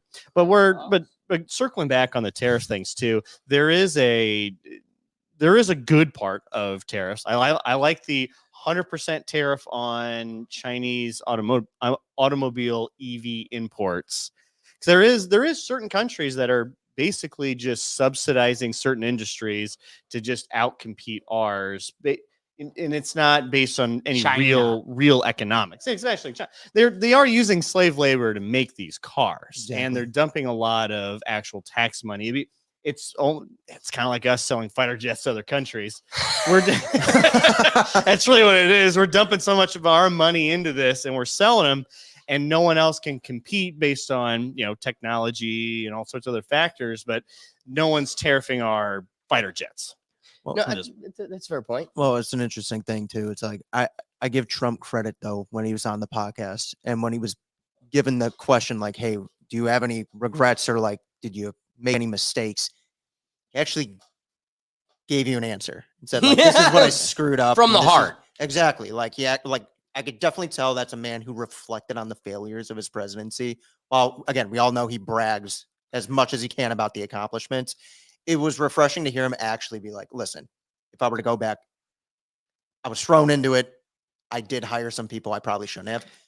I remember Kamala got asked that question like on a panel, and she was like, "Well, I think the biggest regret is like you get the opportunity to make regrets," and it's like, "What the fuck are you talking about? Like, what the hell is that answer?" And I grew up in a middle class family home, and my mom I grew up bought in a us a middle house. class It's like, you know household. what? This is a guy, like, I could definitely hearing him say something like that for me is like, I could see why you've been so successful because it's like when you're a guy like that who's had businesses for God knows how long, you're gonna have failures. That's part of the business. It's nice that you can have contemplation and sit back and actually discuss what they were. Wait, Will, are you saying that we can make a claim, grow from it, and change? Because that doesn't seem like the Democrat way, right? In the past, we've seen Hillary say gay people should never get married, and then when she needs to get elected, she says, "I love gay people." I will literally do the marriage. I've never seen this before. Heaven forbid we talk about a wall. In To fact, be very clear, I'm not going to vote for a wall under any circumstances. I am not for a wall. They're not jumping over walls. So the idea that we're going to sell this thing to the American public and require the taxpayers of our country to pay $5 billion for something that will not deliver what he is suggesting we need is ridiculous, and I will not support it. It does call for $650 million that was earmarked under Trump to actually still go to build the wall. I'm not afraid of good ideas where they occurred. So you don't think it's stupid anymore? I think what he did and how he did it did not make much sense because he actually didn't do much of anything. Convenient. I just talked about that wall, right? We just talked about it. He didn't actually do much of anything. But you do want to build some wall. I want to strengthen our border. Yeah, borders are. She's, here's the wild thing. She's not wrong. He did not build enough wall. Oh, he didn't. Crow, dude. He didn't. He didn't finish it, but he wasn't allowed to. You're acting as if the entire mechanism. So, okay, let's be real. Can we agree that it was a political symbol? The wall was a Trump political symbol. That means 50% of the political mechanism was invested in his failure in accomplishing that. His ability to build half of that wall shows that the efforts were there. He was going to do everything he could to accomplish it, even though he was swimming against the river. So I'm with you. He didn't accomplish it, but that is a failure point when he has the entire mechanism trying to oppress his ability to do so. And he was able to accomplish a fraction of it. And it's not that he accomplished a fraction of it and could have done it all. We have to agree that what he was able to accomplish was the maximum at which he was able to accomplish within his presidency. Are you going to make the claim here live that he could have financially and resource-wise built more of that wall and failed to do so? Is that the claim? Yes. Yeah. I couldn't disagree He more. had the House. He had the Senate. He didn't. He did not. Yes, he did. He did not in his favor either. He No. appointed He did not have he did not have Congress in his favor until did. not until the pandemic. And that year, everything stopped. when he No. got inaugurated up until the next election No. cycle, he had the House and the Senate control. Absolutely. How do you think the Trump tax cuts got passed? I thought he just had the House. I didn't think he had the Senate. He had the House and the Senate. No, he did not have both. He had both. Yes, he had. Look it up. We have Pull her up. Just on one quick. He had both in 2006 or was it 2017? We're going to look at 2016. Yeah, 2016, 2017. Just a quick side note: Bernie Moreno did win. Hey! Oh, really? Ohio. Oh, really? They For just real? called that? Holy hell! November 2016, Donald Trump and Mike Pence elected president. He did. And retained both the Senate and the House of Representatives. I'm I'll not give you wrong. that. All right, listen, I want facts. We still got here. to go on the J-Lo thing, though. It's to be determined.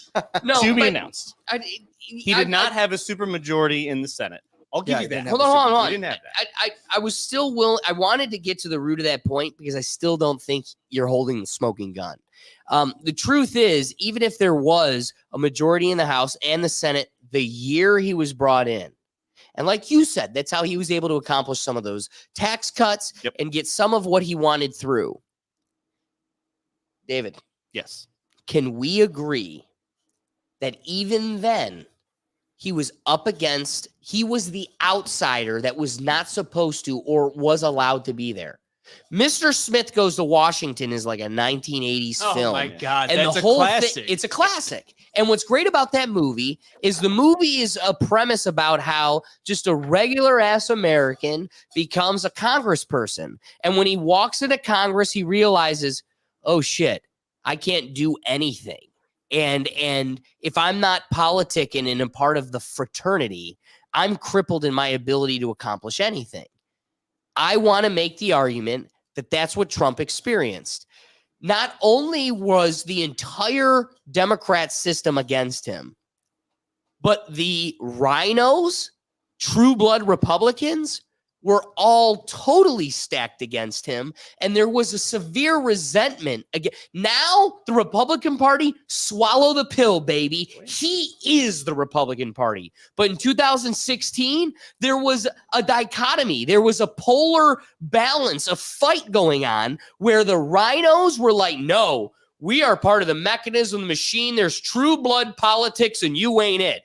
And Trump is sitting here going, I'm the new Republican. I'm the new wave of Republican politics. And so even where he may have had the majority, I still want to make the argument that he had an uphill battle in that the true blood swamp Republicans were invested in slowing down and crippling his ability. And again, yeah, they let him get his tax cuts done. They let him do all of the great Republican policies that would satisfy their voter base, but they did everything they could to get in the way and slow down the one thing that's a symbol of Trump's success: build that wall. I agree that there was pushback within the federal government, just in general, and within the party. Within the party, I'm not disagreeing with you on that end. You are what you are intentional about. He wasn't very intentional about building the wall. That was not his top priority. Tax cuts were definitely his top priority, and repealing the Obamacare, the ACA. And he almost would have gotten away with it if it weren't for John McCain. Those meddling kids. Yeah, John McCain was the dissenting vote on that. He wasn't going to vote for it.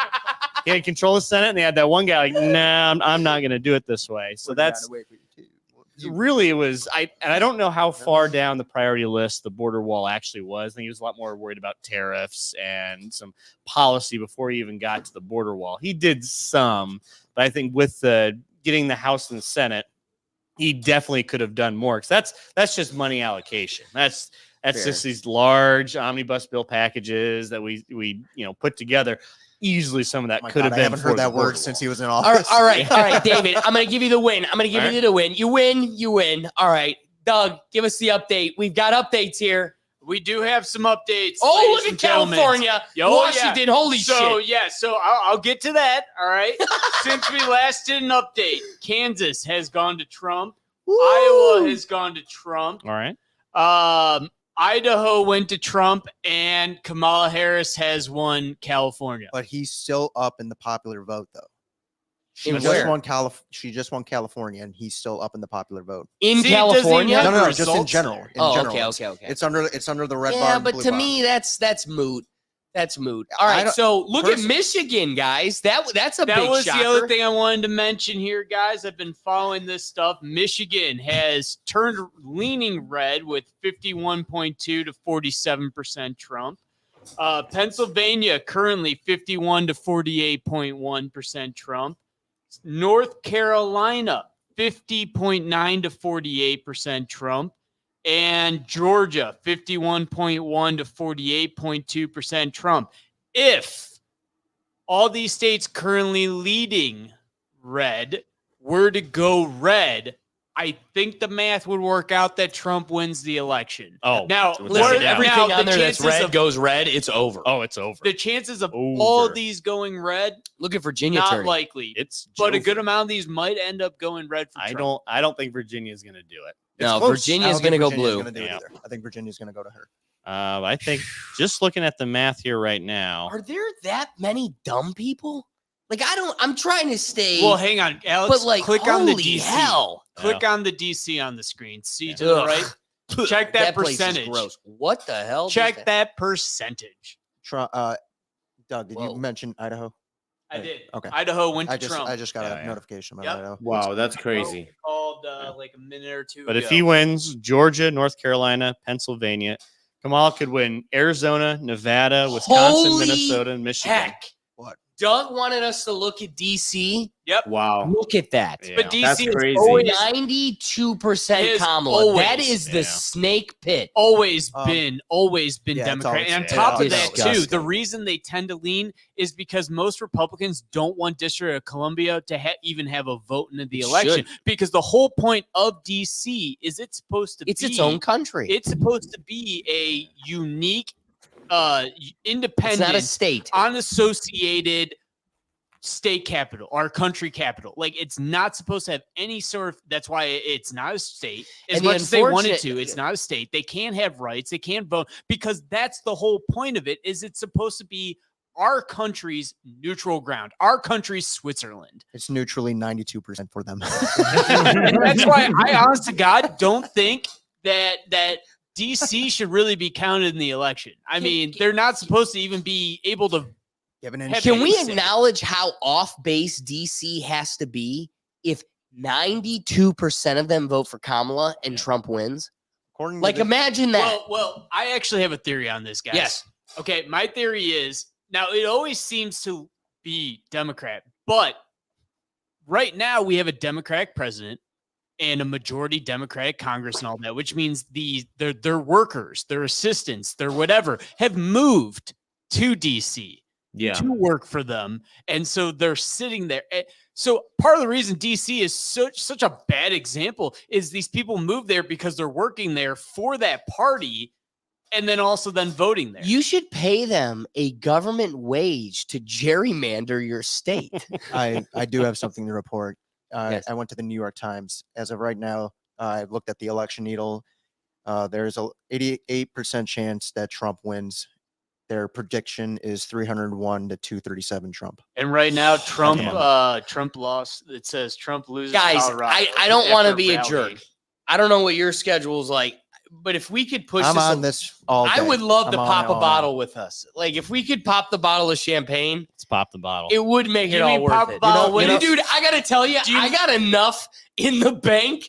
We could keep this baby rolling. I've got a question. You want to I see can another WWE fight? I can This one is for Georgia. I can stay. I can stay another. Tyler, what's up? I said I could stay till midnight, but then I have to sleep fair. because I have work. But yeah. Hey man, thanks for hanging, brother. It's Thanks for poor hanging. Silence. Like I'm in Toronto. I could only give so much of a shit about your election. I'm honest, Silent. I'm so happy you've actually stayed with us this long because this affects you. Just real not talk. at all. He's just like, I'm happy to be here. Let's open up a bit of a dialogue here. You've got a guy from Toronto, and Silent, enlighten us a little bit. This might be a little bit outside of the territory of your expertise, but and I want to concede all bias. Outsider looking in, I'm a kid from Ohio that knows very, very little about Canada politics beyond Trudeau is Satan and probably the son of a Cuban dictator. No, he's a legacy politician. Sure. He's just shaking his head like, So, with all that being said, how much confidence do you have in Canadian elections? Do you feel like you've heard all of our dialogue? I'm the first to say where there's virtues, and I'm even quicker to point out all of its pitfalls. So I become curious, what are your thoughts on Canadian politics? Are they reliable? Do you think it's even worth, like if we were in Canada, we were doing the same thing. Would it be worth following the election, or is it like, hey, the machine gets what it wants, it's going to be Trudeau anyway? Yeah, interesting question. I personally don't vote. All right, you sound like a damn God, American. no. That's the Canadian view. They might not have the same view of voting as us. True. Because see, the way I see it is, and I've recognized this from a very young age, is that it doesn't matter who the prime minister of our country is. Our country has been sold to big companies and big banks 4 decades ago. Post World War II, like the boomers were like, fuck it, companies, run our country. Let's go. Here you go, big banks, run our country. Here you go, big grocery stores and big oil, run our country. And it's been like that ever since. And it really does not matter who the prime minister is of our country. It really doesn't. That's crazy. And I always tell people, like, I would even argue in the US, it doesn't matter who the president or the prime minister is of your country, because sure, it may affect you in certain things, but I would argue that like your local election or who your mayor is would probably affect you more of who your president or who your prime minister is, like directly affect you, I mean. But that's why, like, at the same time, the way I see it is, because the way our politics works, we're a parliament system, right? We're just like the UK. So we don't have a 2-party system. We have a 3-4 party system. But the majority of the time, it's always the same 2 parties, the conservatives and the liberals, winning the seats. Like we had a rare NDP like control the parliament in the like late 80s, early 90s. But it's basically just been conservative and liberal since then. And so there's this idea in Canada that a prime minister is going to, like, you know, fix this and fix that and save the country and save that. But the reality is, if Parliament doesn't unanimously agree to what the bills that the prime minister is passing, then the prime minister is powerless and can't really do much. No, that I can appreciate.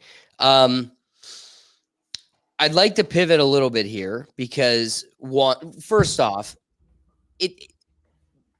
to acknowledge directly what you said, Silent. Unfortunately, that's more relatable, I think, to the American public than we're willing to admit.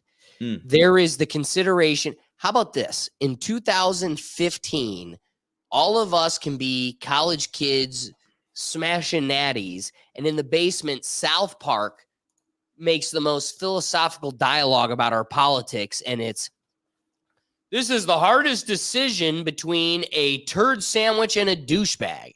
And it's like, no. Turd sandwich and a giant douche. Okay, thanks, Doug. That changed Just everything about the point. Everything I was saying just has completely evolved and bottomed out. But that's the point, is we have 2 terrible options.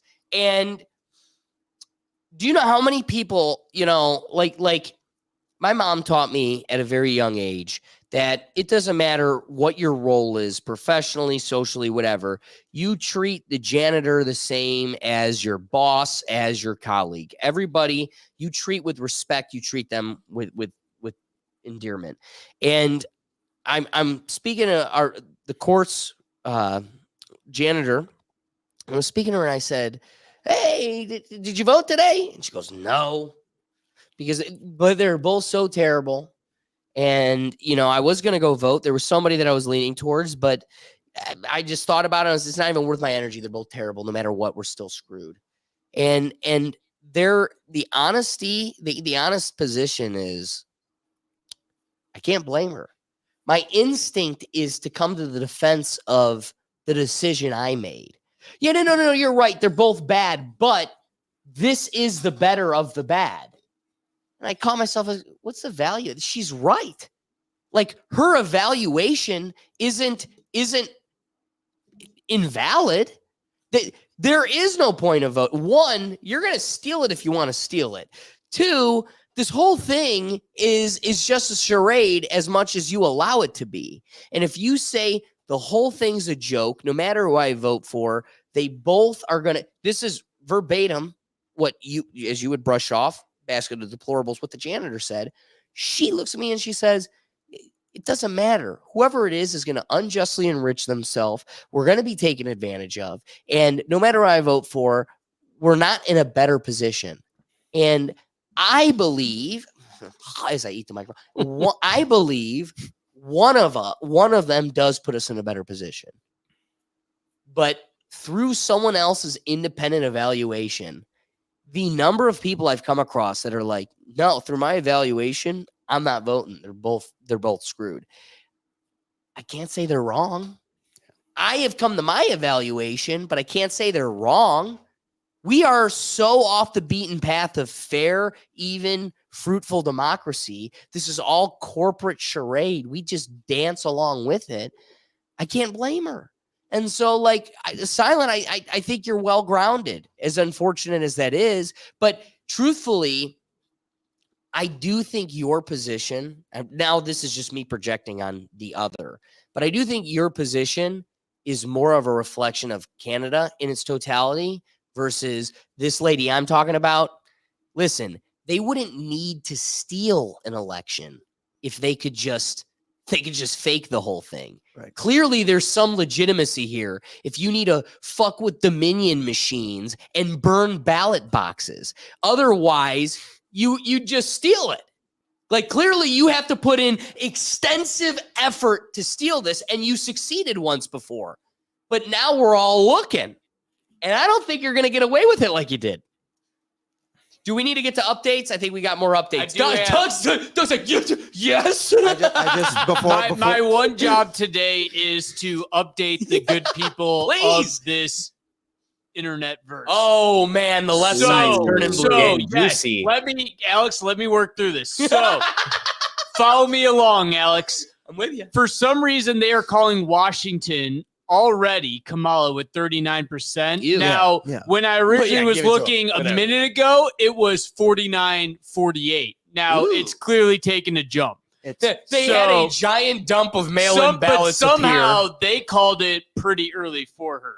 I wasn't Oregon, expecting though, when I last checked, was much closer than it currently is. So that's most likely leaning Kamala.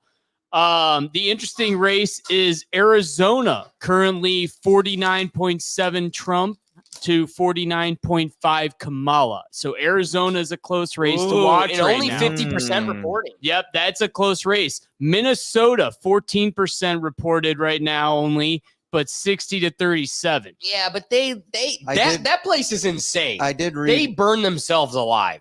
I did read tweets about Decision Desk.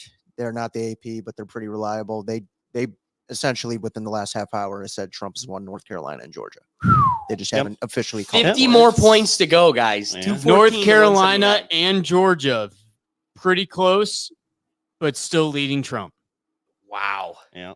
Pennsylvania right now, 51.148 Trump.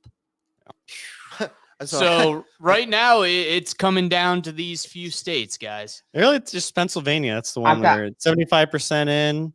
And you know what? Hold on, real quick. I don't want to just totally. We're gonna go to Will after this comment, but I just want to make a comment.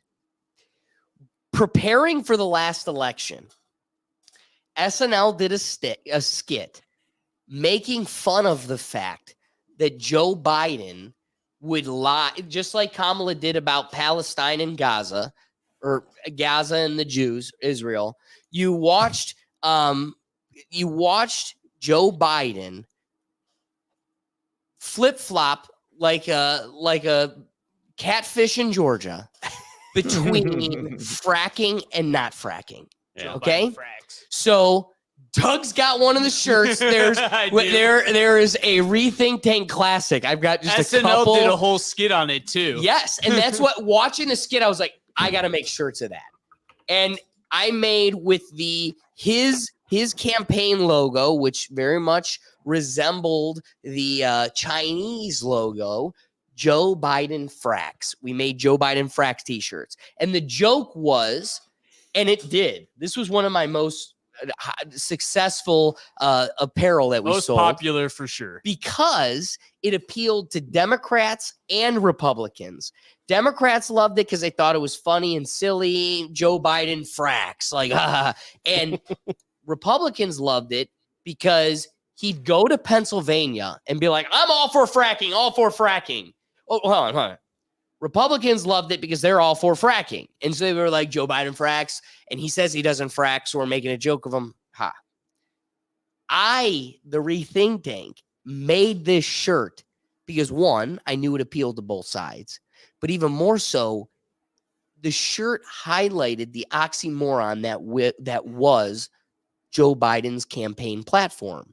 He'd go across the whole country saying, we need to get rid of fracking. Listen, blue people that follow me blindly, we're going to get rid of fracking because that's what you want to hear. And then he'd go to Pennsylvania, his hometown, that he was blindly going to win because they're his people. And he goes, we are keeping fracking. And so the shirt more than anything was to highlight how much of an oxymoron Joe Biden is. He lies and speaks out of both sides of his mouth. And yet, the next election, here we are again. It all boils down to those jackass frackers in Pennsylvania and how we play them like a fiddle. And like the 180,000 Amish that normally refrain from presidential elections, I think you're going to see a push here. Yeah. What percentage are we at again? 75%. And you're looking at 51 to 47, dude. They just called North Carolina. Yeah. Yeah. North Carolina's officially been called. 2:30. I saw a tweet. It made me laugh. Hearing reports that Hillary Clinton has started throwing in the Democrats' bullpen.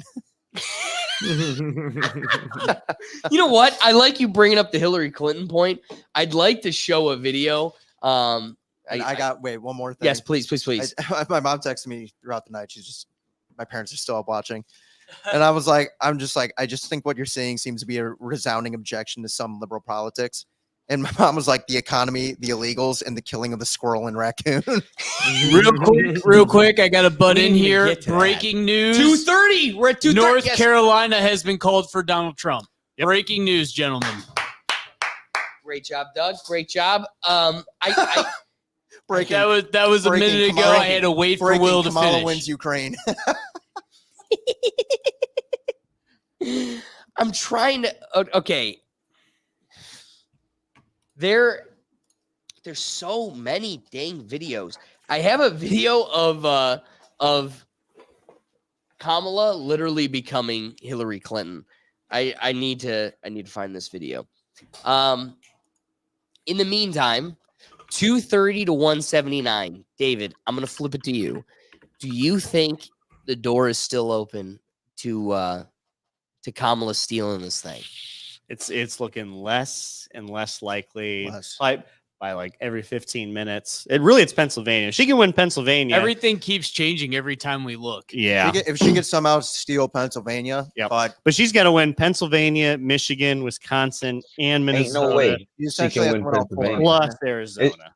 It's Ricky, what's up? 76% of the vote in already at Pennsylvania. Trump is up by 4%. Did you say 76% of the vote, Ricky? Yeah, 76%. Yep. I only have it showing 50% right now on the things I got 76 of Pennsylvania. Yeah, I'm reported. showing 76 as well. And it's So, he's keep a refreshing, little though. less than 200,000 votes ahead. So he's probably going to win. He wins Pennsylvania. It's over, boys. Because all the urban areas for over. Pennsylvania is already counted. That I'm surprised Georgia hasn't called it yet because it's 90%, and he's Georgia will be calling it very shortly. Yeah. I feel like, Even unless it's Wisconsin. literally 49-51. Like if it's that close, they'll have to do like a manual recount probably. Yeah, but they'll do so. What they'll do, I think, part of the procedures they'll either kind of quasi call it, or we'll wait because it's too close to call, and then we'll hear probably. That's 90. It'll be like 2 a.m. that It's we hear 90% you. reported, and he's up 140,000 votes. Yeah. I even think she could take Arizona. I think she could do it. Sure. She can. I mean, Yeah. there's She could take it's only Arizona, 50 yeah. right now. 50%. Yeah, but if he gets Georgia and Pennsylvania, it doesn't matter. It's with the states he's already. Yeah, if he takes Georgia and Pennsylvania, it's pretty done. much over then. Yeah. But what's surprising me is Michigan, yo. I'm just saying. And if you look at the Michigan is smaller map surprising. in The amount of Michigan, tweets- like Detroit is red. The amount Parts of tweets- Detroit is red. It's the amount of crazy. tweets I've Oh seen my come out God, you're about Michigan right, have been dude. ridiculous. Detroit Flint- is like, Flint is Personally, I red. think he's winning Let's get to Michigan. Oh That my is crazy. God. That's huge, dude. When was the Personally, last Wait, time hold on, Detroit hold was on, hold red? on. This is That the is most crazy to appropriate me. time to play this video. Detroit is red literally is was just wild. looking at. I want to play this. Personally, I think Okay. he's winning Michigan. What's that? Because they had Eminem out there, Mom Spaghetti, my arms are sweaty. You know what I Hey, mean? I love thought you, Detroit was hold going on, to win. stop. Ricky, you know I love you. You know I love you more than Shut the fuck up. More than me. No, More no, than me. no. Ricky just keeps spoiling all the good shit that's coming. All right. Speaking of which, another human being that I have casted my vote for, and he decided to give it to Donald Trump. He had a miraculous take on The real Slim Shady. Eminem made his career off of dissing Dick Cheney. And now Eminem is advocating to get Dick Cheney back in office and his daughter. So it's insane, actually. So one of my favorite. So it's funny you brought this up. So Barack Obama, he was going off of "Lose Yourself." That's the set that I did at the Iowa State Fair last year. But actually, one of my favorite Eminem songs is "Without Me," and he literally addresses in that song Ms. Cheney. He said, "Ms. Cheney, I know you got a job already, but your husband's heart problem's complicating." And then he goes on and said the same song. I'm not kidding. It's the same song. The FCC won't let me be me. They won't let me go on MTV. So that's the Eminem who was anti-censorship, against 3-letter administrative state agencies in the bureaucracy, against Dick Cheney and Ms. Cheney, as he called it out, for going into wars. And yet here he is now endorsing the candidate who, as the Cheneys have joined, the pro-censorship party, the pro-bureaucracy party that wants the FCC to go around censoring people. Like it's just a change of such remarkable order that you'd say it's maybe the same flesh, as in the same biological human being, but it's a hollowed out husk of what's left inside. I think my question for him is, will the real Slim Shady please stand up, right? That's really what's left. And the guy standing up there might be called Marshall Mathers, but it isn't really the Eminem that we knew from when you and I were growing up, who was the guy who wanted to stick it to the system, the guy who wanted free speech, the guy who refused to be silenced by the establishment, has now joined the establishment that actually wants to do that very silencing, with Dick Cheney, the guy he used to diss on, right by his side, and Ms. Cheney, who he referred to. He said, I know you have a job already. That job is going to be Secretary of Defense if Kamala Harris takes the presidency, to bring it full circle to fight those wars that he was supposedly against. It doesn't make any sense. And so I hope the real Eminem, the real Slim Shady, does stand up, but that ain't the guy you got on the screen right there. I love that. I really quickly, Alex, have to point out that he, just like you, doesn't want to say any agency's letters. He just says a 3-letter agency. I love that. I died when I heard him say that. For real, though, that should tell you how scary it is that one of the more powerful politicians of our country also has to toe the YouTube line that we do, and we're just Middletown, Ohio folk. Like, that's scary how much we have entered the George Orwellian reality, that we tiptoe these lines as if they're actually real or bounded by reality. Nope. All right. I want to get to the comments here. He's not in my top rappers anymore. It's sad. This isn't the real Slim Shady anymore. Like, bro has fallen off. This is like, evolved. it's like a Rage. Do you want to talk about Detroit? It's Hang like on, real quick. Rage Against the Machine. Hold on, Doug. Like Rage Against the Machine. Like, they used to be like so anti-government, and now they're like playing at Democratic conventions, and it's just like you are the machine. You're raging with the machine, dude. Yes. Like, you're like, it's so disheartening to see. Doug, what was up? Just real quick, as we predicted, they have called Oregon for Kamala. Good for her. So that's my had question. To throw I that have. out there. They called it. Good for her. Look, Shocker. you can literally see in real time the states that have mental illness. Yeah, I had a question, Doug. Are you the only person that called Oregon? It's the first for me. I never heard this in my life. I just wasn't thinking, Ricky. You know, Ricky, you're being mean. You're picking on our No, Yeah, no, I didn't know if it was a regional thing. Oregon. I mean, my God, man, I just said a name. All right, you Hey, gotta Doug, stop being so what? Damn it! No, I ain't coming at you, bro. I just want to know. You know, I don't even honestly know what I said at this point, look and now at you've Oregon. really made Like, me question. Chunks of red. That is how many people who live in Portland and Eugene. Wait, you're telling Eugene. me Portland went Democrat? I can't believe it. I would never have guessed. Shocking. Portlandia. The Chad Zone alone won it. The show of mental Chad. illness.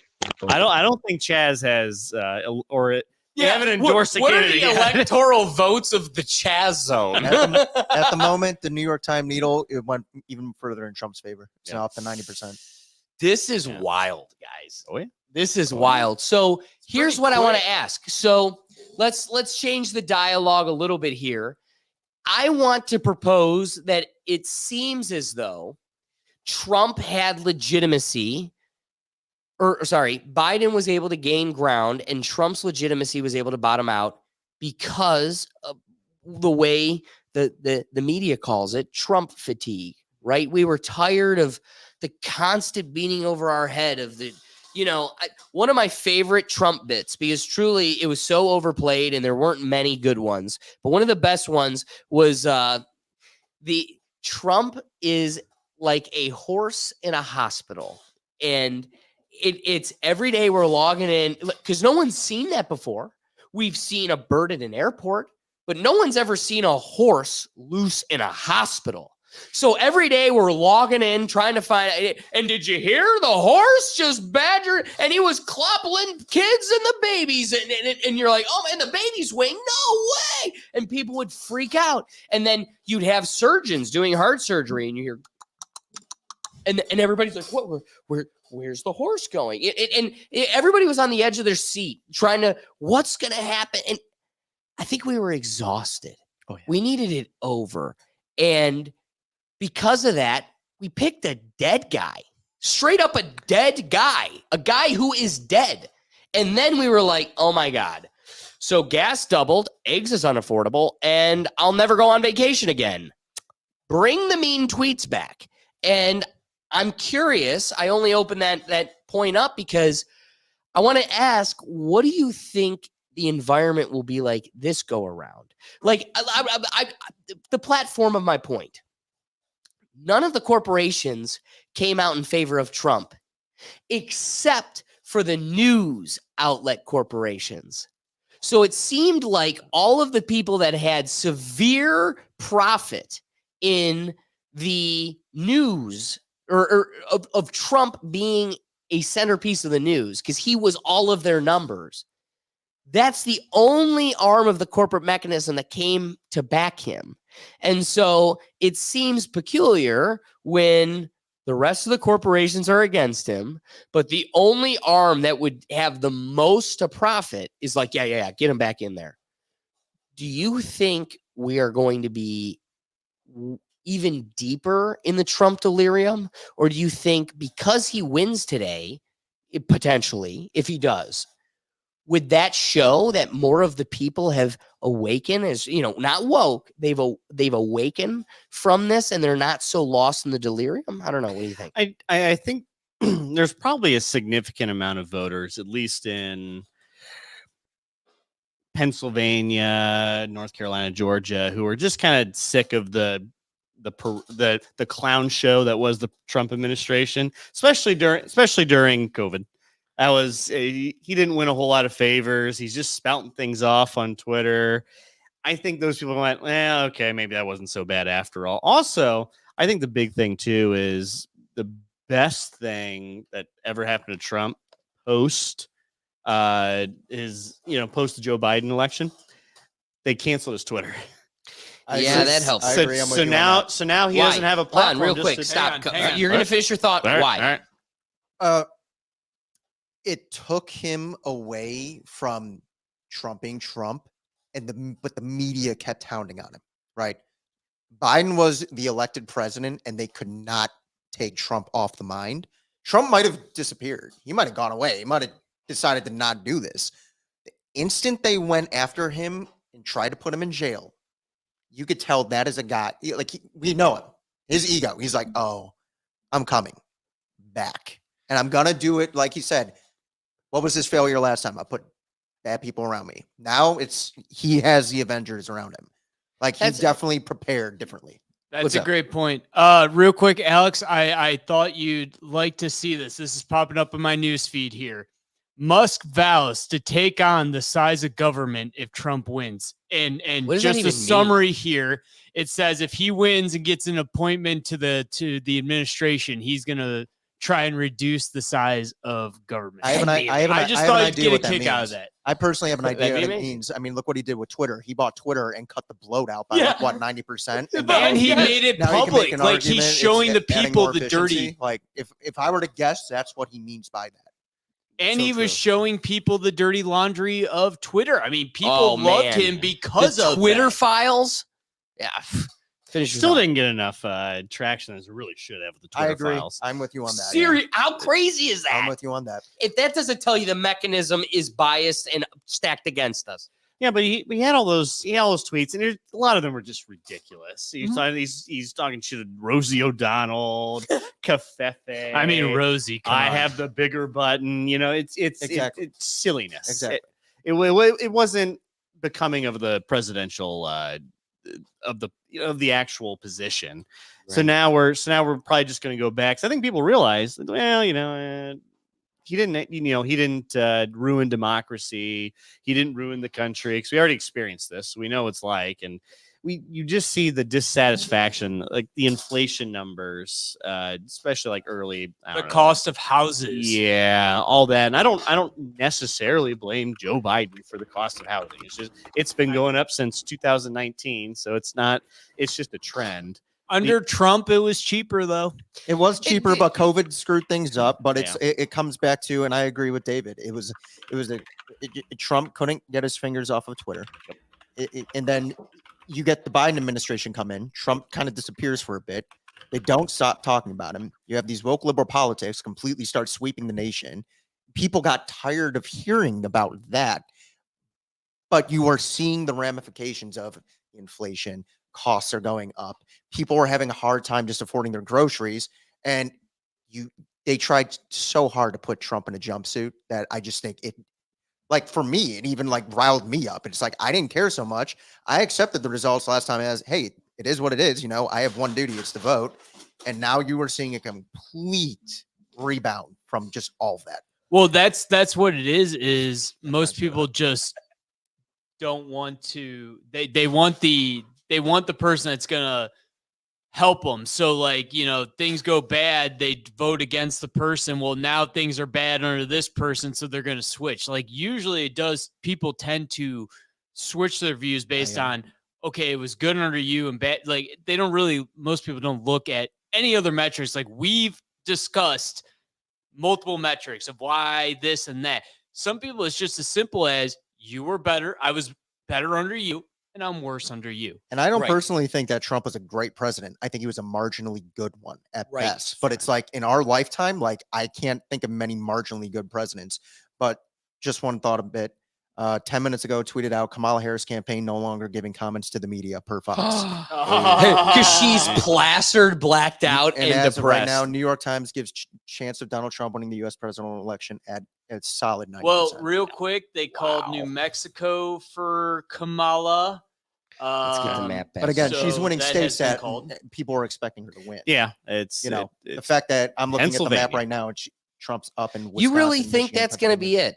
Oh yeah, you win Pennsylvania. Yeah, I think Pennsylvania over. really He's going is to the take main Georgia. thing He's right going to now. take possibly 77%, and he's up 77% of the votes counted, and he's up about 4%, over 4%. Yeah, right. But at the same time, that's just Pennsylvania. He's up in Georgia and Michigan, and the tweets I'm seeing. I mean, he's got 192 and electoral the tweets votes. and the tweets I'm seeing coming out of Michigan is the Latino Where- vote came out really he can hard still for him. he can still lose. He could still lose, but Michigan, Wisconsin doesn't matter. It's Do they have the popular vote on here at all? Yeah, it's up top. Yeah, popular's up at ULC. Look up under the Look bar. right Under the underneath. bar. It says 58 million. Oh yeah, 50 to yeah. 53 million. And that's I think he's going to wow. win. So here's one of the things that I was If worried we all about. remember the one Alex, election. not- Yep. Exactly. I thought this was going to be like 2016 Alex, or exactly. Not to take your thunder away. 2016 at this point, even though the Electoral College was close, Hillary was up in the popular vote. Yep. And that's what was really throwing people. The But fact that I'm that's looking what at pissed this people. and seeing Yeah. Trump up this many votes and he's leading in these states, you really need a haymaker here for Kamala Hey, Harris. I wasn't able to find it before because out of 70 videos, I 75. I mislabeled one, didn't give the title here, but I found it, and now this is the perfect time to present it. Okay. Here is the video. Wait, we got to get Ricky in here. I want his reaction too. Here is the video of Kamala becoming Hillary. Sick and tired of the negative, dark, divisive, dangerous vision and behavior of people who support Donald Trump. It's time That's uncanny. to say no. We are not going backwards. We're for the next 7 days. We focus on what's important. Don't get distracted. Don't get diverted. Focus on the kind of country and world that we want to help create. They're that afraid of the common man. Scheiße, Weiser, Scheiße, Weiser. I've seen this great orator before. It is crazy to think though that was 2016, and since it's been 8 years, and the best candidate you could put out there is Kamala Harris. Yep. Like I will say one thing you could say, like you Or may not like Trump, and I Democrats. completely understand that, but the Republican Party, look at all the young candidates that they have in the wing. You have the vice president potential nominee right now who could be in 4 years, the next one with Tulsi Gabbard as his running mate, or even vice versa. But it's like, look at the Democratic Party. In 4 years, who are you going to prop up there? AOC, Ilhan Omar? Like who? Oh, I think Tim Walz is a good candidate. Oh my Oh God. no. Personally, actually, you want a dark horse one? I could see Nikki Haley switching to Democratic Party and running. No, Nikki Yeah. Haley as Republican, she's got my vote. But if she switches Doug- Democrats, I don't want people switching. Doug is just barely on the good side. I don't know about that. I have She's claimed too much- Just barely. I Nikki have Haley is claimed too the much of a war entire hawk for me, time man. being on this show that I am a moderate. I view myself as I the agree. moderate. I have my left and right views. And don't ask truly, him if that. there was a true moderate option, I'd be there. I've always said that on this show. If moderate is tried your to- option, I would not put Nikki Haley in that conversation. Yeah, but If you wanted this to say was Tulsi when Gabbard, I'm Doug with, pretend. if you wanted to This- say Tulsi Gabbard, I'm with you on that one. but this is I'm when not it so was sure. like Nikki Haley, Donald Trump, and Joe Biden. Those were dark election You can even times. make the argument that Trump isn't a hardcore conservative. You could almost say he's more near like a nationalist centrist. at this Yeah, point, that's right? why like that's why the rhinos kind of don't like him still to this day. I mean, Mitch McConnell is putting out a hit piece book that CNN was promoting like a week or two ago. Real about quick. about like how sleazy Trump is, and it's like this was the Speaker of the House for the Republicans. Like 6 months ago? Yeah, not that long ago. Yeah. What's up, Doug? Fun fact, though, we've talked about the electoral college tonight, and one thing's popping up in my feed here. Nebraska and Maine, the way they function is they can actually split their state's electoral votes amongst the delegates. So right now, it's talking about why it's possible for Nebraska and Maine Low-key, to I split like their that. electoral votes. But again, hold on. What you're admitting, this comes back to when you flipped it to me to talk about the Electoral College. If anything, what does that admit? That's admitting that a couple of states Have are their own thing. dissolving the Electoral College and flipping it to the popular vote. Because if you're dividing the Electoral College, then you might as well just make it the popular Well, vote. these are also the small states. Like Nebraska only has like one congressional seat. So if you split the state, they kind of have to, you know what I mean? Like these are smaller Listen, states where that all being said, I'm a very karma guy, and so I'm very weary to jump on the train of where this thing is leaning. But it does feel like I had this queued up ready to this is going to be our future, and I'm pretty afraid. Now I'm going to frame it as this could have been our future, and boy would it have been terrible. Hell would have been upon us. Oh, no. You think you just fell out of a coconut tree? You think sitting in I still don't know what that is. It isn't you're on television. Mike, look at her.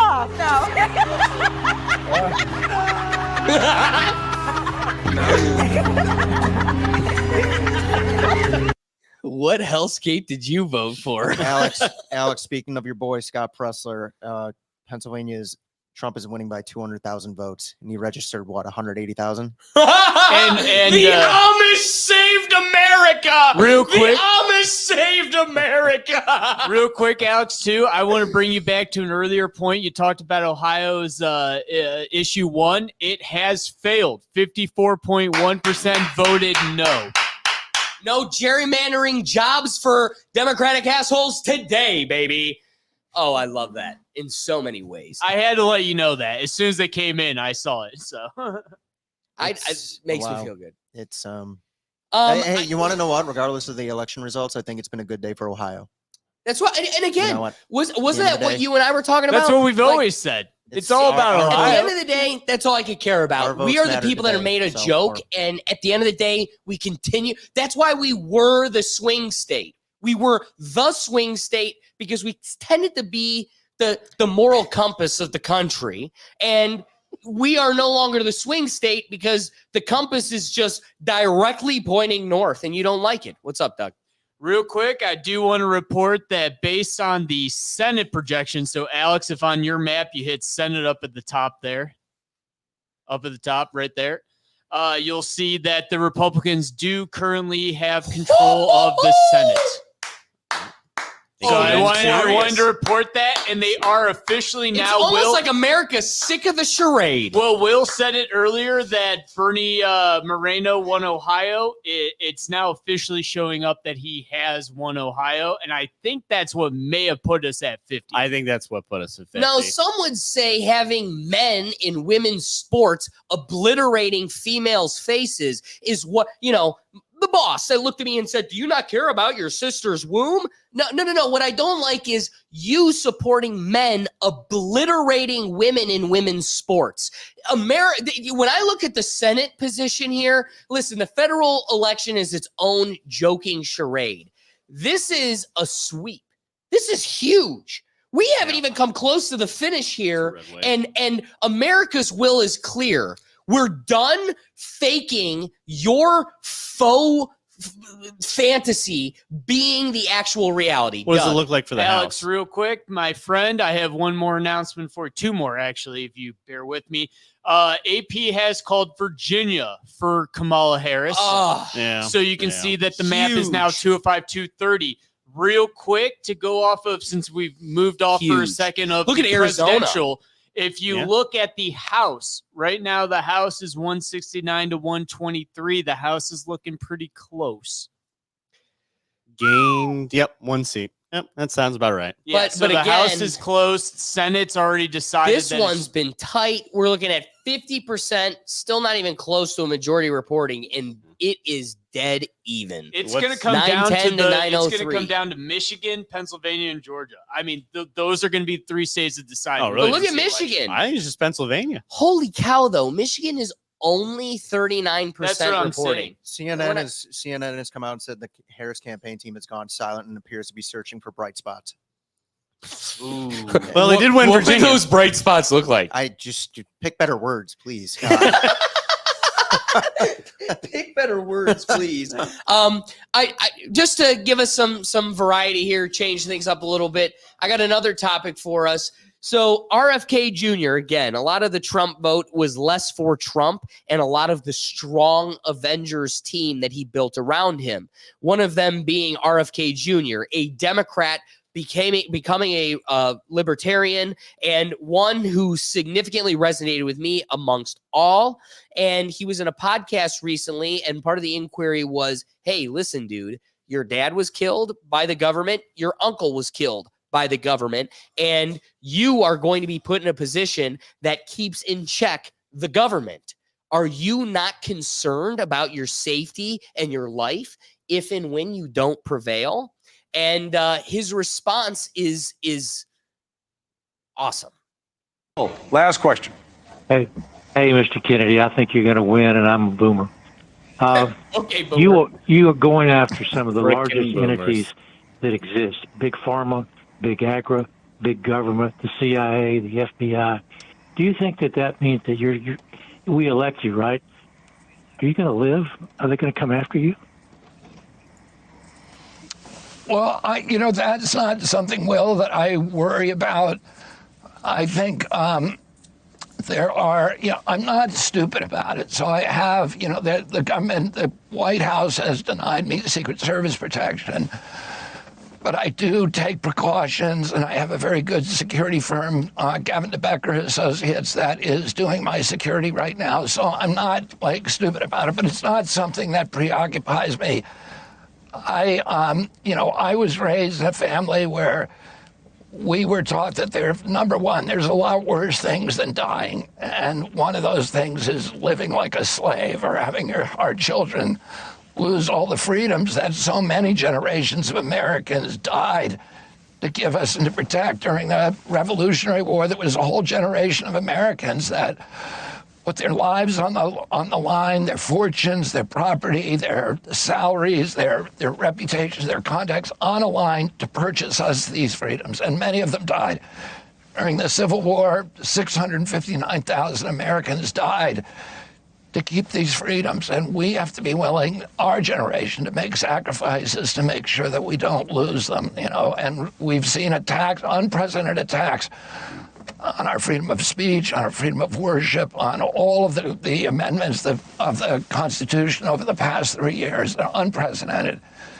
And it's important for everybody to stand up and say, we're not going to do this. We're going to, even if there's some risks involved, reputational risks, salary risks, we need to make sacrifices for our country.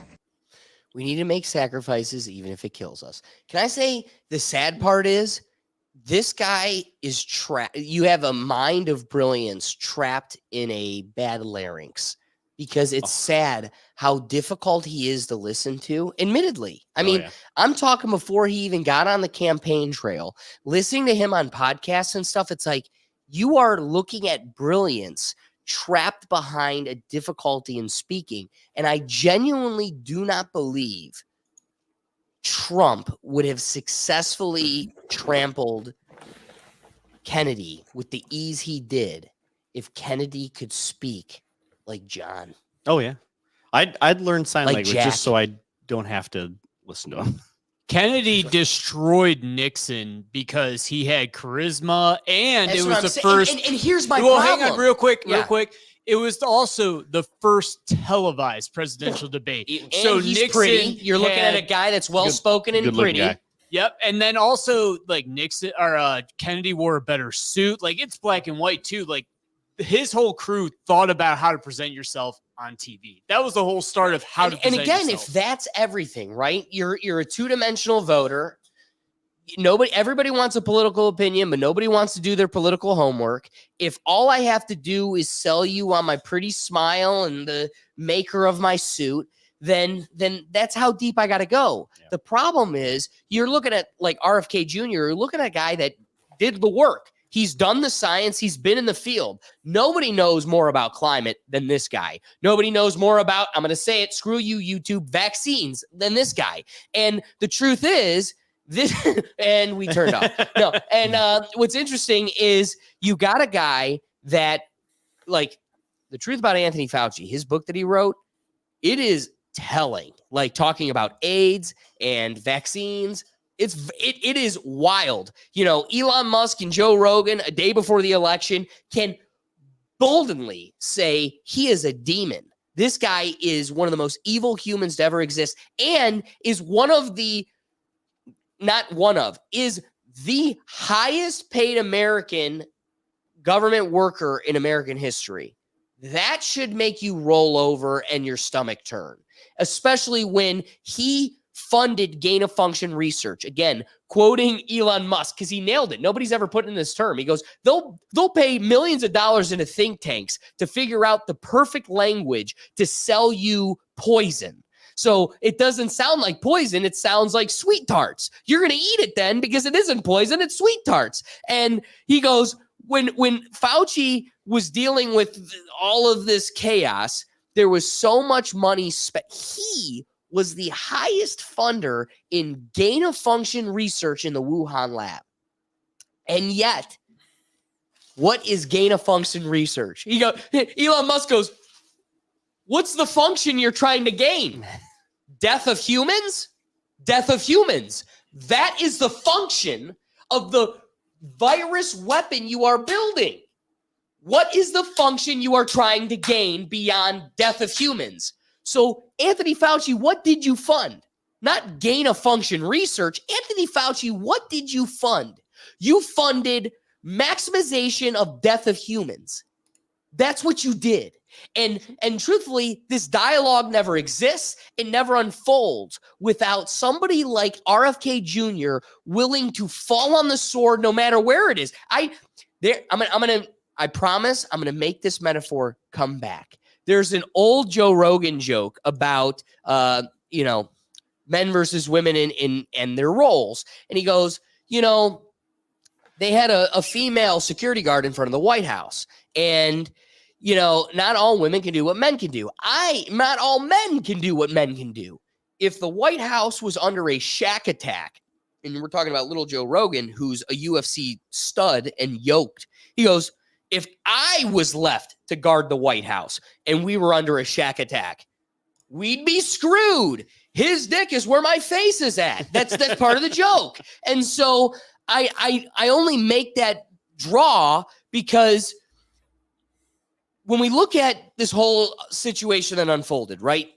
Fauci, you did gain of function research. The whole goal was maximization of human deaths, but you want to say we were just trying to learn this science. When we look at, again, the dynamic of our roles, not everybody can do what everybody is meant to do. So with Anthony Fauci, you had somebody, again, the highest paid government official ever, gaslighting us, saying you need to wear masks. No, wait, you need a double mask. No, wait, you need to stay 6 feet apart. And then with the perspective of time, 5 years later, go, yeah, I just made the whole thing up. It is what it is. And bring it full circle. RFK Jr. is one of the very few people that have stood against this since the dawn of time. And so even when the CIA is killing your family members, you don't, and they're looking at you going, why are you doing this? Like, you're a millionaire. You could reside, because sometimes the virtue of goodness is more important than tomorrow. Because we're just like lemmings. I'm trying to build a better life, not for me. I'm not here long enough. I'm trying to build a better life for those that follow me, precede me. And unfortunately, the people that we've given power, resources, all of that to, the only thing they care about is themselves. And so they're not looking about the future. They're not looking at us. All they care about is themselves and maximizing their profits, even if that is at the cost and compromising the whole. I don't know. Where do I begin? That's a here? lot right there. There's a lot right there. But no, yeah. God, I would learn sign language, so I don't have to listen to him speak here. I'm still a little mildly skeptical. I can't attribute one person's political career as just all when we sit here and idolize politicians. That kind of gets us in the problems we're here in the first place. So I like to let his actions speak. Hey, he might be wonderful, and in the cabinet positions he might do great things. I still want to talk is cheap. And let's see how this cabinet operates within the first 180 days. Because I think there's a lot. I still think there's a lot of vendettas Trump has. I'm excited about he had he called it like DEFCON 2 or something like that, where he's gonna fire like half of all federal employees. We'd only be so lucky in the bureaucracy. That'd be interesting. I'd like to see how that played out. That might not that'd be chaos for about 6 months, but hey, maybe it'll be good.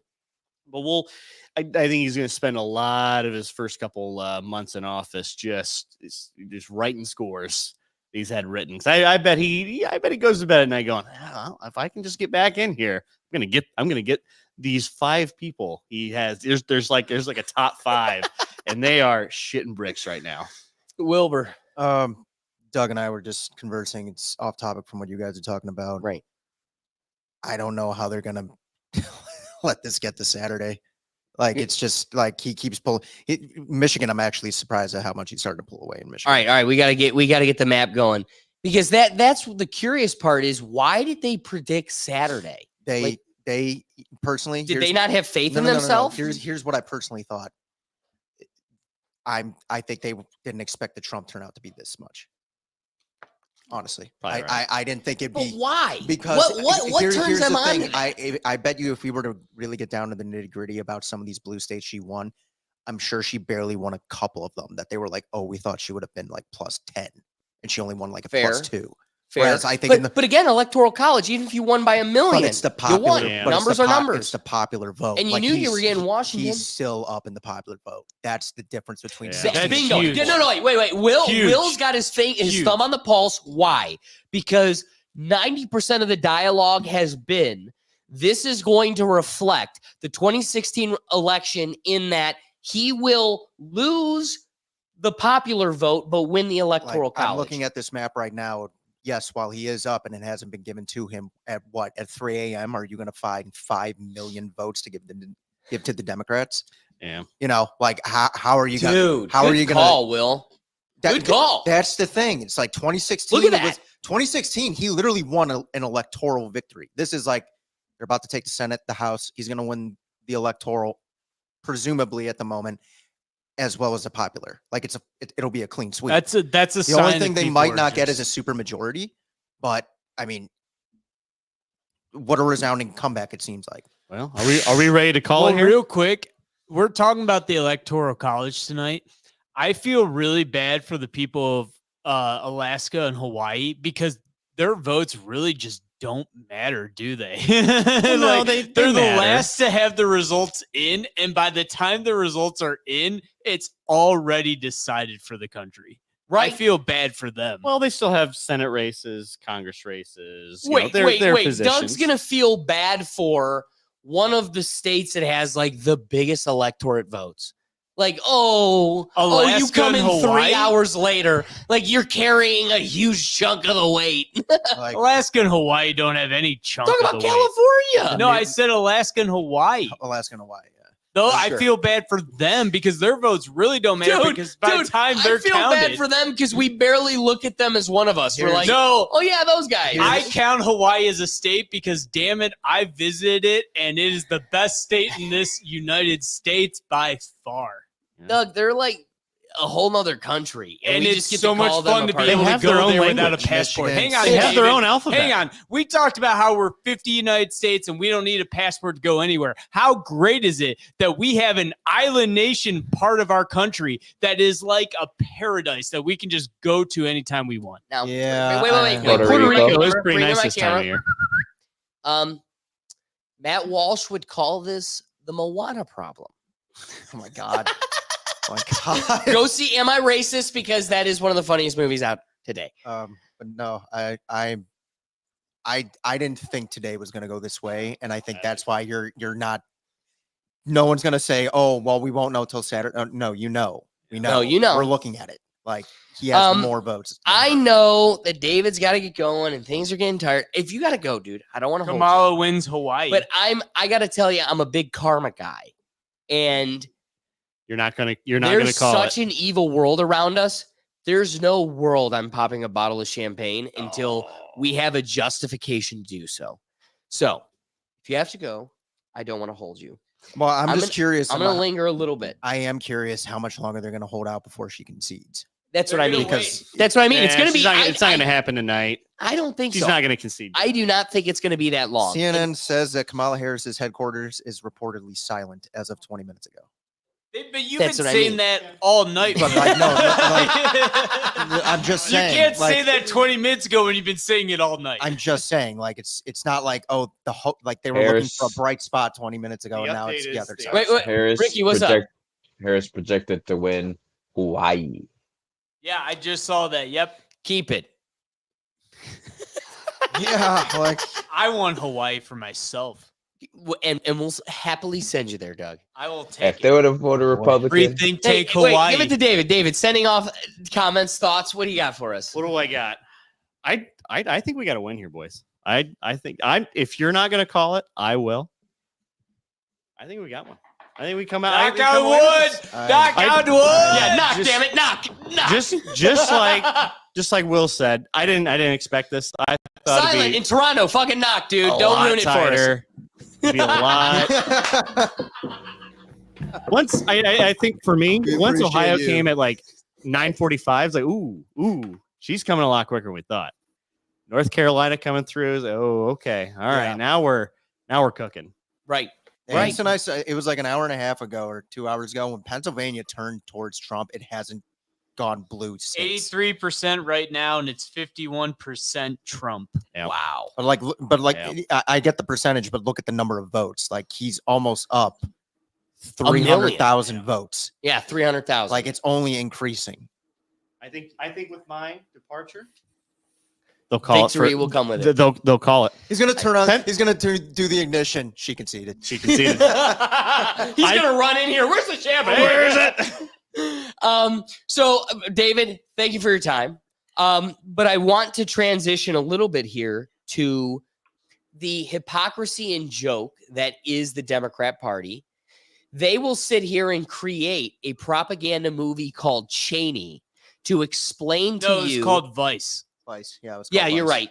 Because he's the Great vice movie, president. Christian Bale. Yeah, It is you a good movie. definitely got to watch it. Ironically, it was on TV like a day or two ago. Yeah, I just saw it too a couple days ago. Yeah. Right. Crazy.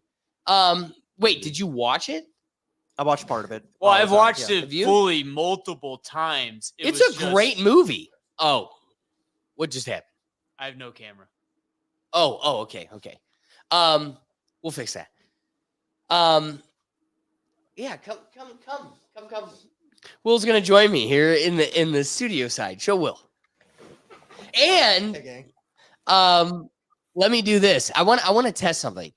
If I get rid of the green screen, does that fix the virtual background behind Wilbur? All right, Doug. Now click to Will. This is my theory. If you click to him, I bet it's green. Suck my nuts! I figured it out. StreamYard makes things so difficult. There's no like Reddit to figure this out. I don't want to take away what you were about to bring up. I did Please. see a tweet about 10 minutes ago. Lex Friedman tweeted it. Uh-oh. Do you think, based off what the results are showing for this election, do you think long-stand form podcasts are the route forward for elections? That is You know not what I mean? even elections. I think that is the future of media. Yeah. Because we don't live in a world where a North Korean relationship can be boiled down to a 1 minute, 2 minute soundbite. Yes. These are very sophisticated issues. Look at what we did here. Guys, I'm not trying to be full of hubris. I'm not trying to overinflate what we've done here. I collected 75 videos and we've done 2/3 of them. Yeah. We have gone for 5 hours. I could easily take this bitch longer. Yeah. And I would like to, for however much we could kind of hang around and linger as we sit here and hope, as I did. I'll never forget being in my parents' bedroom with me and my mom. My dad was zonked out, was never going to exist. He just woke up. Oh, Trump. Oh, okay. Me and my mom. Hillary's winning. 2 a.m. Life changed. Yeah. I'm going to try my best to linger. I remember too But- Trump walking out like tears in his eyes too. Like couldn't believe it. Like But it was dude, crazy. let's take it a length further. We are looking at a 5-hour podcast. We haven't even we've got more in the tank. Yeah. You know, Ricky, Cruel Philosopher, David, everybody, we're dropping like flies, and yet I have a full tank. We're sitting here cooking. This is the future of media. When I sit here and I sell to you, for the first time ever, please watch an election with an independent media. I didn't sit here and try to sell you I don't have my bias. I got my bias. But this isn't funded by George Soros or Fox News or the conglomerates of broadcast media. This is a kid in Ohio that is sick and tired of you calling them racist because he went to a game with his dad with Chief Wahoo because his skin is a different color or he's got an appendage between his legs. And because of that, they go the extra length to create their own platform. This has never existed before. Yeah. And if you can look at somebody like Socrates, who is one of the most referenced humans in human existence, he lived over 3,000 years ago. To look at that guy and go, hey, could you imagine talking to, like Joe Rogan, 50 million people? Yeah. From the convenience of your studio? Right. Right. Yeah. Dude, and I only bring that point up because you look at somebody like CNN, those are numbers they monopolized and wish they could ever see again. They'll never Right. see it. Well, they might now. Yeah, Like, now they that they might got now. Trump the They bitch might back. now. Yeah, good point. Good point. I'll give you that. But it's funny you bring up like Chief Wahoo and the Indians. It's like last time Trump was in office, they were still the Indians.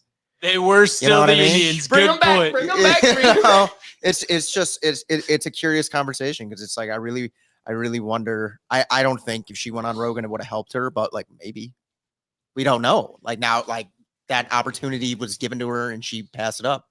Ricky, silent. What are your thoughts, Ricky? She skipped over a lot of opportunity. The Catholic thing that she was supposed to go, she showed up virtually. She wasn't. She keep repeating the same thing every time the media or like society, social media get at her. She like skips like a main like talking thing for that week and come back over the weekend and be like, my mom raised 2 kids, single mom. So You're yeah, 100% right. And before I flip it to silent, I just want to, I've had this video queued up from the beginning. It's literally video 4, and we just haven't had a way to transition into it. Speaking of, her and the Catholic, her sitting here and going, Christ is king. You're at the wrong rally. Yeah. Like, lady, do you understand the people you're trying to win over? Yeah. You clearly don't. And there was a comment that this is going to be the first non-Christian president. Not a big deal, unless, like myself, you're one of the few that truly internalize that we are in a fight against Satan and against evilness. Well, then at which point, if you're telling me this isn't my rally, then I got to find somewhere else. Oh, but wait, here's Daddy Cuck, first husband, or whatever they're going to call him, telling us that we're going to put a mezuzah on the White House front door. Because when Kamala walks through the door at the end of the day, that door has a mezuzah on it. Lovely. And 3 months from now, with your help, the White House residents could, I got to check first, could have a mezuzah on its doorpost. And again, it's one, not to cut you off, but it's like I don't personally care if you want to put a mezuzah on your door, but don't be then at the rally saying like you're at the wrong rally. Like don't like you're completely putting down another person's religion, and like that's the party of unity. Right. That's they've been preaching that, and it's like, what's up, mezuzah? A Jew thing on the front door. Yeah, it's essentially I don't know, like a doorbell. I don't even know what it is. I don't even care to know, because at this point, here's my point. You are going to sit here and put a mezuzah on the front door to pander to who? But yet, as we open the show up with, and if I got to pull it up again for the people that weren't here 5 hours ago, I'll happily do it. I mean, you got to give credit. There's like, so what, 20, 22 people? 32 people? 32 people. But you know what? I got to hand. So if you want me to show it, I will. But at the beginning of the episode, we've got a lady who's married to a Jewish man that will go to one geographical location and go Gaza, Gaza, Gaza, stand up for Palestine, and then go to Jewish locations and say, damn Gaza, gotta go with the state of Israel. And it's like, wait, but then you're going to put a mezuzah on the front of the White House? Who are you? What do you stand for? Well, exactly. It's like, you like love or hate Trump as like a person, at least there's principles there. There's like not just from him, but like those he's put around him. And on the Democratic side, it's like, what are your principles? You'll go to one rally, say one thing, go to another to say the other. You're changing your accents to try and like associate more. It's like I've seen Trump go to so many different states and he still talks like Trump. The same thing. Like he's still And just notice him, you can't put them all layered on top of each other, No. saying the same Like, thing in the same sequence. You may not like Trump, but you know who he is. Yes. Like you Oh, really we gotta get a we gotta feeling get of to who the he video is. of him in the tweeting room. Him like Oh yeah, the Succession special. the like, that's Succession just so special. great. But before we transition out of that, all right, talking about rallies and talking about, this is the perfect time, the Jewish population that she's trying to pander to. Here is Tim Walz, and I would have had it prepared for you, but there was just too much to get together here. I also had a video of like a series of 15 videos of Democrats saying how despicable it was for Trump to have a rally at Madison Square Garden to perfectly parallel, I guess, some Nazi rally. So here's Tim Walz. Trump has descended into madness over the last few weeks. And I think some of you don't miss on this. Go do your Google on this. Donald Trump's got this big rally going at Madison Square Garden. There's a direct parallel to a big rally that happened in the mid-1930s at Madison Square Garden. And don't think that he doesn't know for 1 second exactly what they're doing there. You said over the weekend, referring to it, there's a direct parallel to a big rally that happened in the mid-1930s at Madison Square Garden. Well, you were comparing that rally to a Nazi rally? Look, I'm comparing it to the hate that came out of this, and I think they confirmed that. You stand by that comparison, though, to a Nazi rally? Look, the rally, you saw it for yourself. I'll let the American public make the decision of what they saw. What about you, though? So I know what I saw, and I'll just leave it at that. I'll let the American public make the decision. I guess the New York Knicks are just a basketball team of Nazis. Who's going to tell the Brooklyn Jews that they've been cheering for a Nazi basketball team this whole time? Oh, did I say that out loud? Whoops.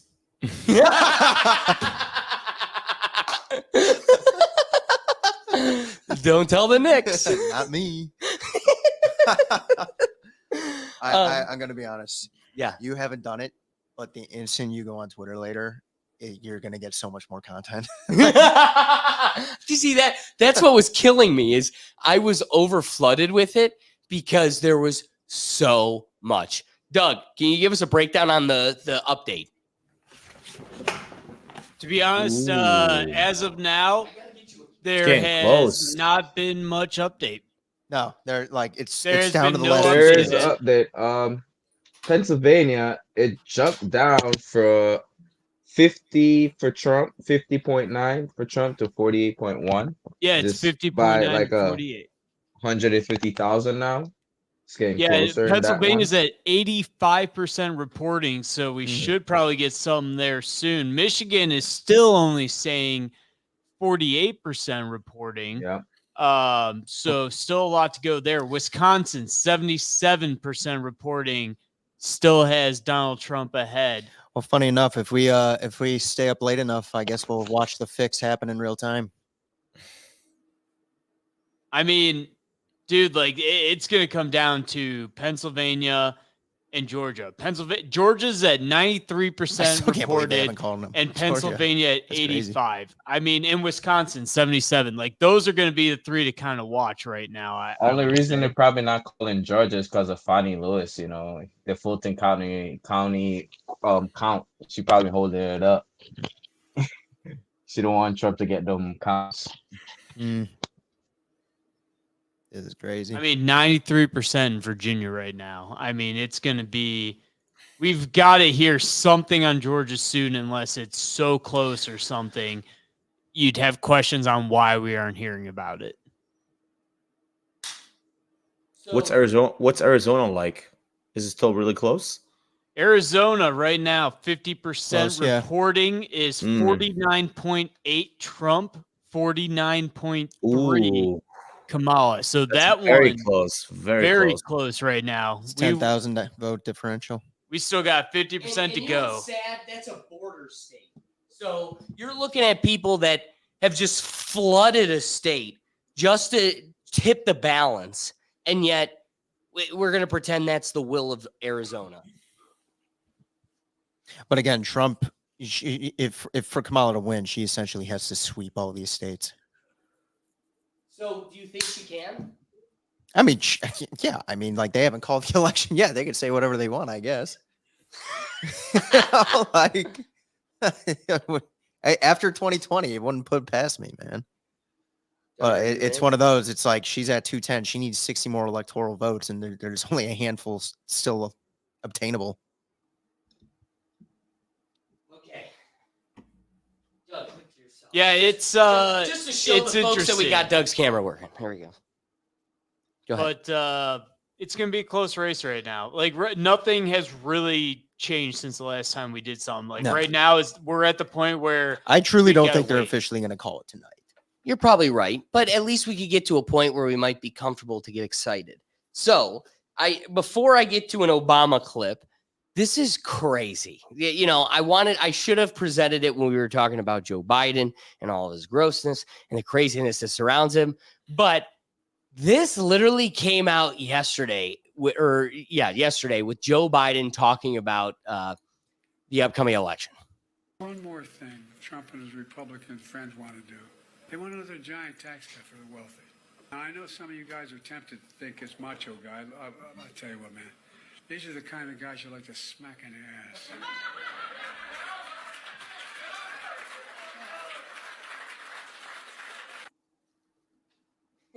ass. That being said, let's take a look. I just thought it was a funny Joe Biden video. Smack him in the ass. Project Veritas an hour ago said it's 11 p.m. in Detroit and boxes of ballots are still arriving. That's what I mean. It's like that's why they're not calling these things right now. Like Because they're cheating. They're really trying to. They're really trying to. Ooh, Trump just got a bump. He did. He just went up like 2,000. Let's take a look at. This is Obama. This is okay. I could bore you for hours of all the videos of Democrats berating you with untruths, falsehood, fake news. And one of the political strategies they learned is if they say it long enough and often enough, it becomes reality. So repetition. one of the perfect examples is Donald Trump, when he looked at the issue in North Carolina, said that there were good people on both sides and that he encouraged the Nazis that partook in that situation. So take a look here at, yeah, okay. Said that there were very fine people on both sides of a white supremacist rally. Very fine people on both sides. You had people in that group, excuse me, you had people, and I'm not talking about the neo-Nazis and the white nationalists, because they should be condemned totally. But you had many people in that group other than neo-Nazis and white nationalists, okay? But continue to beat my head over with this point. They should be condemned totally. Have you ever seen that quoted once when a Democrat talks about this? No. And it's crazy to think like that's been how long ago now? Yeah, you know, like still it's but, still like but okay, like Will looks at us and goes, "Hey guys, they're dropping off ballots at 11 p.m. in Detroit," which Detroit being so far ahead with Donald Trump is surprising and shocking to begin with. But if that surprises you, let me remind you of their political strategy. This is the game they're playing. They're smarter than girls. You got some serious problems. That's what frustrates me. There are going to be some males in our society that will refuse to vote for a potential female president because they don't think females are smart enough to be president. We could line all those guys up and shoot them. They clearly don't understand the way the world works. Did I say that? Scratch that from the recording. I don't want the deans hearing that I said that. It's too late now. Cat's out the box. Sure thought about that so before not only- you recorded your class. So, exactly. But not only do they play the social pressure, but then they just are straight up trying to steal it. So let's play the game back at them. Here's a YouTube channel, Seth Meering, where he looked at all the Harris supporters of the neighborhood with the Harris sign out front. You want immigrants in here so you could win? Yeah. Well, let's drop them off at your It's not house. like I work for Kamala's campaign, and now I'm gonna deliver immigrants to her supporters. We are voting for you, don't worry. Are you? Of course. We do have a surprise, if that's okay, just real fast. You have a surprise? We're looking for a place for them to stay. They just came across. They'll sleep on floors. I mean, they're not picky, you know. We have like a 2-year-old, so Hector's good with kids. sorry, we just can't. Could they just like sleep on your lawn? They need a place to Hector's stay. good They just with came kids. across. My teenagers live with me. Oh, that's fine. Hector, he was dating a teenager like a little bit ago, so. Hey, yo. They just came across. They don't have papers. You're in support of like the whole border situation, and we're just trying to get them a floor to sleep on. Do you guys want COVID? They said they could survive it. You really learned how to say her name. We work with her, so we know how to say her name. Earlier you said Kamala. The way she pronounces her name is Kamala. You don't work with her either. See that car? We have 3 dudes who just came across the border. We're trying to find them a home. Just say I'm voting for Donald Trump without saying it, okay? That's a wrong attitude, mister. I said my vote is private. So you're voting Kamala? No. You said it again. And you know what? These ladies don't even realize we're voting against you personally. It's not Kamala, it's Kamala. And then you wonder why for the last 7 years I call her Camel Lady. I spell my last name Grgat. They say I need to go on Wheel of Fortune and buy a vow. Try to say my last name. Does that make me a victim? No, that's just the letters that make my name. You are Camel Lady. You are a victim now. Alex, man, if they want to play that game, you are the biggest victim because I can't tell you how many times I've been with you and someone mispronounces your name or literally says what you said. You need to go on Wheel of Fortune and buy a vow. I've heard that 100 times with you by now. And you know what's funny is when we all played football growing up together, when we sold the gold cards to raise money for the football team, the gold cards guy was like, "Oh, the kid that sold the most cards, Alexander Rat." It's like, yeah, dude, 2 G's, bull silent, you nailed it. Does that make me a victim? Oh, I can't be a victim because I glow in the light. It's like, what topsy-turvy Alice in Wonderland do we live in? Ricky, Silent, you guys have been pretty quiet. We've had a lot. Do you guys have any? Ricky, what are your thoughts? Silent, what are your thoughts? It's crazy. It looks like it's really close. But I need to head to bed very soon, unfortunately, gentlemen. So, because I gotta wake up in 5 hours. Are you saying that this American election doesn't have you wanting to stay up into the wee hours of the evening in Canada? Unfortunately, not. A long day of work tomorrow. Man, so. Silent. Right now, it is 2:10 to 2:30 Electoral College. Right now, man, you need to be staying with us to the end. This could Doug be close. says it as if you could get. We're real quick before you do could leave be us. screwed over by this. You're right. But that's our hubris American perspective. And I'm going to let you go to bed after this. I promise. I'm not going to hold you too long. But I want to ask, do you care at all who wins? Like, as an outsider, boom. I don't. I honestly personally don't. Real Because talk. As somebody that's been speaking to us for 6 months, we've shown our political avenue. It's been pretty clear. We lean one way. And I'm not going to try to stray away from that bias. And maybe we're not persuasive enough, or even more so, we're persuasive towards the other end. There's nothing that compels you one way or the other, or is it that America is so irrelevant to your present day-to-day that you don't even need to care? I think it's more the latter, because like for me, I always try to be the best version of myself every single day, regardless of like who the president is, who the prime minister is, what's going on with the economy, what's going on with the world. Like, it really doesn't matter, because for me, at the end of the day, I compete with myself. And if I'm a better version of myself every day, even if it's just so slight, then I'm happy and I'm having a good day. Like, it's really that simple for me. Like, I'm a very simple guy. Like, my life is very simple. I don't really have a complicated life. It's pretty straightforward. It's just like a list of things that I have to get accomplished every day. And if I accomplish them, that's a great day. And if I don't, then I try to work on accomplishing them the next day. Cheers to that. To that. And you know what? That's all you can do. As much as we have these big, like macroscopic conversations, you're never going to change the world. All you can do is have an impact on yourself and try to be the best for. Because if you truly do want to change the world, you have to change yourself first and be the best version of yourself in order to be able to change the world, right? It comes back to the Jordan Peterson rule 1 of 12, clean your room, because you're never going to change the world if you can't even bring yourself to perfection. Exactly. But Silent, I got to hand it to somebody that has zero invested, could give a shit about who wins this. Thank you for giving us 5.5 hours of your time. Guys, this was fun. Thank you guys so much for having me, as always. With everybody listen to us real quick, tell everybody where they can find you. Kick.com/silentdestroyer. We're live every single day. Hey, cheers. And he really is live every single day. He's catching drunk people on the streets of Toronto. Yeah. Getting arrested by 20 cops and having a roadblock to be arrested. You were passionate about it, dude. I was just throwing mic and wrenches in the dialogue. That was ridiculous, by the way. If you guys didn't catch that, go to my channel. The VOD's there.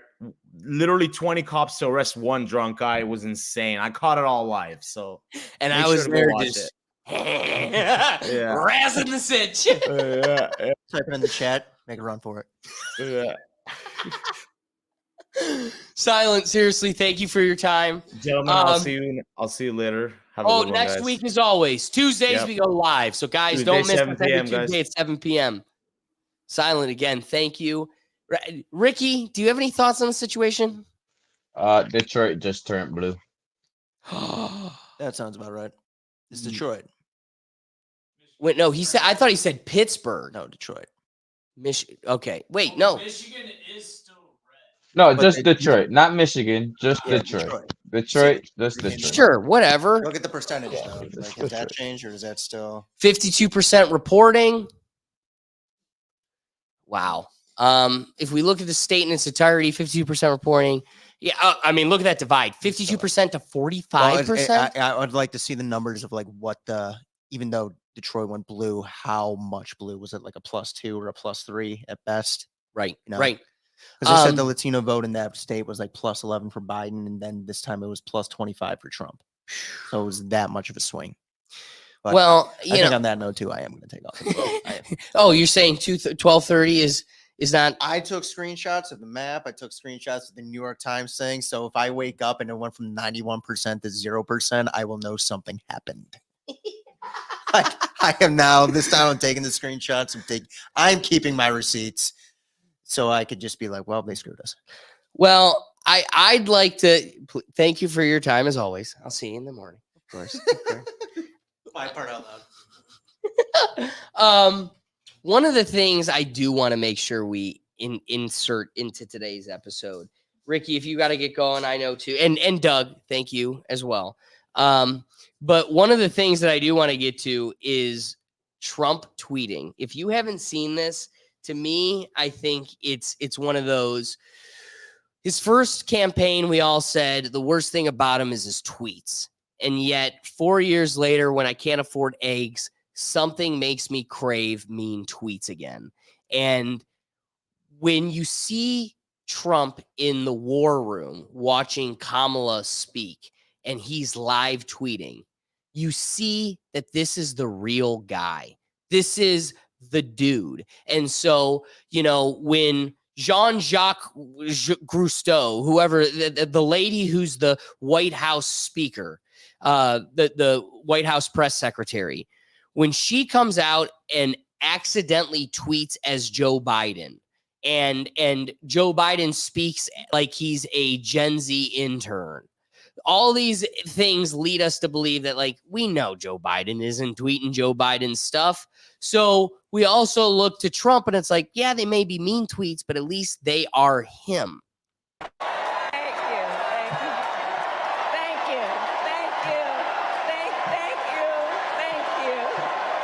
Oh my God. Is she crazy? Thank you. Wow. Thank you so very much. Thank you, everyone. Thank you, everyone. Thank you. Oh, too many thank yous. It's about 20. That must be 35. From India 35. to California with an unshakable dream. Too many thank you. How many people are watching? Can we tell how many, Dan? How many people are watching? She's talking about how great San Francisco was before she destroyed it. A lot of talk about childhood. We've got to get to the border, inflation, and crime.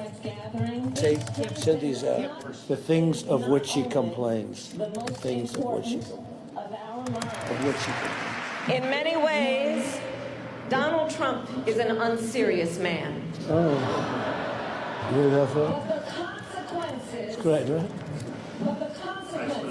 Ready? These prosecutions were all started by her and Biden against their political opponent. Me. Get that out right away. She paid and raised bail. She paid bail to get the violent rioters in Minnesota out of jail. Tim Walz let Minnesota burn. Kamala Harris jumped out the wall, lit the matches. Put it in there. Put it right in with the stuff, right? With that post, yeah. Yeah. But you could do it either that or separate. Say more lies, lying about the Project 2025. Oh, lying against Project 25, which she knows, and so do all Democrats, that I have absolutely nothing to do with. She says we all know that Trump term. So one of the things is a couple layers here. One, very cool that you're seeing the war room is a layer of sophisticated political minds that you can trust. Matt Gaetz, yeah, people don't like him, but honestly, I tend to lean more towards him than some of the other people around me. That on balance with Tulsi Gabbard, I think I made it clear where my bias lands on her. I think she's more than reliable. And again, this whole team around him where he is at the centerpiece, they are his words. And it's concerning, something that we haven't brought up at all this election coverage. And thank goodness, because it isn't deserving of our time. Something like Project 2025, which is a total made up Democrat propaganda, nonsense that they use to create. First, they create the straw man, and then they project it totally on Trump. None of it is something that he's believed. None of it has been a position that he sold to his supporters. And yet all of the Democrat blind supporters will believe it to be true without any, just their surface layer research. And so somebody like Matt Gaetz can sneak into the DNC, create a fake pamphlet for Project 2025 have Don Lemon go on CNN and say, look at this pamphlet. Go to project2025.com to see all of the crazy asinine shit that Donald Trump is planning. This is his project. This is his plan. And if you go to project2025.com, it takes you to a link to buy tickets for Am I Racist? So it was all a big joke by like Matt Walsh. Like I said, it was all fake. It was all created.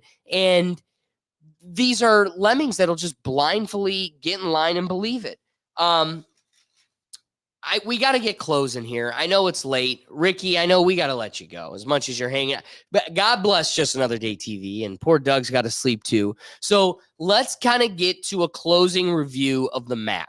I appreciate everybody that's joined us through this whole election coverage. Looking at the map here, okay, it is 1230, 230 electoral votes to 210. It has now gotten creepy close, closer than I think any of us were willing to anticipate or plan for, where it was 200 to 130. Holy cow, has this kind of flipped on its head. Doug, do you have any updates before I start breaking this down? Like, Michigan, we're still in the same kind of place. There is, it used to be 52 to 45. Now it's 52 to 46%. Yeah, they're not moving too much. They've all been kind of like what we been saying. Percentage of counting keeps going up. Like Pennsylvania and Georgia are at like 90 some and 80 some percent. I did just see that Vice President Kamala Harris is not planning to address the public during the night, according to a person familiar with the White House. And why should she? Right? I think they're anticipating not a favorable outcome if they're doing that right now. Or I think they're anticipating mysterious vehicles dropping off dumps of ballots, and they're just waiting for that to happen before they can start getting excited. Right now, looking at races yet to be decided, they're projecting They're projecting Trump right just now. won Georgia. Yep. No Georgia. way. He just won? Yep. Is that what you're he saying? just won Georgia. Woo, I'm watching on Ricky. TV as well. 246 for Trump. On the TV, it says it. On NBC, it says Trump won This is getting Georgia. close, guys. This is getting close. So pretty much Pennsylvania and Michigan, if Trump can win those. Wow. So again, Pennsylvania is looking at about 86% reported. And holy cow, did that get more balance? It used to be 52 to 46. Now you're looking at 50 to 48. It's hard to evaluate what to expect in this last 15%, because what the night has shown us is in 15% of counting votes, it can drastically change. I mean, let's consider. I mean, you're talking about human beings with independent wills. Statistically, or I guess realist or theoretically, that last 15% that hasn't been counted yet, could go totally to one candidate. So it's hard to gauge. I'd love to sit here and try to have an accurate prediction, but I think I'm only setting myself up for fail one way or the other. Nevada, it's weird that there is zero results. Like there isn't even a beginning of Nevada. And it makes you wonder, is it because they feel like it may be even futile? It doesn't even matter. We don't even have to look at it. Or are they trying to hide it? Or are you telling me at what would be 9:30 p.m. in Nevada, you're telling me they haven't even started counting? Where Ohio had already been called. Yeah, right. Great point. Great point. So at 9:30 p.m., you haven't even started counting a single vote? To me, that seems a little bit crazy. Ricky, what are your wrapping thoughts on this whole? But she doesn't crazy need thing? Nevada very much, because if she gets Wisconsin, Michigan, and PA, Trump gets Georgia as he just did, she wins with the math. Yeah. You know, she don't even really need Nevada. Comes down So, to Pennsylvania and Michigan. Comes down really. to Pennsylvania and Michigan. Wow. Yeah. So forget Nevada. It looked like Alaska is also going to Trump. So, but hey, I'm watching NBC and I'm watching on the computer. But hey, to the people of the world, man. Watch Kamala win the electoral college, not the popular, and they'll try to play it off as, oh, everyone voted for me, I'm the candidate America wanted. It's like, really? Because last time that happened, you said that he wasn't the candidate. Like, if Trump's gonna lose, I hope it's the reverse of last time, so that we can just have this baggage of footage of them celebrating when last time they were like, you're not really the candidate. You didn't win the popular. I can't wait. Like, if it goes that route, at least there's something that we can look back on and be like, nah, it's the opposite of what you hoped. No, Doug, I couldn't agree more. And when I look at the grand scheme of everything we went through, truthfully, guys, I think we've been able to nail it all. The only other segment I would have had media lined up for that I would have liked to get into, would have liked to have gotten to, was Liz Cheney, because we had kind of opened the can to it and never got to it. The fact that we could create a Democrat propaganda movie, Vice, all about Dick Cheney and the war crimes of him profiting billions off of the backs of American deaths, and then the Cheney family to come out and take this road of moral superiority, suggesting that we should vote Democrat because the Cheneys have now flipped over to the Democrats. And it's like, you look at the Democrats and go, you'll create a propaganda movie to tell us how terrible of a human he is. But then when he votes for your lady, I'm supposed to pretend and ignore that you didn't just call him a warmonger for that whole time. But now the View will hyperinflate her. If you guys don't mind, if you'll indulge me, I'm gonna just get to it. Here's real quick. The View hyperinflating the fucking View.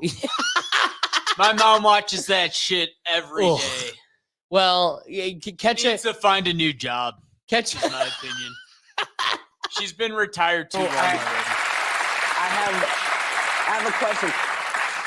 Are you also a lawyer? Yeah. I am. So you could conceivably be a great AG if this was. Because, and I say this because your moral core is magnificent. Well, and I know you probably don't want it, you don't want to think about it, but I just feel like I would feel a lot better with you leading the FBI, the CIA, the NBC, the elementary, everybody. Would she have said that 4 years ago? What's up, Doc? Oh, man. Do I have a comment? So the View wants to have her on and put her on a pedestal. She literally shat on her sister in order to get elected. Literally shat on her sister, killed that relationship, buried it, dead, gone. And she wants to go on The View and try and play like, oh, I'm a good person. No, you literally buried your sister, all that relationship, in order to get your election to that one seat in Congress that your place has. See, Doug, not only is she a moral virtue for The View, but she's also a victim. That's why it's such a headline, because while the Democrat Party is promulgating these evil, the old true blood evil Republicans, they're also just flabbergasted at the evil words of Donald Trump when talking about Liz Cheney. And Cheney was so, he said, I really want to thank you. He said, now I'm so glad that I actually endorsed you. It's amazing, but that you would do this. And I didn't speak to him about it. But then, go a couple of years forward or go now. And I don't blame him for sticking with his daughter, but his daughter is a very dumb individual, very dumb. She's a radical war hawk. Let's put her with a rifle standing there with 9 barrels shooting at her, okay? Let's see how she feels about it. When the guns are trained on her face. They're all war hawks when they're sitting in Washington in a nice building saying, oh, gee, let's send 10,000 troops right into the mouth of the enemy. But she's a stupid person. And I used to I'd have meetings with a lot of people, and she always wanted to go to war with people. So what's interesting is they'll make it out to be a victim. She's a victim because he's calling for her death. That nothing about that was calling for her death. What it was is, if we're going to have people, individuals, call for the mass execution of our soldiers, send them to their death, maybe like Tulsi Gabbard, the person that is making that call should be somebody with military experience that understands deeply the cost and sacrifice that they are asking for other people's sons and daughters. But I guess that'd be too much to ask, especially for a war hawk, as Trump puts it. Ricky, what are your thoughts? It's crazy too, because NBC has Kamala at 189 instead of the 210 like we have her. Really? So, yeah. Dude, And I've Trump noticed at that too. 246. Well, so let's put something. What are we using here? This is just basic Google, and Google is a lying bastard. It's AP though, is what they're AP. because I'm looking Yeah, at the same things Press. on AP's website. They're pulling it. You see it right there from AP. Oh yeah, Associated Press. Okay, yeah, I'll give you that. Which is usually pretty reliable. Yeah, that's the most reliable source for most election stuff.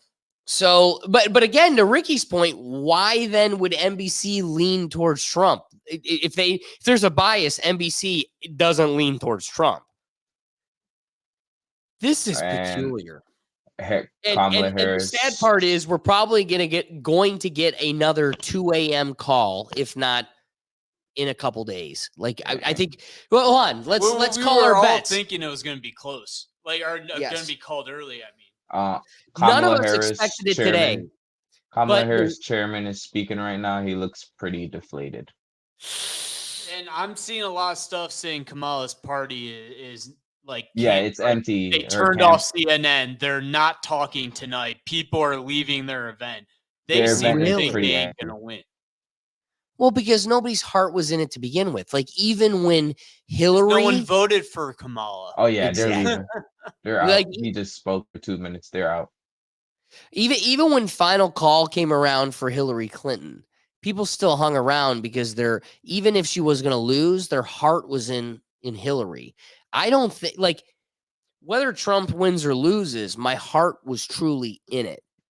I don't think the people that are supporting her, their heart is behind her. I think she was forced on them. It if wasn't anything, who they had a vote on. Exactly. And I think it's less that their heart is in support of this person, and even more so, they have hate. They're being fueled and run by hate. And so it's more disdain towards Trump and less affection and support towards Kamala. As of right now, you have Senate control in a Republican by 1 seat so far.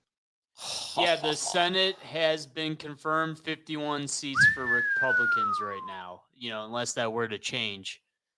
So Nice. Senate controlled Republican is leaning the House right now. It's crazy. Yeah. We won't know the House results for a while. So- Senate's decided though. So if we're going to be unbiased, honest, moderate humans, do we sit back and go, maybe the election process is more honest than we thought? I mean, something's like, I'm kind of low key convinced, like, this should have been. It still should be closer right now. I'm my wondering thoughts why anyways. Georgia hasn't called it with 93% reported. I mean, all these other states called it at like 60%, man. I don't know They're why the double counting, Athletic triple Press hasn't counting. called it, because NBC called it on here. That's why Trump is at 246. Yeah, you mentioned that they called that, but AP is not calling Georgia yet. That But is if you win wild. Georgia, pretty Pennsylvania. much Pennsylvania and Michigan are to watch. Pennsylvania's getting closer and closer. It's Wisconsin, 83%, leaning towards Trump. So honestly, maybe it's Georgia, Pennsylvania, and Wisconsin. It may not matter if he wins Michigan. Michigan is Michigan is 5 points more, 5 delegates more.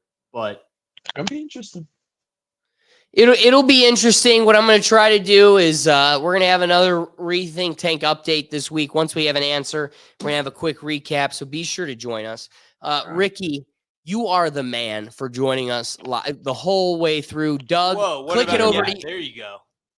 Gotta give some credit to the Doug. I'm fuck Doug. It starts enough and ends credit to there. go He was around, gonna, he Doug. was gonna You're get all his good. accolades, You're but it's talking over. about Ricky. It's like, what about me, man? Yeah, exactly. You should all have gonna- just waited your Yeah, turn. we're all gonna get it. But it's all We love, all man. need To the here, people of the Doug. world, brother. To the people of the world. We outside. Ricky, you're inside, but you're outside. Tell them where to find you. Just another day TV anywhere, everywhere, other than your mom's underwear. To the people of the world. You. You the man. Guys, everybody that joined us, thank you. We appreciate you supporting independent media and giving a little bit of just a little bit of diversity in your election perspective here. It's been really fun being able to break it down with you, and I think we've gotten close to the mark, but not close enough to actually make any final calls. So catch us later this week, as we're probably going to have a review to kind of touch base on all of this. But again, we go live every Tuesday at 7 p.m. So be sure to join us here at the same place you're catching us, because this is a lot of fun and we want to get you involved. So be sure to dive into the comments to add a little bit of a dynamic to the conversation. Thank you to everybody that was in the comments and added that dynamic, added your perspective, because this isn't just about us. It's a think tank of all of the minds here, and we got to kind of keep a moderate balance to our bias. So be sure to catch all of the different contents. We don't have a new episode coming out tomorrow for the Rethink Tank podcast, because this election night was the hyper focus. So next Wednesday, we'll have another podcast episode. We're going to have the football review in our reactions channel this weekend. But if you're looking, we've got all these different channels and different TV shows, everything. You can find it all in one central place, and that's at our website at www.rethinktankpodcast.com. So be sure to join us there. If we made you laugh, if we made you think, especially if we made you think, and if we made you feel like this was reliable source of information for such an important event in a world where we can't find something we could truly lean on with confidence. If we accomplished that goal, then please share this link, because if you liked it, that means someone else you know will too. But otherwise, guys, like I said, we'll be here and we'll catch you next week. Peace.